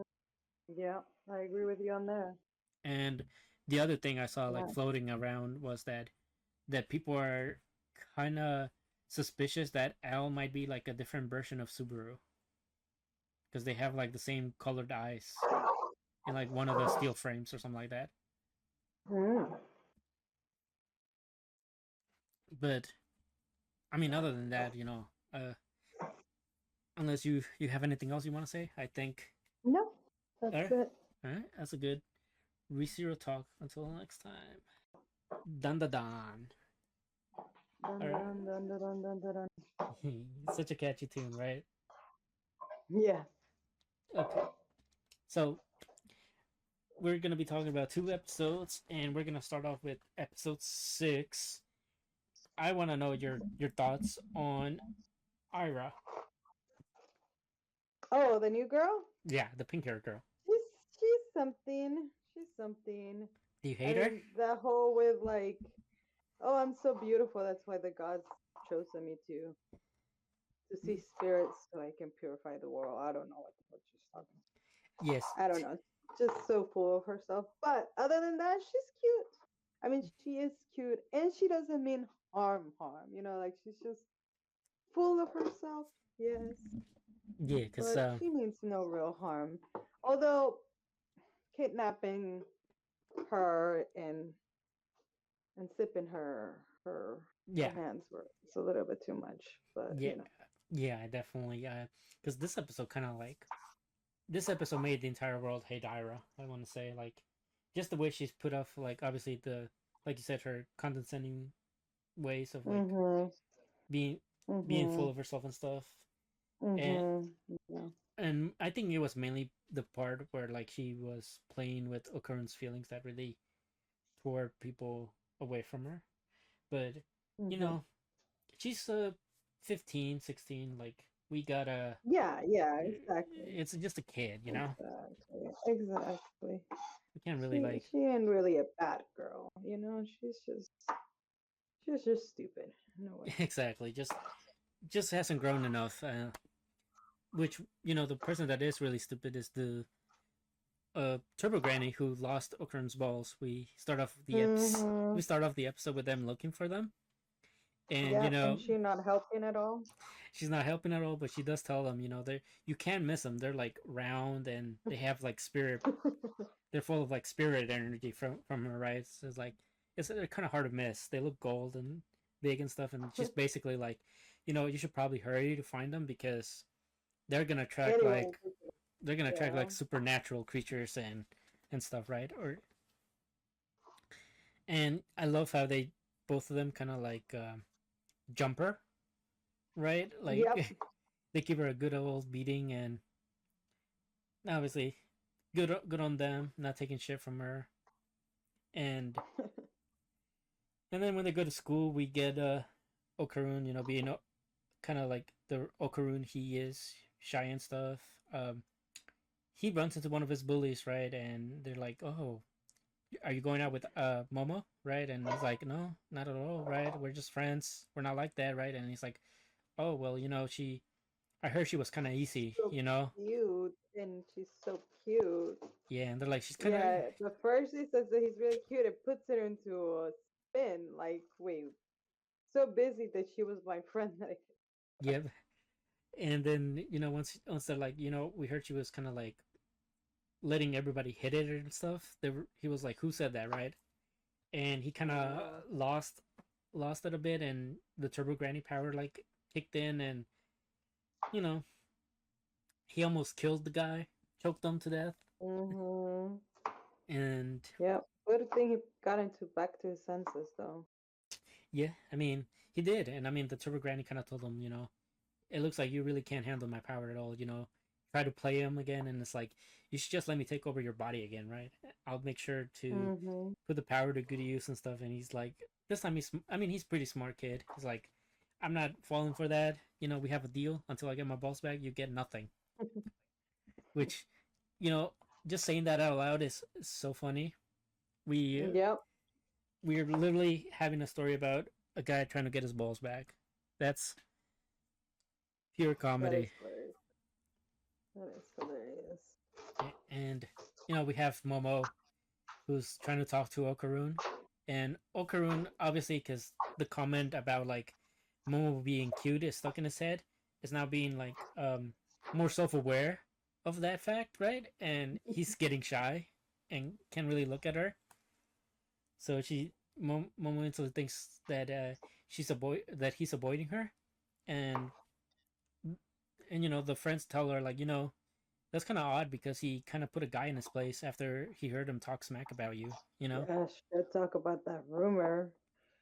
Yeah. And who's the one that put that rumor? None other than our girl Ira. This girl, she's just like she said it in there. She doesn't not know how to not get what she wants. Exactly, and I think that's one of the main faults that is making her be in that way. Obviously, because she's always having her way. So like, she thinks she can Mhm. get away with everything, Yeah. and she did see that Momo has her psychic hand when she like dumped that tray on Yeah, her. she can see that, right? Like she actually has some like spiritual powers on her own. Well, yes, because she found the golden ball. You know, she found Yeah, Okarun's she did. and that's what's letting her see psychic powers and stuff like that. Which, by the way, the Granny Turbo Granny kind of lets us know a little late that if a human was to find it, that it would probably awaken their powers, and that we should probably find that human soon, because if they're able to see the yokai, then the yokai can see that they can see them, and they're gonna want to take them from her. And she's actually like kind of also warning Okarun at the time that there's this yokai that's been around, right? Which we later find out is Silky, acrobatic Silky, Yeah. The because mother. yeah, which we uh we find out who acrobatic Silky is because Turbo Granny like looked up the info on Momo's Google. friend's phone. Like she stole her phone. She stole the phone. That's Yep. so funny. Yeah, and I want to say like yeah, I want to say though, even though Iris friends kind of like tied down Momo and stuff, they did not deserve to be flown into a wall. You know, I have to agree with you there. Like, goddamn, they're rough. that was I obviously like this is an anime, so I don't think they're dead, but like they should have been dead. Yeah, for sure. That was not taking that easy on them. Yeah, that was a little excessive, but deserved. Um, but yeah, obviously, Ira like really tries to use a cross to like send Momo away as if she's like a demon. Pretty funny. Acrobatic Silky takes her and it's like, you gotta call me mommy again, right? And Okarun tries to save Ira, but he gets eaten. Yeah, they all get eaten. Well, except for Momo. Too good. No, she gets eaten too. Oh yeah, you're right. She gets eaten too. Yeah, she does. They all get eaten. They all get eaten. Yeah. Ira like gets eaten because she's been rebellious, and the Silky does not like that, and she blames it on Momo, and that's why she tries to persuade Momo to tell her to call her mommy too, but Momo's like, nah, I'm gonna do my own thing. Fuck off. Yeah, she's all like cussing her out too. Yeah, and she gets eaten then, and oh, that is when she gets eaten. Yeah, she gets in then, and then obviously we got the MVP of this episode, which is Turbo Granny, coming in, and it's like, listen, like you old bag, right? You old bag, you've just eaten all of them, right? And you're gonna spit them out, right?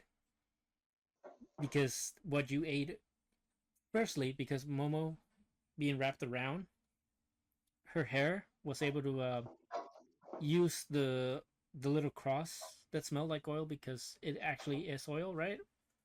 And the lighter. Yeah, the lighter that's partially oily. She lit the entire hair on fire, and it burned acrobatic Silky.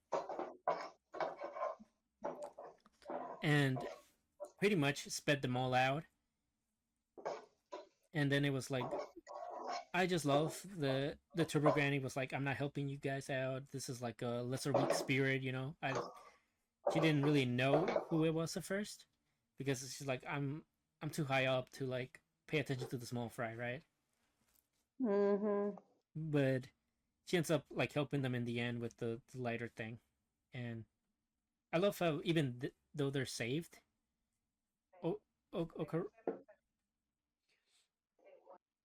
Okarun is still like how you say, like talking to her about like, you almost lit me on fire and stuff. Yeah. I can. Oh, did you stop talking? I paused it for a bit. But okay. I was just saying that Okarun like was still like talking smack to Momo because she lit him on fire, right, from the inside. And it's like, it's better than being eaten, So we now have Momo and Okarun once again, like getting ready to fight Acrobatic Silky for real this time, you know. And you know, then we get into episode 7, which you know, Which is to the background of the ghost, which I yep. like. I like that it goes there, you know. All right, you wanna go ahead? I want to hear your opinions on this because this episode kind of broke me a Ah, bit. Like I'm not gonna lie, this it was definitely you know, surprising to see because we knew that she wasn't the real mom from the girl, right? yep. But it was good to see that we started with her backstory, with her um Well, her point of view when her daughter was taken away, right? That's how the episode kind of no, like well, first with like her relationship with her daughter and how like close she was yep. and how she would work, come to work, you know, take care of the girl and you know, you know, I will, you know, it make they're not very clear what the mom does for work, right? But you can kind of see tell that she might be into prostitution or she might have, She's you know, be owned by like by some mafia, you know, yep. like. It's I think what I loved best about this backstory, right, was the fact Mhm. that aside from like the initial parts, it was just like the music was playing in the background and you just kind of saw things Mhm. happen, so you Mhm. get to kind of like piece together the story where the mother's like working 3 jobs just to pay Mhm. just to make sure the lights are on and for her daughter to have a chance to be a, bal- a ballerina, you know, she Mhm. just like her mother was. And at one point the mother decides to treat her daughter to the red dress that the The dress, red yeah dress. the red dress that the acrobatic Silky has, and that's what like makes it to the point where she was no longer able to pay off the mafia people that she owed money to, or like that owned her, right? and Mhm. and that's when they Or came, yeah, pay all her quota.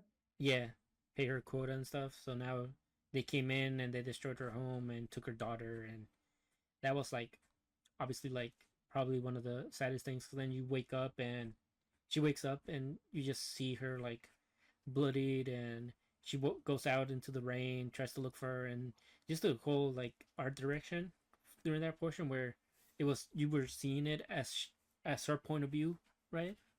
Where everything was just kind of like a blur, and she was just running, and obviously at one point she realizes that her daughter is no longer gonna come back to her, so she does the one thing right that brought them together, which is the ballerina dance thing.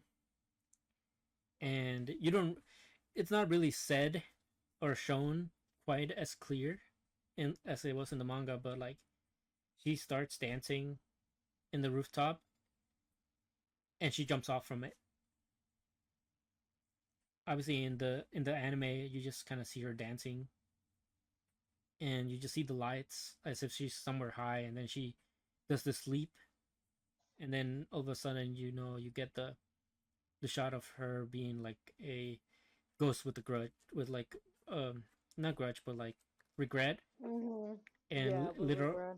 little Ira sees her for the first time there, which is just not And that's how she gets like bond to this world, yeah kept in a way. Like yeah, that's why she wasn't able to move on, because then she realized that she wanted to protect her daughter all this time, and she made it her mission she didn't. to kind of protect Ira, right, afterwards. And you know we did skip to this big portion of it, but I think this is like the juiciest part of the episode, Mm. obviously. And yeah, we this is how uh acrobatic Silky saves Ira's life, because obviously because Ira was eaten, she Yeah, and she's real human. Like she doesn't have like real powers or any like yeah them. yeah, yeah, exactly. Any protection from like the yokai, she died, Mm-hmm. and this is the only way. The only way to save her was for Momo to graph the little bit of aura Ira had left in her life, right? And graph the aura that acrobatic Silky had, and kind of like transfer it through her psychic powers. Yeah, But obviously, like a spiritual CPR. yeah, and I like that the Turbo Granny is like the one giving all the directions.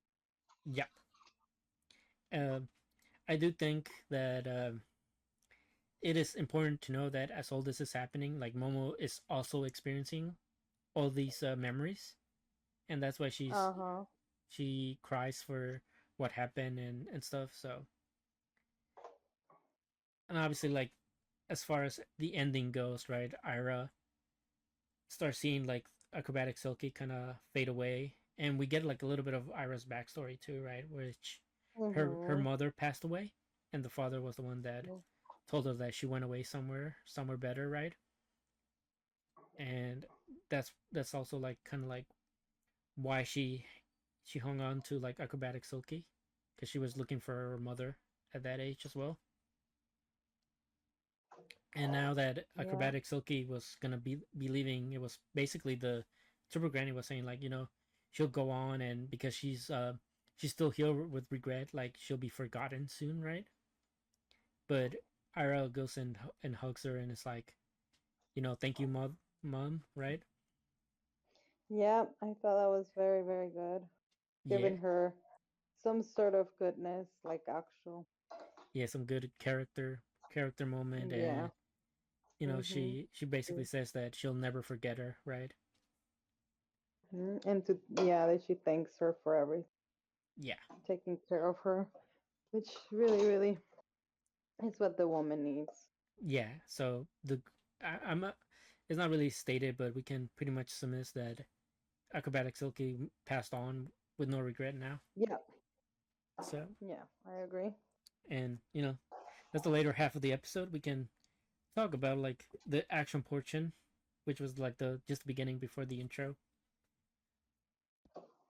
which we have Okarun hitting his big, full throttle move on acrobatic Silky, basically, right? Pretty much, The real MVP there was Momo. Fuck yeah, Momo with her fucking hands tied and being able to fucking save everyone. exactly. Momo really, I mean, she is the main MC of the show. We want to say like Yeah. they're kind of like a duo with her and Okarun, but No, she is.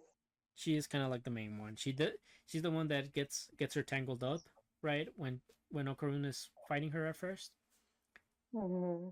so it prevents her from moving, and it allows like Okarun the chance to actually like do the full throttle headbutt, which it was so funny because he was like, I don't know how I did that the first time, and Emma was like, well, just do it again, just wing it basically. But And then teaching him how to fight because you don't know anything.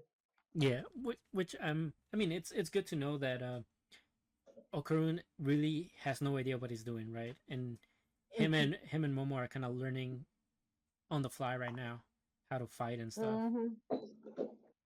And obviously, we have a thing where Okarun, first of all, we still don't know like how he's gonna be able to handle all the stress that Turbo Granny puts on him. Well, Hmm. we sort of know because like I think Seiko like back when she was introduced told him like you gotta train. So Yeah, we're gonna have to see Okarun training to be able to handle more of Turbo Granny's power, essentially. Which definitely. you know I like that, and I like obviously this show has so many good things to it. It's funny. It it's very good in the action. The adaptation's like incredible, but I think this is like really where people really got taken by surprise because I don't think nobody was expecting it to get like this emotional of an episode. Yeah, get some death on top of it. Yes, exactly. Yeah, we got that. Yeah, that. Mhm. So Mhm. Um, getting the background story and being so, yeah, so like that was a yeah, good touch, yeah, I'm emotional touch.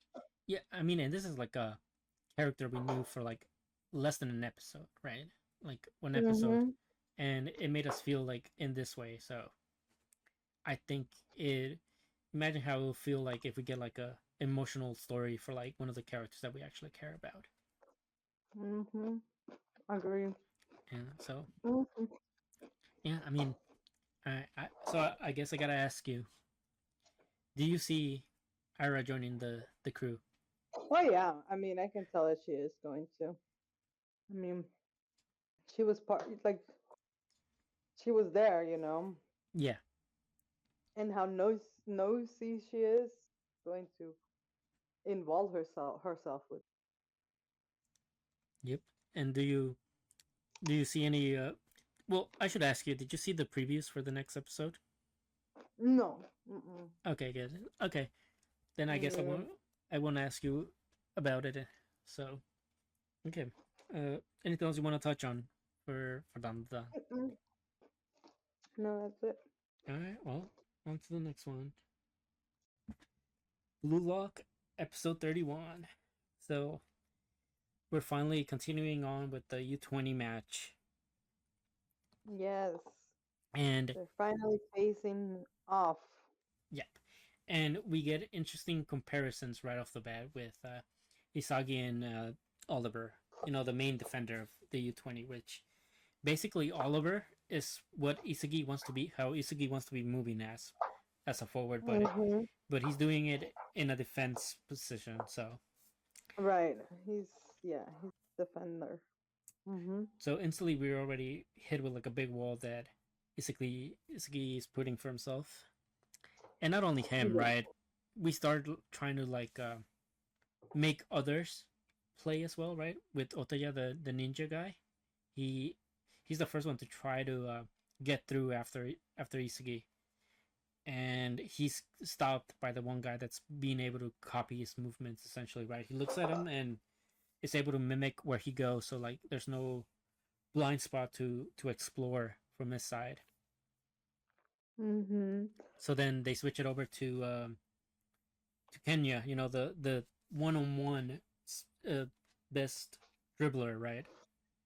And he gets he's able to get by the person, but the person is so fast that he's able to like block him as many times as possible.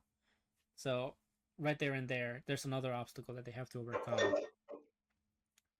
One that mimics moves, the other one's just a speedster to cover up whatever mishaps they have. And then they're like, okay, well the wings don't seem to work. Let's retry the center this time with Nagi, right? And Nagi gets stopped by that guy, like Doberman or something, right? Where he's kind of like physical, more like really physical. So like Nagi's not able to do his quick turns or his quick sudden shifts in his body like he normally can. So Nagi gets shut down instantly, and it just seems like this is like the biggest wall that these guys are gonna have to face as forwards, right? They don't seem like Yeah. very penetrable. And to top it all off, Oliver takes away the ball from Isagi and sends it to Sai. And Oh man. go ahead, talk about Here Sai. they go taking, yeah, and here they go taking that team taking control and taking it to the goal, right? I Yep, like how Sai like does, you would think they like one of like they said in the episode, they're trying to figure out what his move's gonna be, yep, and he passes it pretty early on, which is kind of unexpected to for him, like they did not expect him given a pass so quick. And but like they said, it starts with him and it ended with him all right. So yep, at the end, I was returned to him, and he passes it again yep. though, and then The forward misses. that the guy that he passes it to gets blocked. He misses, so he gets it back, and he has it in a very difficult uh, angle, right? Yeah. But he still does it. He Yeah. still makes it, Yeah. and Basically, they're like he has like no angle to shoot from, right? Or like close to no angle yeah, to shoot from, but he still ends up making it. Which, yep, to be fair, Gagamaru almost had it, but he didn't take a step back. I think if he would have been able to stick a, yeah, and as you were saying, like all the times that Sai passed it is because he was like thinking 2 steps ahead of everybody. Like mhm, by the moment they decided what to do, he already had mhm, done his move. So, mhm, which is kind of like also to play on what Ego was saying that, or like what Hiyori was telling like Isagi in the previous episodes. Like you gotta move, think, and react all at the same time. yep, And yep. That's what this guy is doing yeah, off pretty the get seamless. go. Yeah, pretty seamlessly, right? And they're kind of. I love how the E120 players are like all trying to like congratulate him, and he like He's like, no, you guys are losers. I gave you guys a chance, and you guys couldn't even deliver. I had to do it myself. Like, just like fucking lecturing them off the. yeah. I mean, Get- to be fair, he told them off really good. Like he's like three chances. He's like, there was 3 chances I could have shot from that. I wasted energy Mhm. giving you guys the opportunity. Giving you guys a chance, yeah. Yeah, and I love how he went off on the other guy. Right? He's like, even a The untrained star, monkey. Yeah, he's like even an untrained monkey could have finished those off. supposedly the star of the. Yeah, he tells him right. He's like, you're a forward. Your job is to score goals. A forward that cannot score goals is not a forward in my eyes. Mm-hmm. It's like, how is a midfielder gonna be doing your job better, right? That's essentially Yeah. what he was telling him. And Oliver's kind of like, dude, it's alright. You just have to show him. Yeah, Kind of show prove him. you gotta prove to him, Prove it to him. and it's like just don't miss those shots again, right? It's like don't do Yeah. that. Which Oh, sorry. Funny of yeah, I like the dude. I love Oliver. Like He's very realistic for sure. yeah, he's very realistic, and you know I do like that Gagamaru did his first actual like one on one he was able to save, which was good. Our good old guy that's like first time keeper. You know. Yes, yes, that was so good for him. I also noticed that. I was so happy. Yeah, obviously by the point the guy shot, so I was already like already looking for where it would bounce off from because I don't think Sai like real Sai knew right off the bat that he was probably gonna miss and just went to the most likely spot that the ball was gonna go to. Yeah, So yeah, I was gonna get return. and I love that we have this little like moment with the Isagi after the goal gets scored where he's kind of like being drowned by the audience, right? Reception of the goal, and he's kind of like doubting himself. And once again, Rin is the one that's like telling him, dude, Yeah, just keep your eyes on me. Like, yeah, don't get. There's 90 minutes, right? yeah, it's Like, like, there's. yeah, he's like, the next 90 minutes, I'm Let gonna, me turn them into howls this year. yeah, which, Doing the egoistic like talk, yep, right? Like yeah. I mean, there's 90 minutes. They probably have gone through like maybe like five. I want to say, right? 5, yeah. Mm-hmm. So 5 or 10 the most. yeah, Yeah. so there's still plenty of time for them to like catch up. Which, there was like concern also from not from Ego, but from the girl, right? Which is like, they pretty much did everything that was in training, right? It's like, why is it not like working, right? And Ego's at the end of the day, it's like, training is just training. You don't have the added stress of the atmosphere, added stress of the conditions, right? Hmm. Or the added like toll that physical that this match is gonna bring out either, right? So he's like all these things are adding up to where training would only be good if they can actually like manage to pull it off in a real game with all these things intact, right? Which they do kind of sort of end up doing because Rin and Isagi are like the ones that are leading the charge this time together, right? Yes.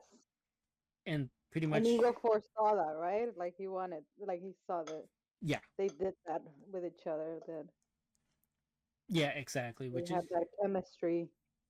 Yeah. and I love how these people are like looking at them and they're like, damn, they're kind of like trying to outdo one another already, right? Mhm. And and of course, like at the end of the day, it is a team sport. So like Ren does the one of the moves that is like kind of unthinkable, and he just kind of backheels it to Bachira again. Yes. Yes. And Bachira was kind of like, ooh, I was getting jealous that you guys are just playing by yourselves. I love that about him.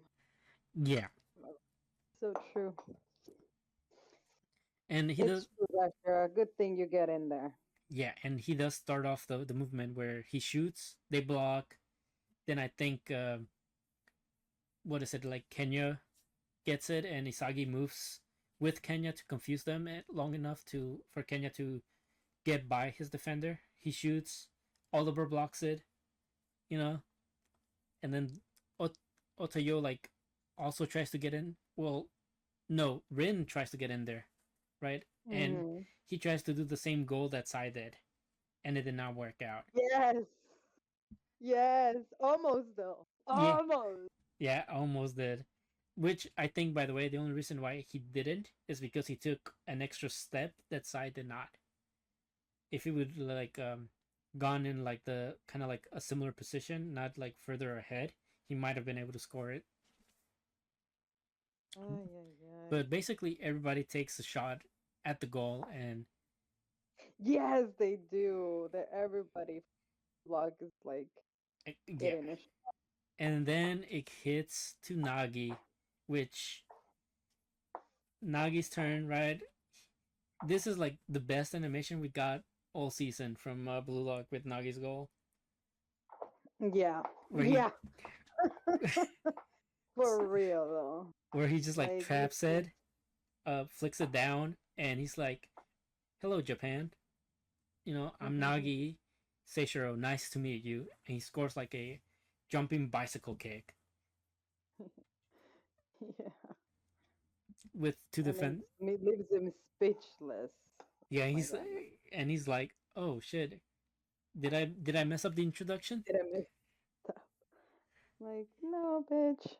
Nah, You're just doing too much to leaving everyone speechless. But yeah, it's not bad. It's not bad though. yeah. Which then everybody just starts cheering, right? And I love even like the people at home are like cheering him on, and like they're like going loud. Mm-hmm. Well, yeah. I mean, That was a sensational goal from Nagi. I mhm, was. This is just how he introduces himself. So like, Blue good Lock, for him. yeah, Blue Lock gets his first goal. The only one that doesn't seem too impressed is Sai.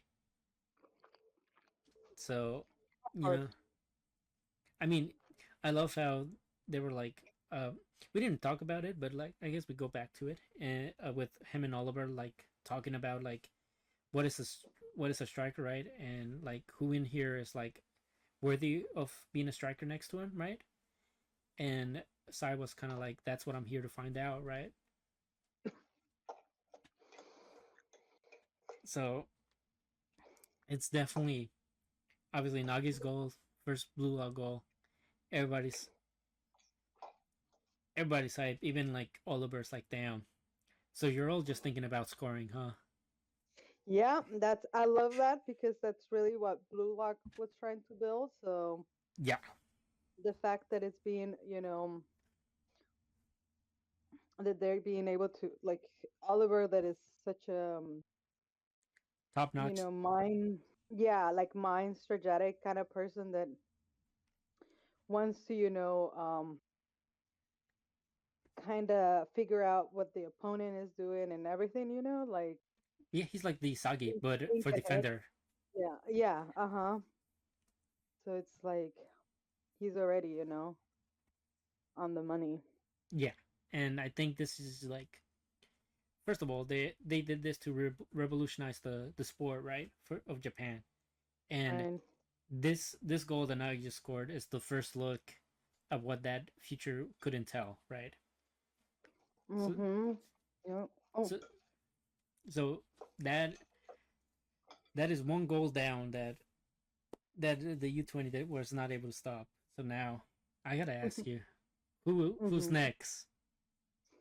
Isagi, of course. Gotta be Isagi or Rin. Yeah. Okay. All right. And how do you see I knew the? Nagi was gonna make it. I knew Nagi was gonna make one. Yeah. I mean, he is kind Kind of of like. crazy, kind of crazy. He was the first one though, but that's cool.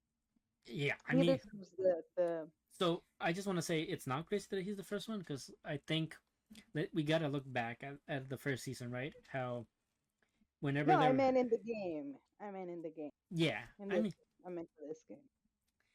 yeah. I guess you could have said that maybe Ren would have been the first one to lead things off, right? Right, right, exactly. You expected.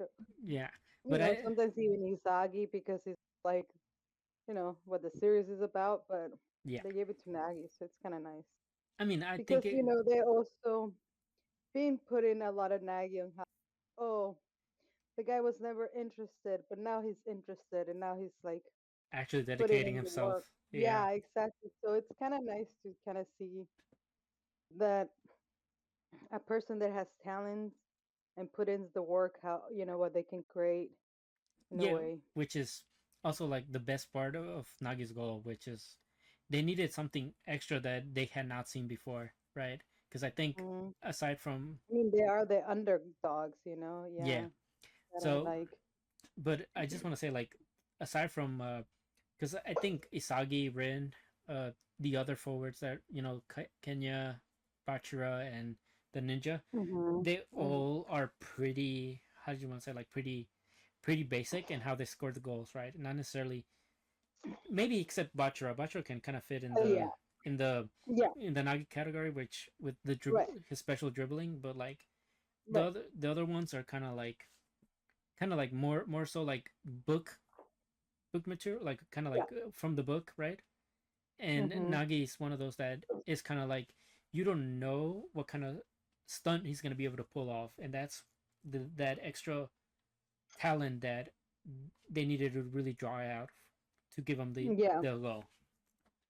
So yeah. That's where his talent comes from too. You're right because it's not like, oh, he perfected everything, like by the book. No, he just has the crazy moves are that works unpredictable. out.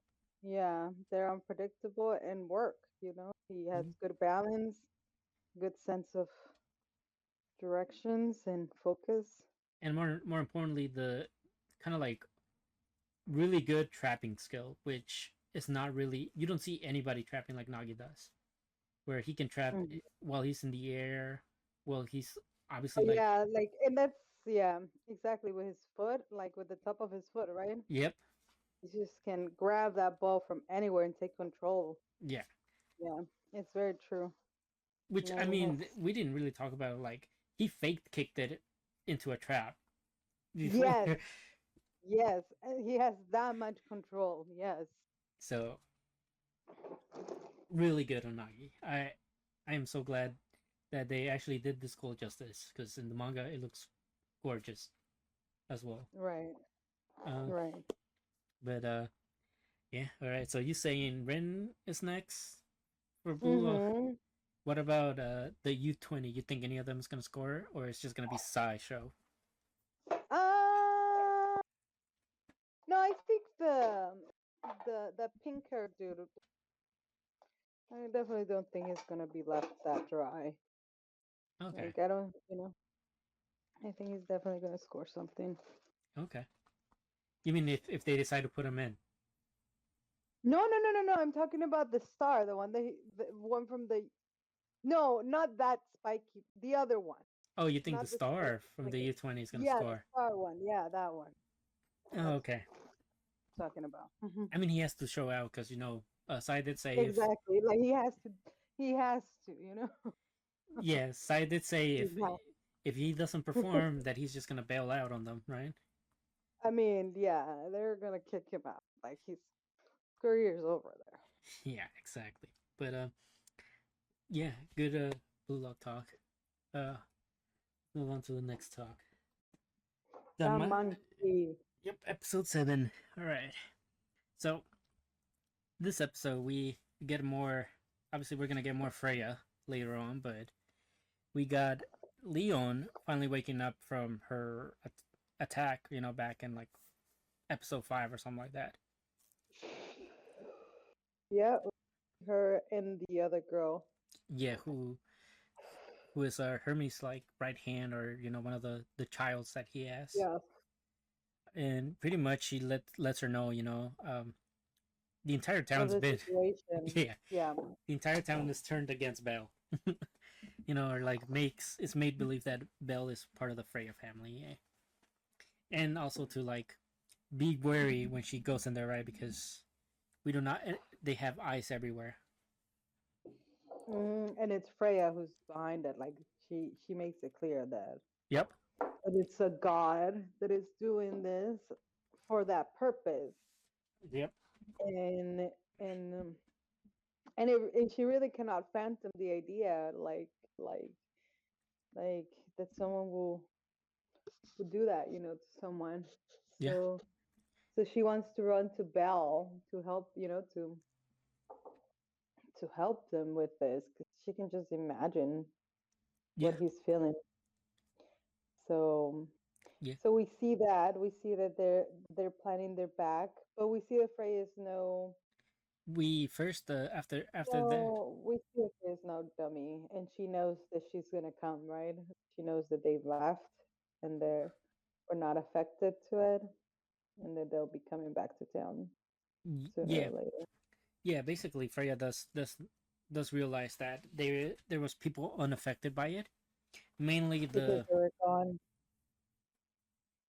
yeah, because they were not in the town when that was happening. They were like in the Hmm. sky, so it wouldn't reach them. And also the sister of the one guy that works for Freya was also unaffected. I don't know why they said she was unaffected, or if there was a special case with her where she was also not unaffected, but that they needed to like make sure things were like taken care of. And obviously they were gonna use her to uh to lure in Leon later on. But I think we should really talk a little bit about like Hestia going to see Ouroros, right? The guy that like Hmm. the one that Yeah, that was, that was so heartbreaking for Hestia to find out that he was just gonna step aside and let Freya do as she wants. yeah, basically, right. Because And she felt so hopeful when when he was unaffected by it. But to see that he would just, let it be, even though he knows what's happening, it was a heartbreak for her for sure. yeah, it was very heartbreaking No, for her. I felt so bad for her. I was like, oh my baby Hestia. No, yeah, me too. I feel really bad for Her little Hestia. ponytail coming down like a bunny. Yeah, Like bunny. yeah. Yeah. And I mean, the guy that's Warner, like, it's no use giving him anything, right? Because obviously there's like, just because I'm not unaffected doesn't mean the area is, in which he's talking about the person that serves him, right? That is Mm-hmm. also affected by Freya. So Yep. obviously we have that. And we it's even made more worse because now we have Bell trying to look for anybody that could possibly like know him, right? And he starts asking Mm-hmm. Freya about Seer, and pretty much Freya is like that person never existed, right? No, she didn't ask Freya. He asked the master Oh, right. about He asked the master, and it. that Master about Hayden. it. And like, where is this girl? Because he knew he was related to them since they were protecting, especially the master, because he went through all that trainings to be deserving of him going on a date with her.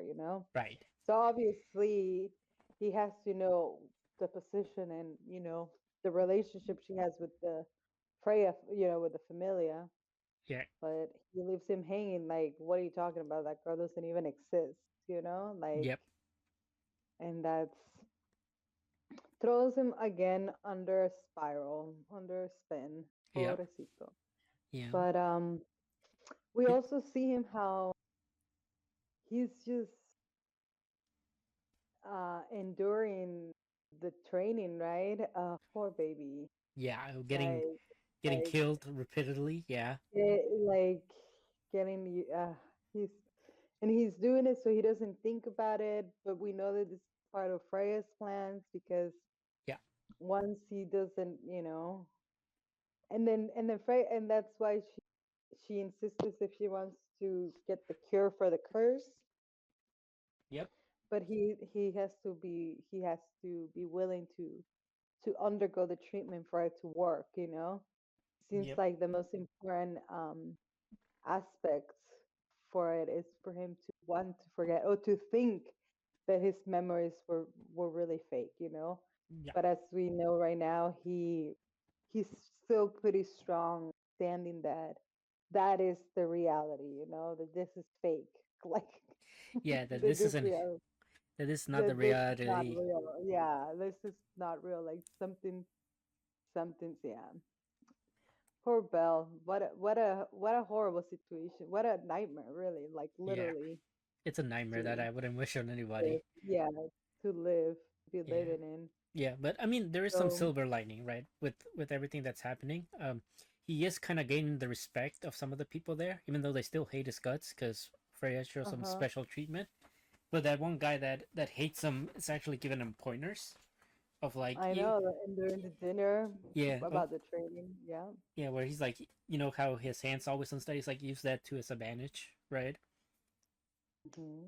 And you know, pretty good. He's making kind of there. His strength is being noticed there, so he's able to make somewhat of acquaintances there for the time being.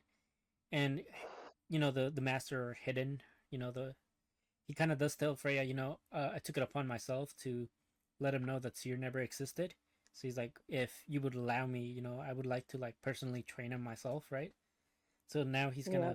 Bell's gonna be directly be training by Hayden basically the entire time. Hmm. And like you said, they're kind of beating it into him, giving him no chance to like really think about his past Yeah. life, which is all for the better for Hestia. And also, it's kind of traumatizing to see fucking Vale like always dying every time they train. Hmm. But Yeah. but it's all for her plan, and she decides to finally like after like realizing Leon is back in town. You know, Yeah. she realizes to take the Anya, which is the other cat girl that Leon It's that she to saved. lure her out. Hmm. Yeah. To lure her out. Yep. She's just using her, and it's crazy to see that she shows up shows to her. She reveals herself to them, Yeah. like the whole truth. And I feel it's part because she did wanted to see their reaction. Yeah. I mean, she does And tell I them really, it's a game. It was a game to her, right? It's like I was just playing a right, game yeah, I was because I was just bored. bored, kind of. Yeah. Yeah. But I feel like she started doing that when they both kind of reacted like that was impossible. You couldn't be her, Yeah. like like like there's just no way, like and I think like I don't know, like in a way out of spite, she was like it was all a game, like but I mean, yeah, I bet it was very hurtful to be told that. you earned her. But I think that it was very beautifully done though. At the same time, it's kind of nice to see that Belle could tell that it was her, like Yeah, like little like inklings. regardless of everything, like, you know. So so it's like at the end of the day, of course it was her, Yeah, but as she says, it is a part of her that no longer exist uh in her eyes, right? not that no longer exists, but when it did exist for her, it was somebody that she couldn't be. Like it was somebody that she earned she could, you know, Yeah. but she couldn't, like she had to be that tough god, Mm-hmm. like powerful, almighty, you know. Uh, Yeah. Yeah, and also I like how so, the only one that she doesn't also put on her charm given the opportunity is Leon, right? Because she actually right. tells her like, me and you can kind of share Belle, right? Have like a dual monopoly. I love that, by the way. Like, I love that. Obviously, Leon is still in denial that she even likes spells like that. She doesn't even Yeah. be aware. She still doesn't acknowledge it. But obviously, Freya, being the god of love and enchantment, she would Eh, know and being at, seer also, at a moment, Yeah. you know. Yeah, and being seer. But So but yeah, I think that was funny. It's almost like so threesome. That's what you're suggesting. Like, basically, you know, say uh, the least, without really saying it. Yeah, for yeah, sure. and and then of course, Anya, poor Anya. I think she gets the worst of it because she has to keep Right, shut. And basically like Freya tells the guy like you make sure she doesn't do anything, and you can do whatever you want with her, right? So right. just like as she promised, and basically he was like telling his sister, from now on, you know nothing, you play along, and you keep quiet, right? It's like do that, and everything will be fine, right? So the sister kind of gets put in a very not great position where now she has to pretend Hmm. like everything's okay and that everything is as it should be. So now her mental state's gonna be even worse, you know. Yep. Yeah. And so, Yeah. and and like you said, the thing with Belle and Freya, where Belle kind of notices the same kind of like same behaviors or same patterns, right? That Yeah, like Marisman, yeah, Marism, mannerisms, yeah, mannerism. Yeah, yeah. yeah. I love that Between. Freya took that upon herself to be like, how dare you think of like another woman in front of me, right? you know, so Yeah, she had to take the defensive. yeah, which it's also kind of sad for Freya because now it's she does confess to Belle, obviously, right? And that's one of the ways that Belle kind of like sort of like put the not put the two and two together, but kind of got the idea that it might be she's kind of acting like Seer, right? Mhm. But Yeah, but it's sad for Freya in a way because even though she wants Belle to herself, like she'll never be Seer, the one that has an actual connection with Belle. She'll just be Freya yeah. to him, and I don't know if Belle probably I want to say like Belle being Belle, he'll probably be like, Hmm. I still see you as Seer at the end of the day, right? Right, right, right. But But she never felt that for years, so yeah, but it'll regardless, yeah, right? The but answer stays the same, right? yeah, Yeah. exactly, because it's just Seer at the end of the day for him, right? So it's not gonna change anything, and that's essentially why Freya wants to keep anybody close to Belle away from him now, right? She doesn't want to ruin any part of like the treatment that she's practically giving him to get him to give up, you know. But one of her like faults is that she didn't put Leon on a spell, so I'm a guess Leon is gonna have Hmm. a pretty Yeah, big place of in course. helping Belle like break free. Regain his life for sure. Yeah. For sure. and maybe even like Belle's crush if she happens to see him, you know, because I don't think they've met before, or like they haven't seen each other since the charm thing took place. Well, yeah, exactly. So Mhm. Yeah. it'll be interesting to see. Obviously, Hestia also has like a bit of hope once she realizes that the glasses girl and Leon are also not unaffected. Maybe it'll give her like some hope to keep on fighting as well. So, and Anya too. Obviously, she's also another one that's unaffected by it. So we gotta we gotta hope for the best. Hope that Hestia can come up with a plan to finally be getting Hermes on her Well, side. Hermes already kind of got a plan, right? Yeah, Just the Hestia can really get the jump start that he needs, which is to help him regain the memories at the right time. yep. So we're waiting for that to happen before anything Yeah, else. we're definitely waiting. But That I love that while gonna this is happening, right? We're essentially doing what, at least from Belle's perspective, Belle is doing exactly what Hermes wanted, which was for them to train up, right? for him to what? To train up, Oh yeah, yeah, so to get yeah. strong enough to defend against the Freya attack. So we'll see soon enough. It's going to be their downfall Yeah, to getting have Belle trained him again. Yeah, getting Bell to be a part with them, you know. or higher because they thanks to Freya, he was able to level up already, right? Which uh, Yeah, which which Hestia did not want Bell to gain those level up stats just yet. So now he's gonna be growing even more. We'll see though how it plays out. But yeah, I'm excited for more Danmachi. me too. On to the next one. So magical, magical Magilumiere, Magical Girl Sync. Magilumiere, yeah. Yeah, it's a mouthful.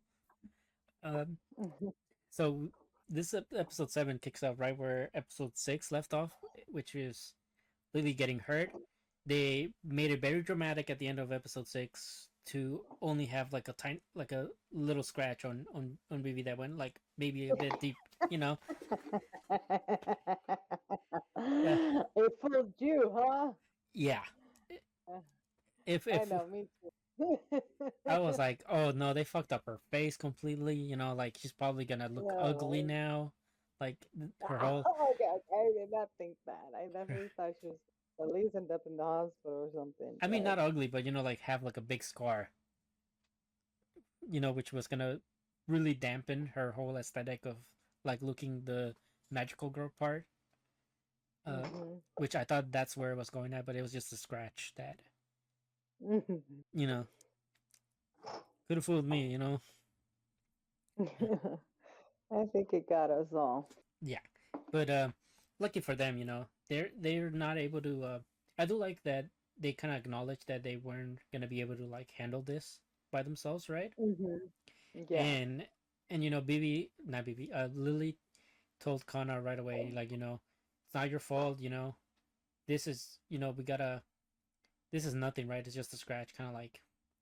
But obviously, Kana was kind of like concerned because Lily's whole aesthetic was being damaged thanks to her, right? And Bibi, Bibi, Lily just like let her know, it's fine, we all gotta, you just gotta keep a smile on your face for me, right?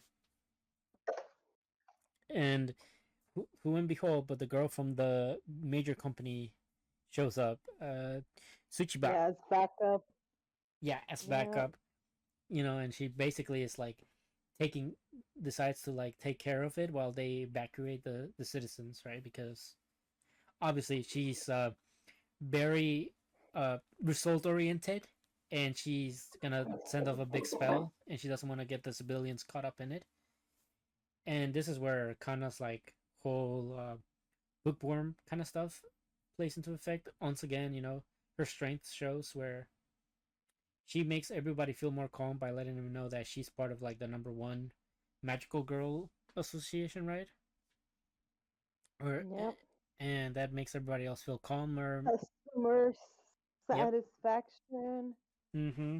Oh yeah, and definitely makes Lily, acknowledge her, see kind of strength too, or like at least passion to Yeah. helping people, Yeah. Exactly. which is a big part of the being a magical girl.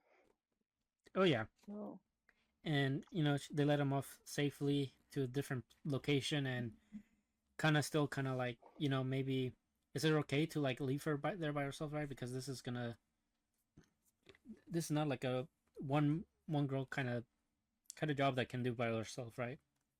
At least then. Mhm. So they're kind of worried, and Lily does the very I want to say political play where it's kind of like, well, I've my company has been required to like just stay here and keep the civilians safe. You can you're Yeah. just like one of our helpers today, so like you can do whatever you want, right? And Right. You can make your own call.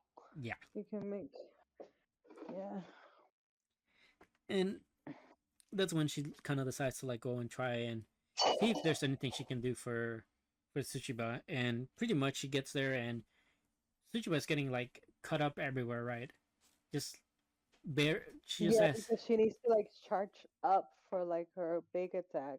yeah, So and she's laying. so she can't really do any defensive magic, and then pretty much she just lets herself get hit because they're not flying in any like vital organ, so it doesn't really matter that she's getting pieced up like that, but kind of does overstep her not over well, yeah, she kind of oversteps her boundaries by like trying to be the wall that protects her, even though she like goes Yeah, off on her like that's not it's like a necessary. shield.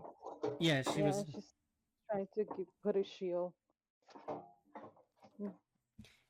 And basically what ends up happening afterwards is Tsuchiba just kind of like takes care of the Kai by herself with her big ass spell that just like destroys it, and she's able to like capture it in the disc drives like they usually do, and this is when we get into the more how do you say, like idealistic portion of the episode, where now we're having a face off with Kana's idealistics, right, and Tsuchiba's idealistics, Mhm. where Kana realizes that yes, getting a job done is important, but like the aesthetics or like the way you present yourself as a magical girl is also important part of the job. And Right, which was kind of what Lily was about.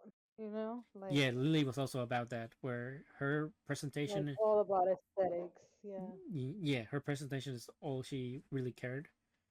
Well, not all she really cared about, but this is like the essential part of big what part. Yeah, like of a big part of of it. Yeah, of what she does.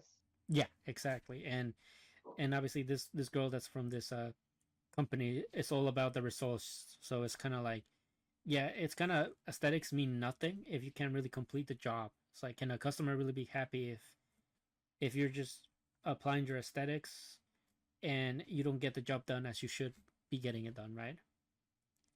Mhm. And that's kind of like where she differs, is like she's handling things to get the results needed to make the clients happy, whereas aesthetics aren't what's going to make the clients happy, is what she claimed, right? It might like help, but it's not going to get the results that's needed for the job. It's definitely not what does. Yeah, make the results. Yeah, Yeah. So, or give results.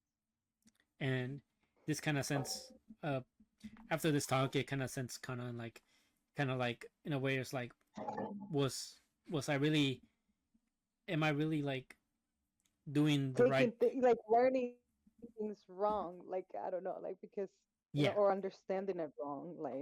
Yeah. Like It's yeah, like really. What she is her aesthetics all she should really care about, was like the results, what really matters, because obviously she just picked up the magical girl thing because she wanted to help Mhm. people, right? And now she's getting to a point where it's like, do I want to help people, or do I want to get the results that help people, right? Kind of like um do I want to look the magical girl part and try to get results, or do I just focus on the results that make me like a magical girl, right? Yeah. And that's when, I think Lily like gives her another pep talk, and then she realizes, okay, so in order for me to like prove that my aesthetics are correct, right, I have to be strong enough to apply those, right? So if she's Yeah. strong enough to get the job done, then she can apply her aesthetics as she pleases. Yeah, I think she definitely realized that um there's no one way to do it, Yeah, and that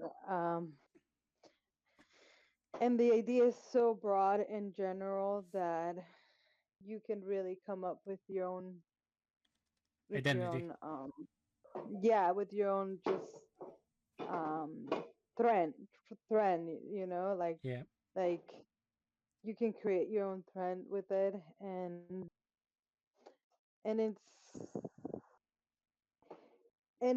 it's really up totally up to you, yeah. I mean, and yeah, like I mean, that's what will make it you. yeah, So that's really cute. yeah, and also like really, really unique, right? Because it's essentially just giving a message that you can be whatever you want, Because right? she really calls that girl like a robot, remember? Like she's like, damn, this woman is like the company itself, Yeah, like exactly. Yeah, she's a machine, you yes, know? Like that's how she built it. Like it's a, how yeah, like she definitely felt that but it wasn't fair to her, yeah, um for a magical girl, but you know, she obviously caught up that the girl likes it like that, that that's her aesthetic, yeah, exactly. just Her aesthetic result is to get results. results, yeah. Yeah, and after this result and after everything that they went through, I think it's safe to say that this Kai mutation is something that's new because Yeah. the two presidents start talking about what happened, right? They're like discussing like, oh, Kais are evolving now, right?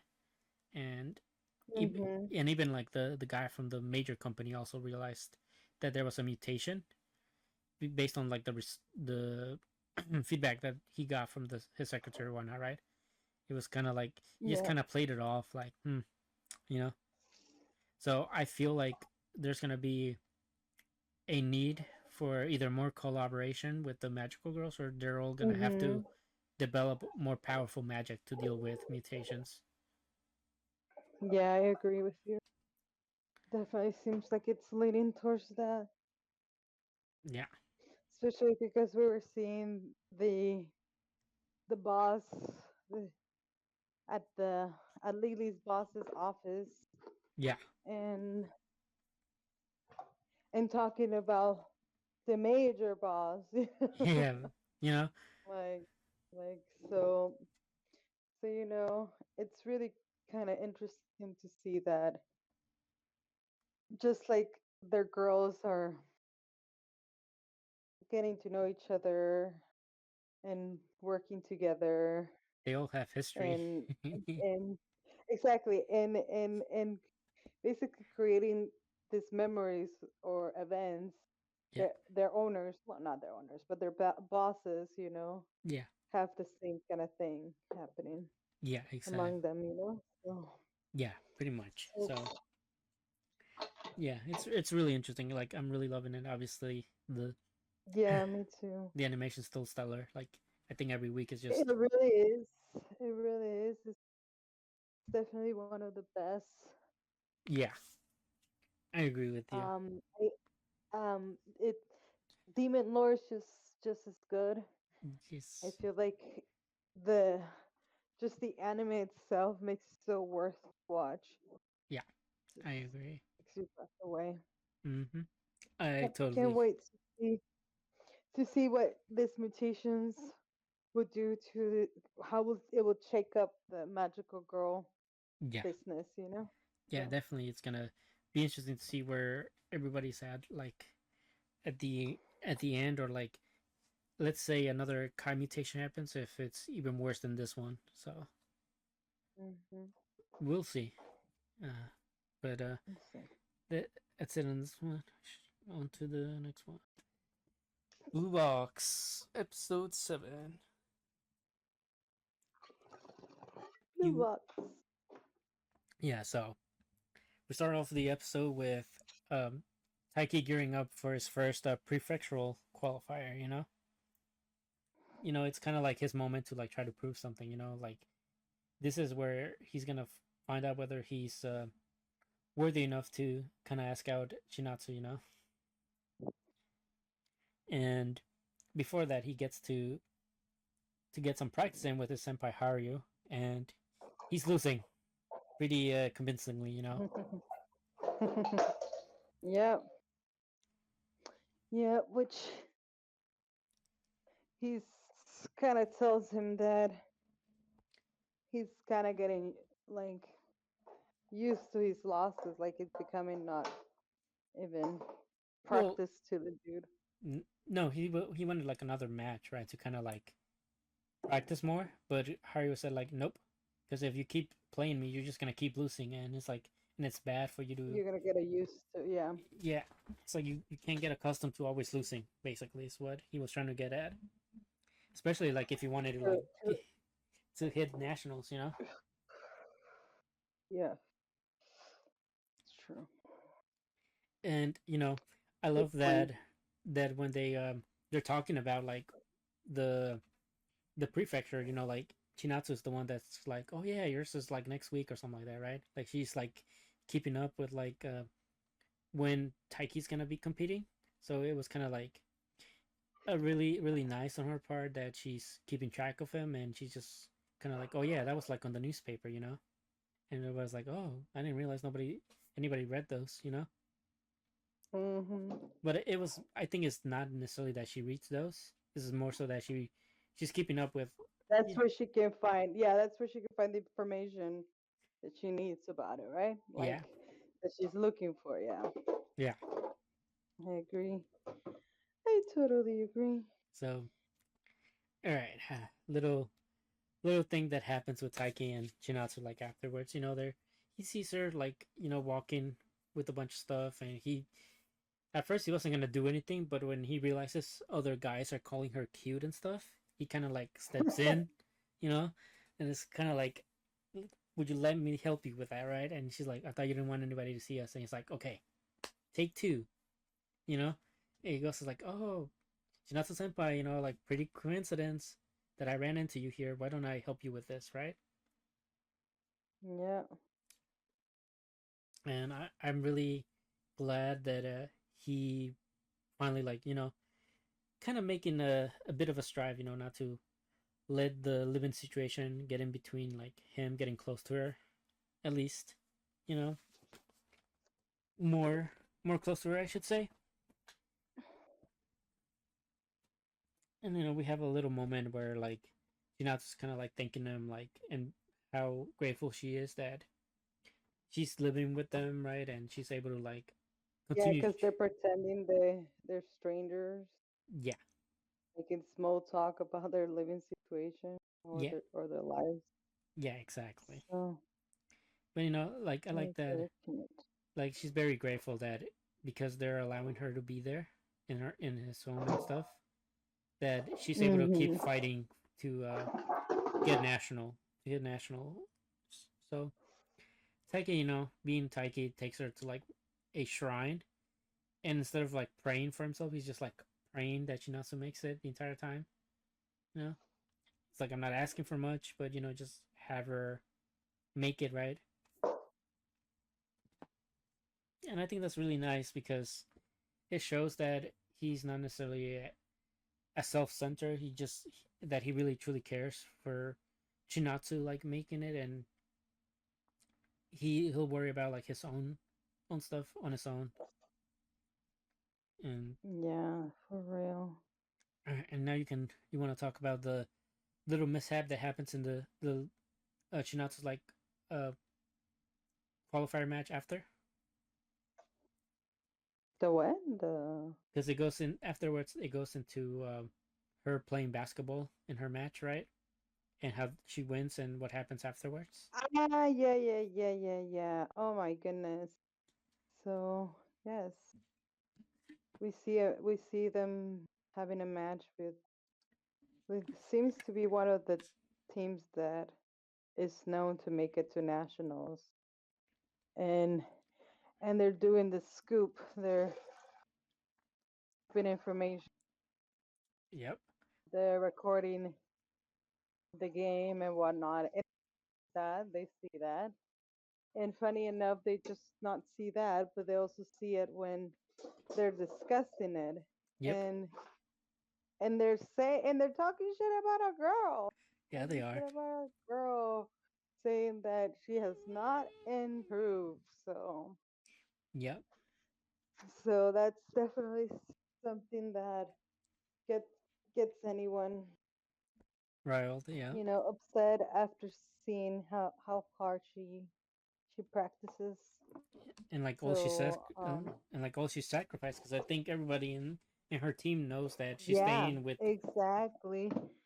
And the fact that she's sacrificing so much. So um I like her reaction to it, like Yeah. she doesn't go and confront them because they are in their right to to assume and to have their opinions and whatnot. Yep. So She just so decides but to. but she's going to prove them wrong. So Yeah, she that decides. she has no doubt. Yeah.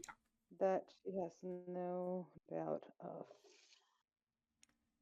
Yeah. I mean, she So does say. She does tell Taiki, right, when Taiki's like overhearing her teammates talk about how they weren't happy with Shinatsu getting talked down upon, right?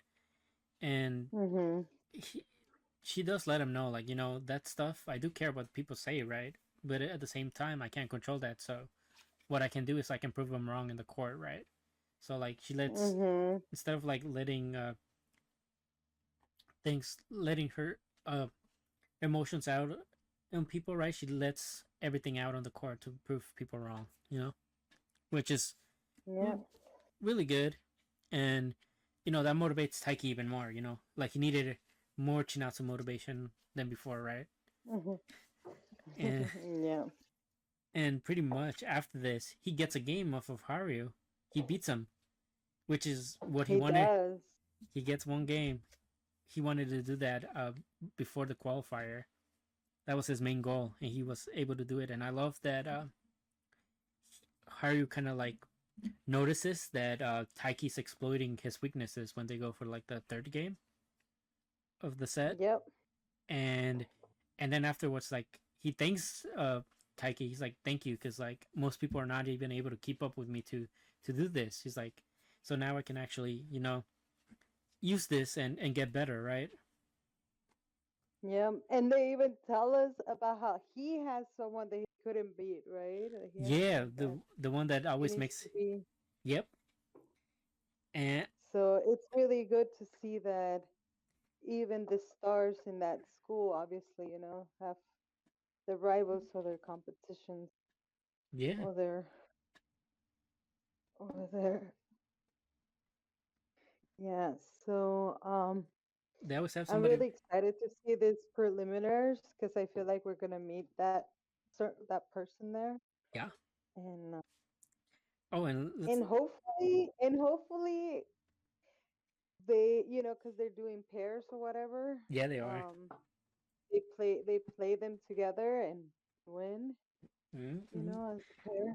So that would Hopefully. be I mean, really. I think it would be interesting for Taiki to get firsthand experience seeing somebody that's better than Haru play, right? Essentially. Right, right. And seeing Right. even like what wall his own senpai is trying to climb. Yeah, exactly.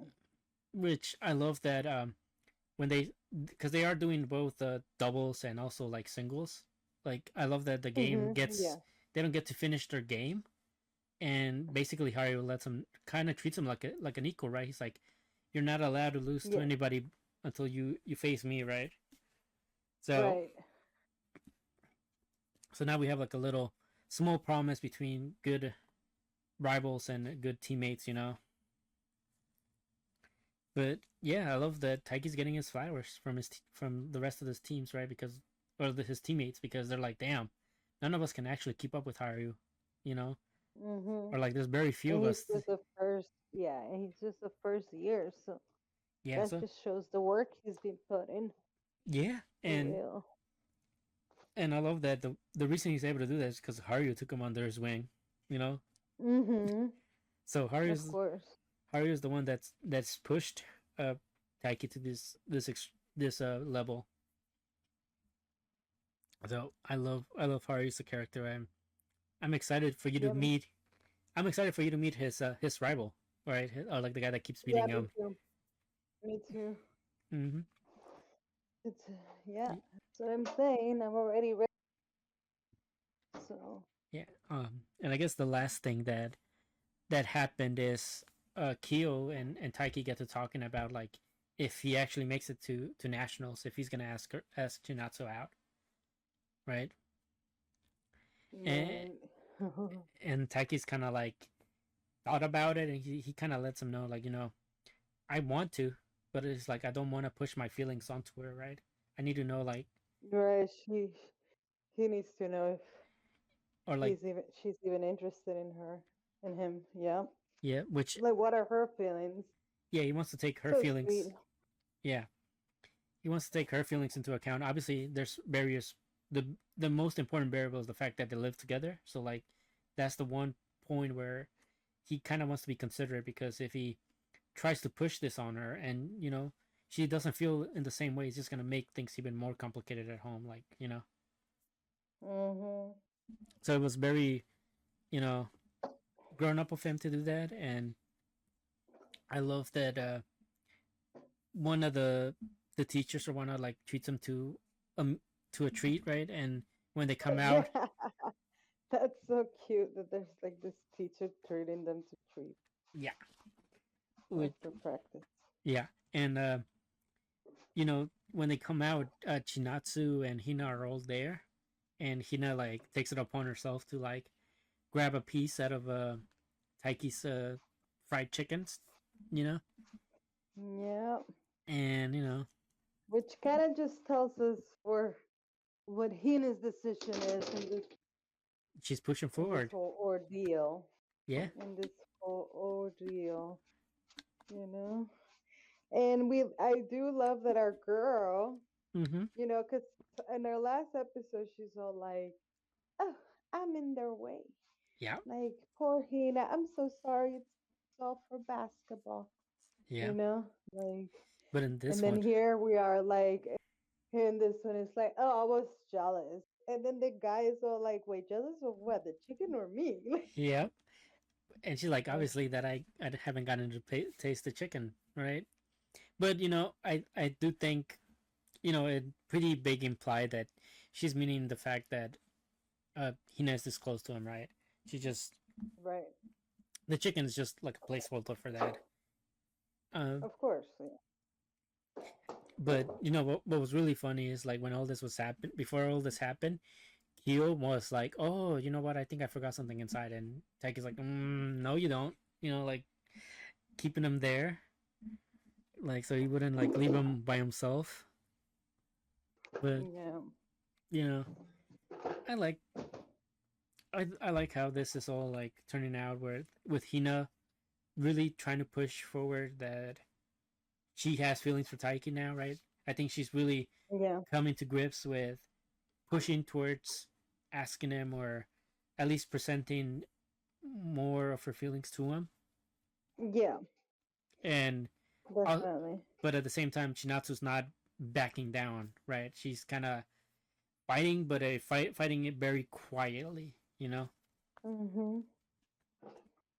which is all kind of like, which I like because Hina's very open is gonna be more open it seems than Chinatsu, but Yeah. we have to Interact and more forward. yeah, More, and yeah. Chinatsu's gonna be the opposite, which it'll be interesting to see how our boy like handles this going forward. Attention, yeah. Yeah, This type of attention. yeah. Not only does he have these two girls that are eyeing his attention, but now like the fact that he's probably one of the top prospects in the school for Batman, right? Mm-hmm. Now he's gonna have Mm-hmm. attention on his sport as well, especially if he does well in this prefecture, right? Yeah. So yeah, Yeah. Our boy's going to be breaking some hearts.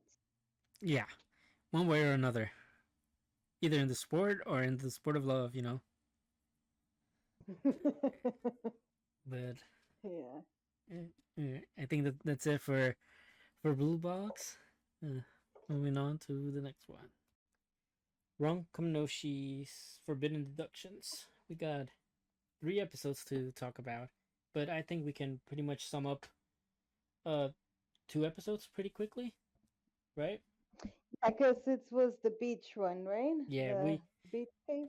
we have the episode 17 and 18 are the beach episodes, which Yeah. we pretty much get it where like uh what is it, Toto wanted to take a quick detour, a quick break to go to the beach just to relax and take Ron's mind off of things from any case and whatnot, right? Not expecting that there was going to be an actual case in the beach, which Yeah. it From was. some surfers that were taking a vacation there, a group of friends Yep.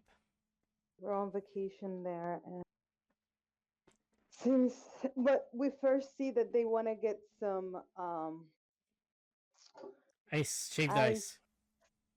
Yeah, shaved ice, sugar brown or brown black sugar. Yeah, black sugar syrup Uh, rice. Yeah. yeah, yeah, and then so we see that, and They don't have any. we see that they don't have any ice for like the only hut there, you know, serving. It's so weird in the middle of the fucking day, even to a normal person, Yep. you know. Um, seems Spe- weird. yeah, especially in the beach, So right? Which right, you figure in the beach you're it's gonna just have, your best seller. It's like you're missing out on business. So which um, is why it's so that doing was poorly. weird. That's why the business is Yeah, failing. and it was and it did seem like we were giving the hint that the business was already not doing so well. So it really begs the question, why would they even afford to do that, you know? Yeah. What will make them even do that? Um, so so then they meet this dudes. They hear about the dude that never came back because they had a stomach ache from eating there and went to confront the dude and never made it back. Yeah, and also So the shop owner was pretty well knowledged on like where all the surfboards were too, like like, and also where they were staying at as well. So like he seemed to know way too much that to begin with, right off the bat, mhm, which was very yeah. suspicious. And I love that it wasn't just Toto. They brought in that one doctor, right, or the one sensei, that's clumsy as hell that just keeps falling everywhere. Oh yeah. Yeah, she was there. And they even invited And Spitz, but he didn't never showed up. no, he never got the invite. Remember, he heard about Oh it, yeah, and he he was heard. on the rooftop, like on the rooftop, already dressed up, ready to go, and That's never right. got the invite. They never invited him to go, but he heard about it though, which is Yeah, basically an invite. he should have just gone. Yeah. Oh.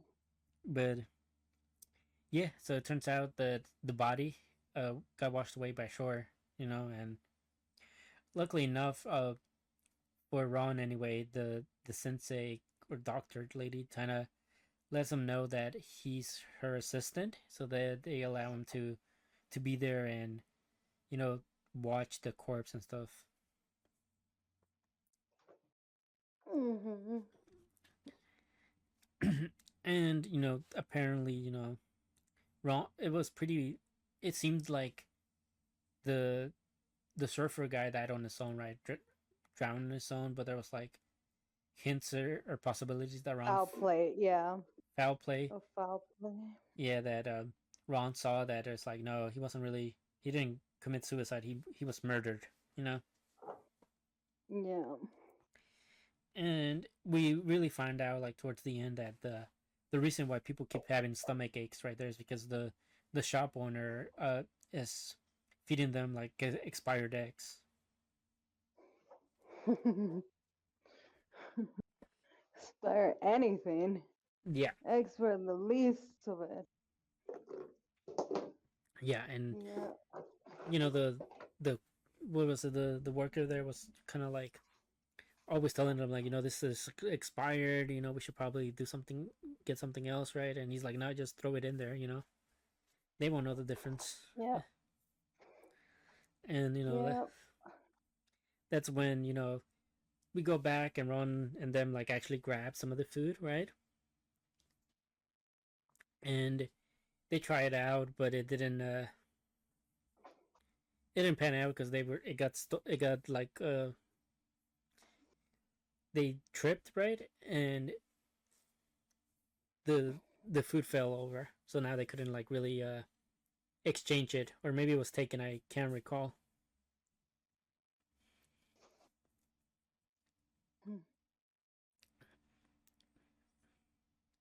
And Yeah. yeah, and So they pretty much confront him afterwards. but Ron seemed to have known the restaurant owner was behind it from the get-go since he met him. Yeah, pretty Like, much. so how did you do it? Like, Yeah, I love how they played. or that's why you killed him. I don't know. Like I don't know how he said it, but he said it something like that, and he's like, "Oh, it's all a joke. It's just a joke." Yeah, pretty much like putting the blame on them without like and then saying like, I'm just playing, kind of like that. Yeah, like yeah. He just wanted like info on everything, right? Till he figured it out, right? And I think because Yeah. Toto tripped and he realized that the sand was very salty, Mm-hmm. he was able to seduce that. Basically, the way he figured out the whole mechanic to how the surfer guy ended up drowning, and why his clothes were dry, right? Was because they put on a suit, and they wrapped the owner tied him to the shaved ice that he no longer has, right? He kind of put the shaved ice together with salt, and then send them to the ocean where To keep it together. Yeah. yeah, but then send them to the ocean where eventually the ice would melt and the guy would just fall to his death essentially and drown. And also What a cold murder for real. Yeah, and the reason nothing over nothing really. One of the things that also kind of gave it away was the fact that his palms were kind of like kind of felt they were like burned or something, right? Like yeah, like cold burn. Yeah, like from the cold. Yeah. And so that also was a big hint towards that. And after a while, eventually he ended up confessing to it, but he did get like a good smack by the professor or like the sensei that was with them for playing with lives like that. Doctor. Yeah. Yeah. And pretty much they found his fingerprints also like around the surfboard area, right? Like right. Yeah, and and we also get like a small like I guess backstory of Ron. Oh yeah, and remember too that the doctor finally like has like a test for the medicine for Ron's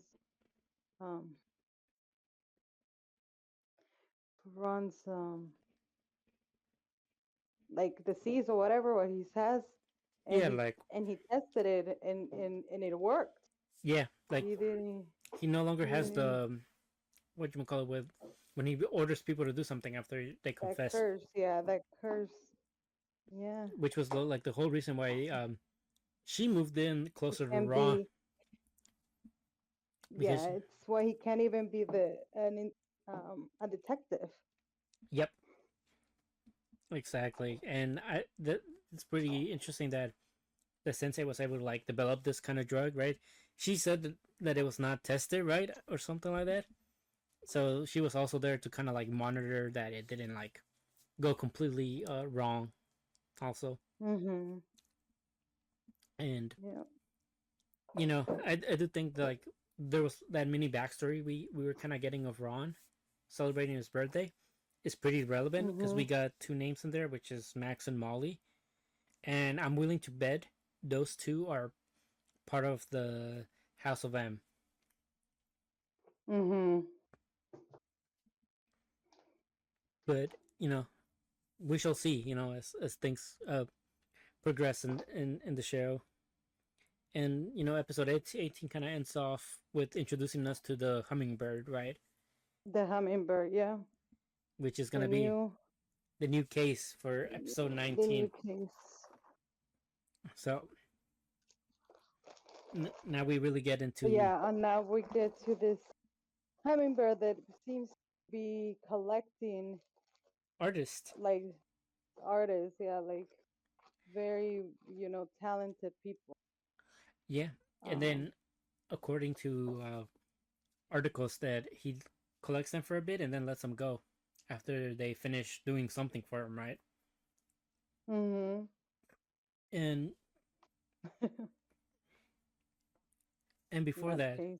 yeah, what a nutcase. And Toto, seeing as they just capture somebody from the beach. Once again, he's not trying to like get into any detective work right away, right? He's like, "Uh, Mhm. I got one of my buddies. He's sending me tickets for this artist that I really like, and that's really cool, right?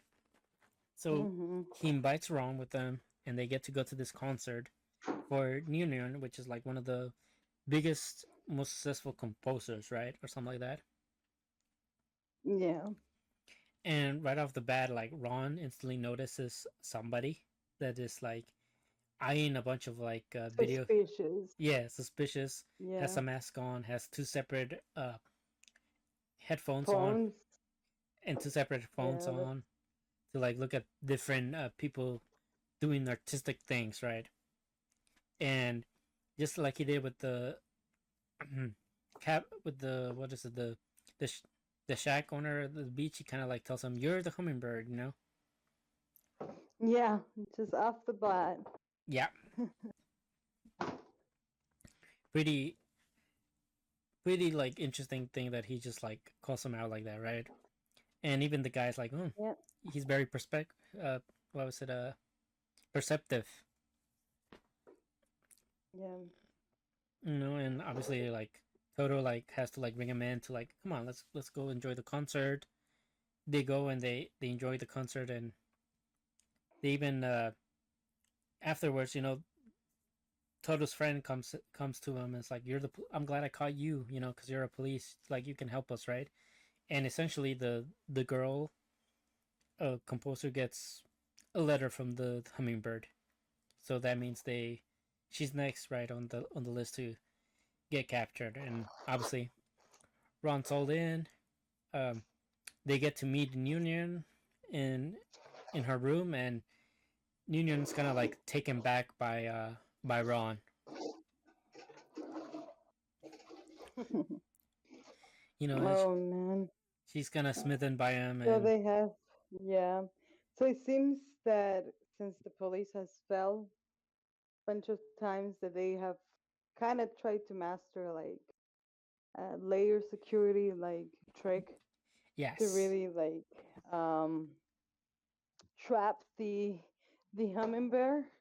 So we're basically seeing this in action because yeah, they're they know that he's in because they put her into the safe house and yep, then they locked her into a room. in the tower. Then like an explosion happened or something, Yep. So, um, they knew that he was there, Yep. And and he, yeah. yeah, I love Now how. they're playing cat and mouse Yep. with the I detectives. yep. I do love how the entire time before, right? Ron is there like kind of like a sweet enthusiast, right? To her and is offering Mhm. them a bunch of Yeah, like a treats. fan. Yeah, yeah. Oh, Ron. Yeah, yeah. Oh, yeah, Ron. Yeah, yeah. And he's offering everybody like black syrup something, right? Like black syrup Mhm. donuts, black syrup like uh what is it? Some other like black syrup dessert sugar. Mhm. It's just like funny things, and then obviously they go into the whole detail of like why they're locking it up there, and that it is like almost impossible to get her without like a helicopter. And if there was a helicopter like near there, that they would be able to spot it, Mhm. right? Yeah, that's the theory Yep. of locking her up there. And also like I just feel bad for the girl because she has like height phobia, right? And she doesn't Mhm. deal with heights as well. But like, if the windows are closed, she's able to like concentrate, and that's like her safe space to make music. So like in a way, she was still gonna be able to do her job while being like in that protective area until like it wasn't very good protective, right? Because the hummingbird somehow still ends up capturing her. Yeah. Yep. She gets captured, and all of the detectives go up there to try to figure it out. Yep. Um, I'm willing to bet there was a secret passage, Yeah, and, me too. Something.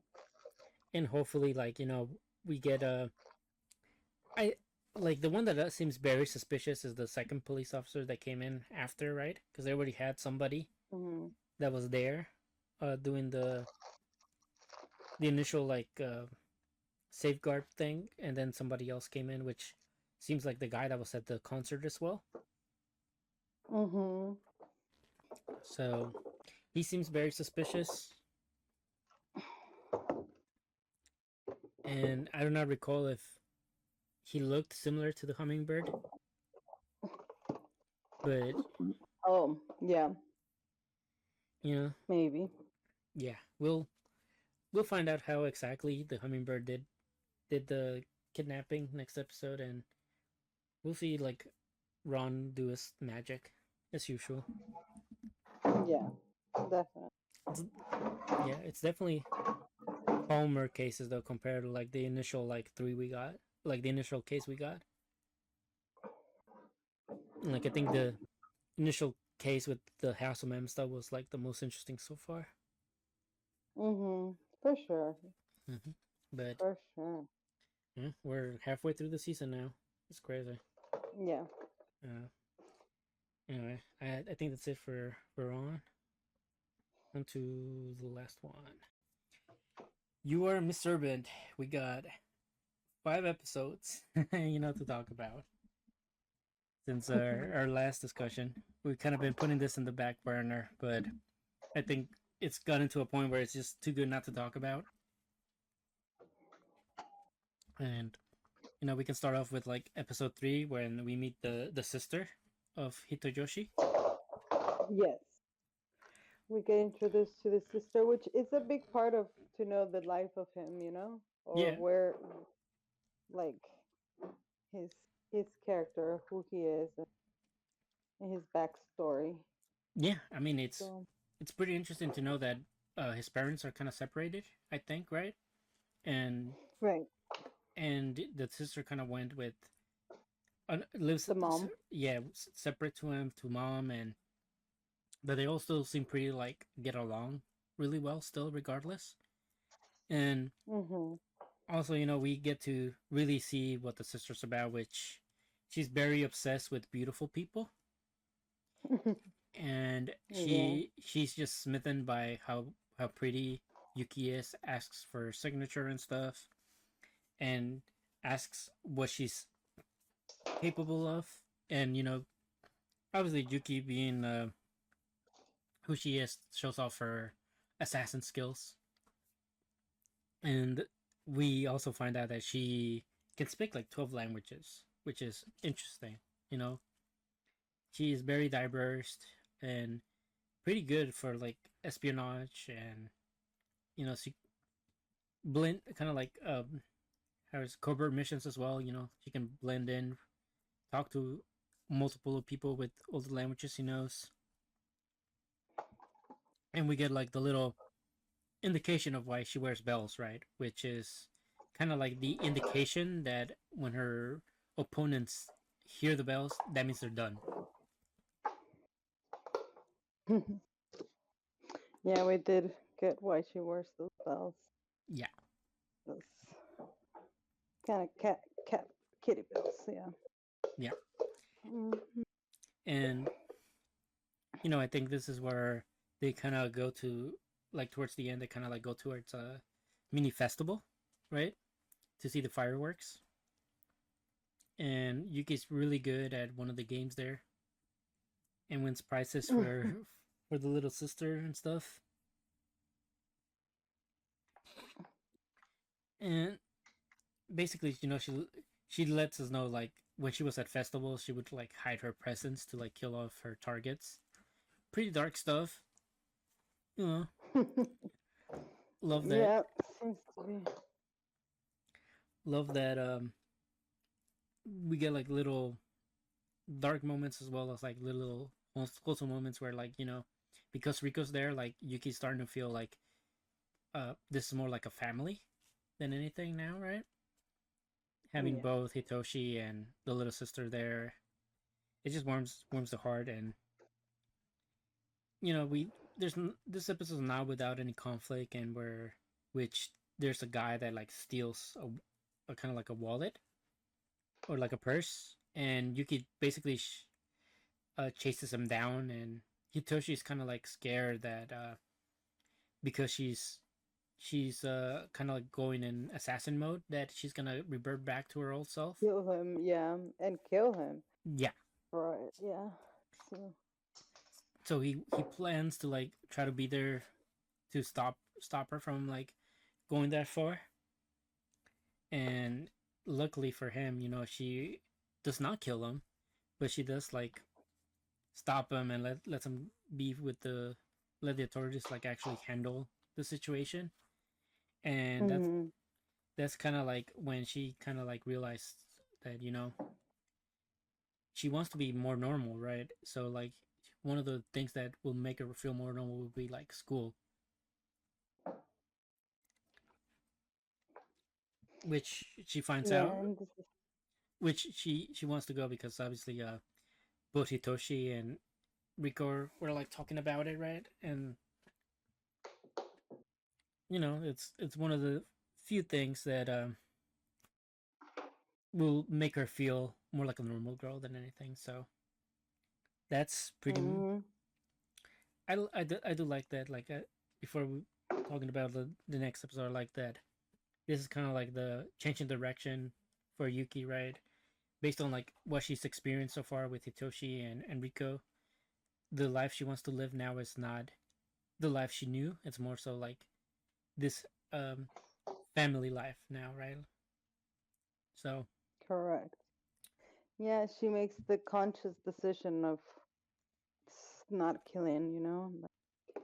Yeah, and that too, like she's able to control herself enough to not kill people that maybe in her past life she would have had no problem with dealing with on the spot. And with that, we get into the Yuki school episode. She shows up as a transfer student. Yeah, and she does. And instantly makes it known that she knows Hitoshi. Calls him master and stuff in front of everybody. And not only that, but also kind of steals his last name as well, or like uses his last name because surprisingly enough, she is around Hitoshi's age. So I thought she would have been like like a little bit older, maybe like in her 20s, but she's like a high schooler. Um, you know, good good point for Rico to use their last name and also like just the regular name that Hitoshi gave her, right? And she Yeah. left it off like a surprise. So I mean, for for Hitoshi, it was both good and both bad because like he probably wanted more time to prepare for it than anything, but he's not opposed to Yuki being there. I'm pretty sure. No. No, especially since he wants her to really to experience a normal life. Yes, So this is like a big part of a normal life. exactly. And what's Going to even school. yeah, and what's even more part of the normal life is for Yuki at least is the Katsuda bread. You know, because Yeah. she be chasing Katsuda sauce, Katsuda bread, Katsuda whatever, right? And I love that when she gets it, it's like she realizes that there it's only one per person Yeah, because it's and the very limited item that they get to sell in the first place. yeah, But it does lead her to share it with Hitoshi, and it's kind of like their first indirect kiss with one another. yeah. And Oh, that was so it was cute. it Yeah. was it was really cute, and it was even more like cutish when they went back, and Rico went with them to the house, and I think she pretty much wants a big sister, right? So she kind of wants Yuki to marry her brother, Yeah. and she's not she's not shy about like just bluntly asking her what she feels about Hitoshi, right? She asks him like, "Do you like him?" Right? Or and she I think her response was more so like she is very glad that the life that she brought into like the kind of life he's given her, right? She doesn't necessarily Yeah. say she loves him, but she says all the right things that make it seem like she wants to stay in this life with him, right? For Right. so it's pretty much like they're getting married, and Hitoshi's not opposed to the idea either. So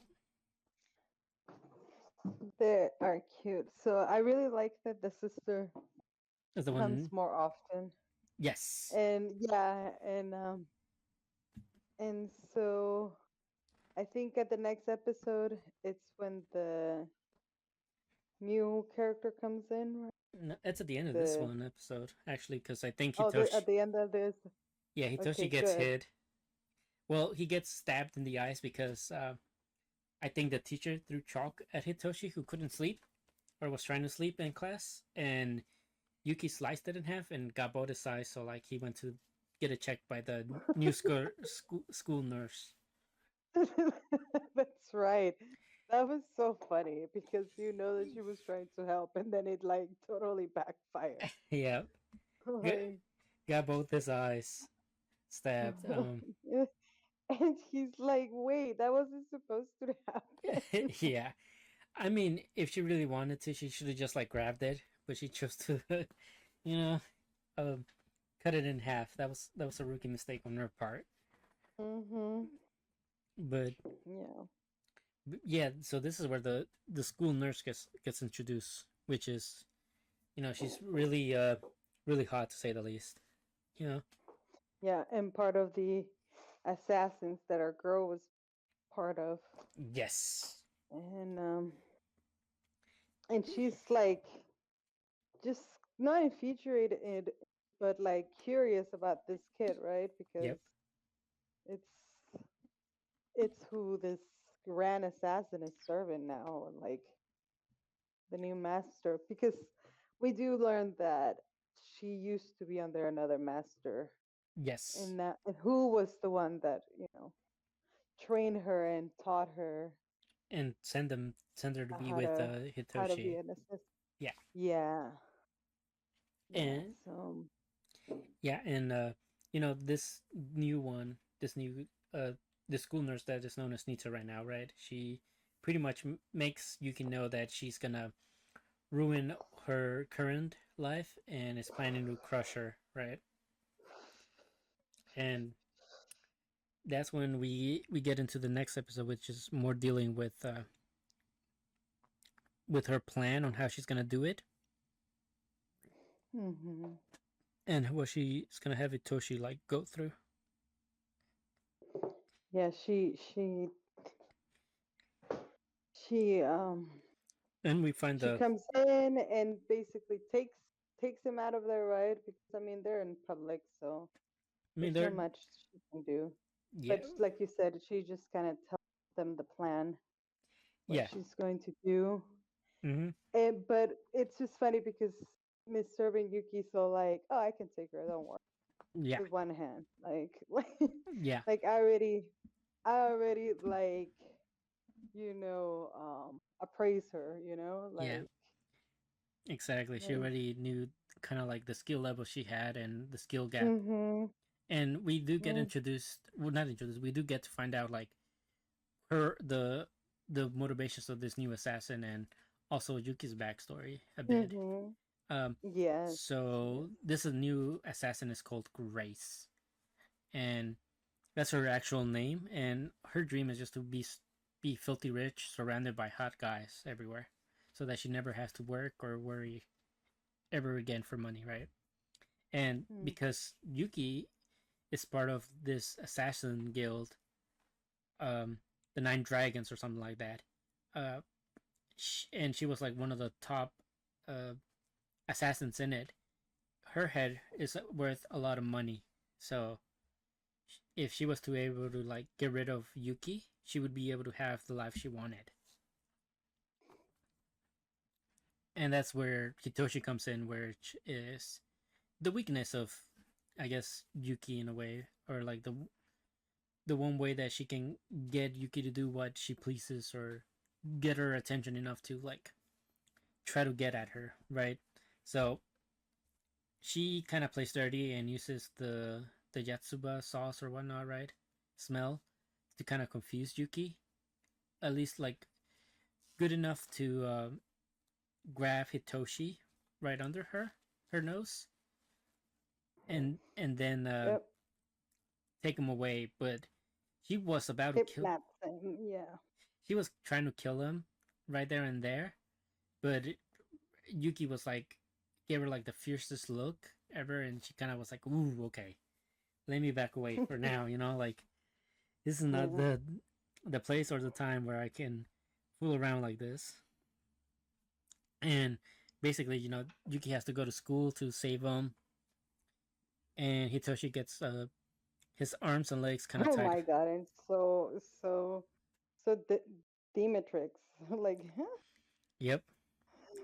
such a Yeah, and then such a horny yeah, um, kind of like scene, to be honest. yeah, it is. It is kind of she just kind of like pounce on him more than outright. She likes to be a little too close to him, to say the least. Um, but yeah, we find she tries to tell Hitoshi that she's not who you think she is. Like even though she's fooling you, living this normal life, she'll always just be like the assassin, right? That that people say she is, right? And Mhm. for the part of it, like as she was charging towards her, right, it almost seemed like she reverted back sometimes, right? Because she was really, really taking everything this other assassin had planned for her and just like destroying it, destroying her plans. Yeah, she she definitely like. gets him back, right? Yeah, she gets him When back. it was getting close to the curfew, like, okay, I'm done playing. Yeah, We're she gonna was. finish this in a Yeah, way, and she did, and she just left her yeah, there. defeated. Yeah, just, and she's so in awe in a way. Well, yeah, because she deflected Thanks to the rifle bullets just with this, knives. yeah, You know, like yeah, yeah. it was. She decides to stick around, and I don't really think it's to kill her, but Yeah, because it seems that like as you said at the beginning, her live it's for her for the luxury life. yeah.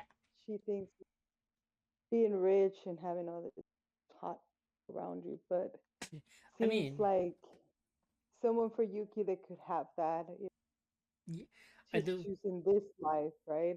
Yeah, And it really makes you question what you're getting, and it seems like she's getting that too, because we see that in the next episode, I think, yeah. when they go shopping and she just No, joins them. that's Or the, that's the the that's the latest one. But um, before we get but I to like like, that big part. She's like, becomes friends with them. She's yeah, not longer the enemy. yeah.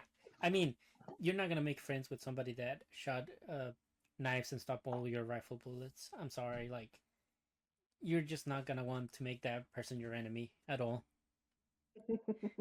And I do like that prior she kind of tries to persuade Hitoshi to give up on her, but he is like so adamant that Yuki is gonna come and save him that he has no worries Hmm. about like his current predicament at all, Yeah. because he's like, I'm just gonna have faith in what she told me that she was gonna do.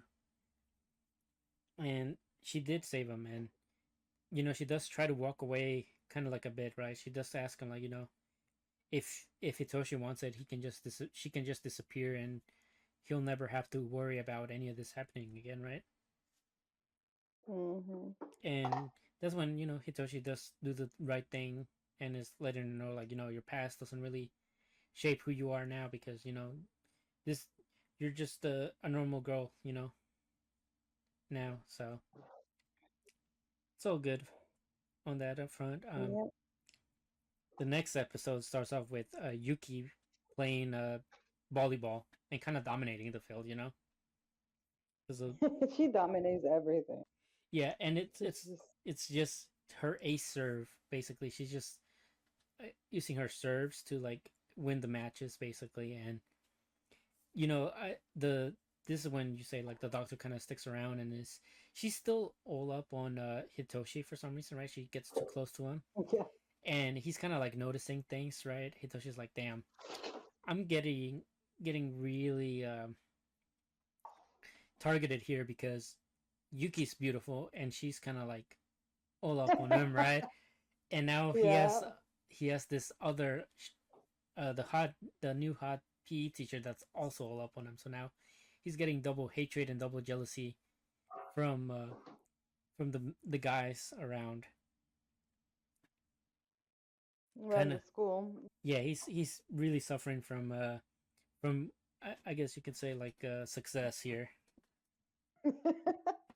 For sure. Yeah, and For sure. Boys killing it with the ladies. yeah, definitely, and pretty much like we get the little backstory of like how Hitoshi's situation came to be, and the fact that Grace kind of like bribes in a way Yuki to let her watch him close by like offering her like the katatsu sauce for, for unlimited supply of katatsu sauce whenever she wants some, right? Hmm. And that's pretty much enough to like get her to say, yeah, okay, I agree, you can stay here, but she makes it very For clear. real. She makes it very clear that or it was the katatsu bread that it's from school. um she makes it very clear that she's still gonna be keeping an eye on her to make sure she doesn't pull any stunts on Hitoshi. And when she sees that she went up close to him and started like grabbing him, she just puts a hole through the net with the volleyball, and everyone's like, "Oh my god, Yuki, you're so strong." I never seen that happen before. So Hitoshi is kind of like noticing that he's not the only one that's getting jealous, but also Yuki's getting jealous that Grace is getting close to him. So it was pretty pretty good. And like, even Yuki's kind of like trying to express to Hitoshi, like, the feeling she's currently having. Like, she doesn't know how to truly express it, but Hitoshi like lets her know that that it's jealousy, and that it's perfectly normal for a person to feel. Yeah. So we're getting a lot of like moments where Yuki's kind of becoming just a normal girl, with trying to accept her own feelings and stuff. And then we get the big revelation of the episode, I want to say, right? It's been a month since she's been working as a maid there, and she's finally able to do laundry and be able to wash dishes properly as well. It took Yeah. a month of training to be able to do it, but it's nice to see her be all happy that her towels are finally fluffy.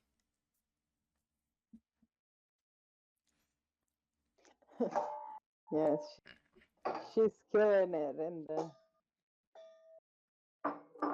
in the maid department. Yeah.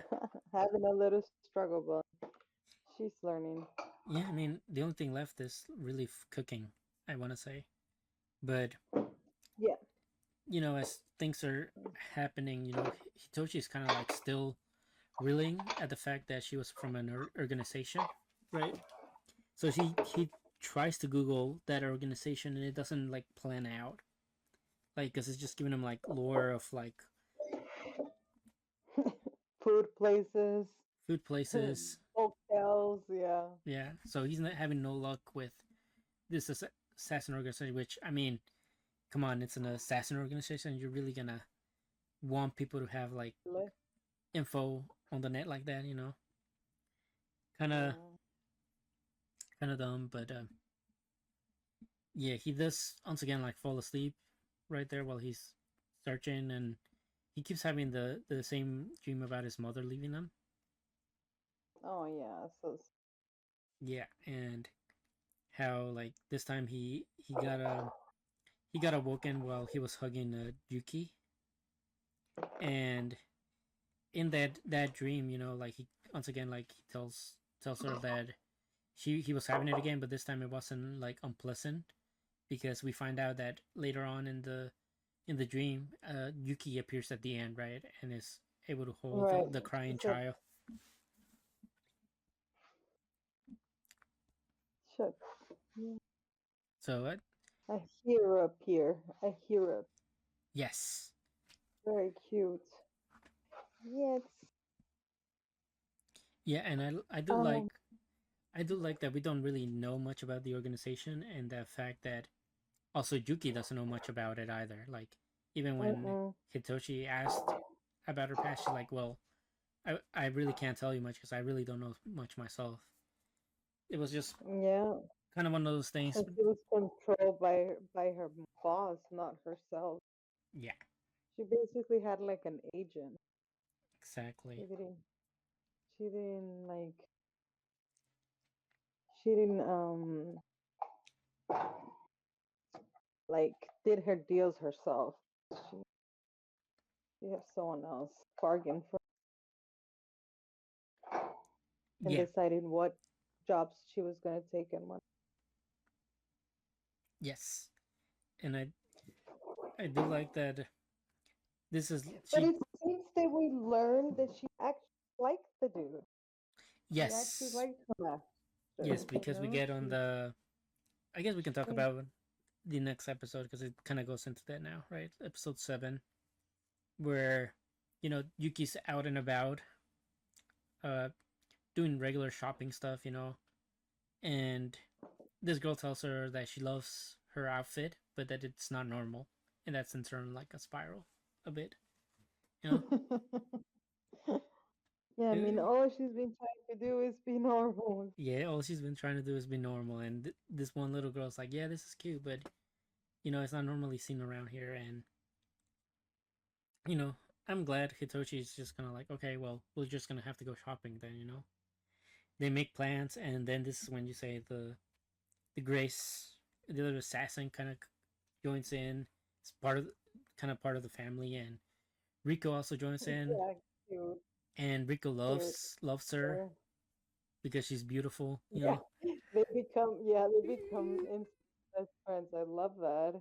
Yeah, me And too. I love that they're the ones butting in, right? Because obviously Yep. she goes to this to him, with this dilemma, like, Hmm. wait, what I'm wearing is not normal.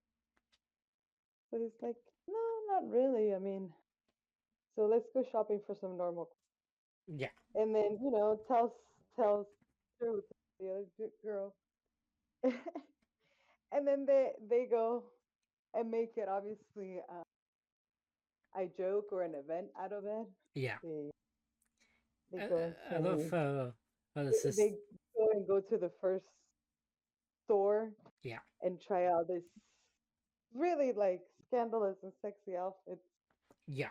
and then they're like talking to each other about how like they're gonna continue doing this, Yeah. and he's like, okay, I'm done. You guys, we're not. This is over. Like we're not doing.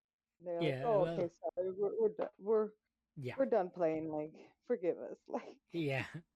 Yeah. we're, Because we're just we're just well, it was only the other assassin that put Yuki in a sexy outfit because the little sister put her in like this old school type of like outfit that she really wanted Yuki to wear for her, right? mm-hmm. And then they went on, and Hitoshi kind of went like, "Okay, we're gonna get serious now. Don't worry." And they tried out some like really nice outfits, and he's like, "Did you have to sneak in a swimsuit outfit in there?" You know? Yep, I know the swimsuit. Oh goodness, Yeah, they really are. they really. And then they were like, "Damn." And then they're like, "Okay, well, what would you like to see in Yuki?" And he's like, "Oh, I think I like A white. white dress, Yeah, a white sundress the most would pure thing. yeah, it's really pure." And to be fair, Yuki killed all those outfits. She looked good in all of them. Yes, Oh, yes, our girl did mm. kill it. And even the other assassins like, damn, it's kind of unfair that you look good in everything. Mm-hmm. But after the good old shopping haul, you gotta have another like fun activity, which is at first it was just the custom store with the Halloween outfits, and then they saw that there was a movie playing about zombies, and it's Hitoshi's favorite series, so they obviously have to go and check it out, right? Once again, Yep. we get a dark insight into Yuki's life as an assassin, which is like, oh, the one time I get to go to the movies was when I went to in there to go kill my targets because it was Yep. dark and loud, and nobody would pay attention to it. It's like, well, this time you can actually go in there and watch movies. Pretty, and we instantly find out that Yuki is not about the zombie movies. She's able to kill a bunch of people. He is scared. I know Yeah, how.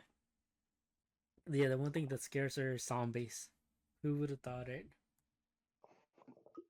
I think even the assassin girl kind of tells her a bit like, you go and do all these assassin stuff, but you're scared of zombies. Like, you know,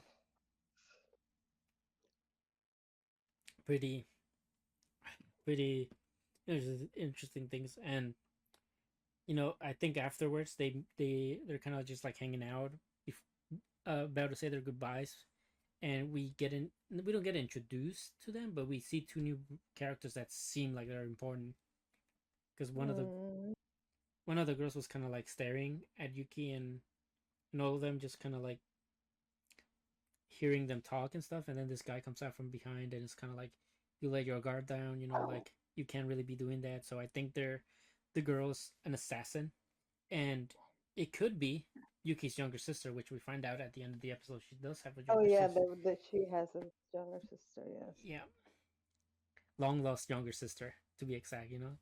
So even she doesn't know. Hmm. Yeah, that's true. Yeah. She's just taken like that. Mhm. And this is what now we can get. You can talk about the maid outfit and what it means to Yuki. Yeah, it was really cute that she went back to the maid outfit and said that it was because it was given by her master, Mm-hmm. and that when it was gifted to her, that he was giving her the choice on how to live, but she just kind of decided to do what he said. Yeah. So that he finally realized that she finally realized that, and it was also very very cute how he's she was also saying that, like, is it weird that she has scared of zombies, and he says no, everyone's different and that's normal, Yeah. that you have your own likes and dislikes, Yep. and that's what makes you, and it really makes you realize that she doesn't even know that this kind of basics of it. Yep. So Yeah. And I mean, I do also like the fact that she does have like sentimental value with the dress because obviously it's a gift that meant a lot to her. But she just couldn't quite place the value on it there and then. mm, But now that she's been giving this kind of like different life, different perspective with Hitoshi, she's able to para mi trabajo. to kind of see that it actually holds very important value to her, and Mhm. she also like cares because of that. She also realizes that Lavarlo, lavarlo. Yeah. because of that, she also realizes that when she cut up, poor Mochi's little blanket, that it probably means something to him because I mean, it was like given to him by his former master, left behind from his former like family, right?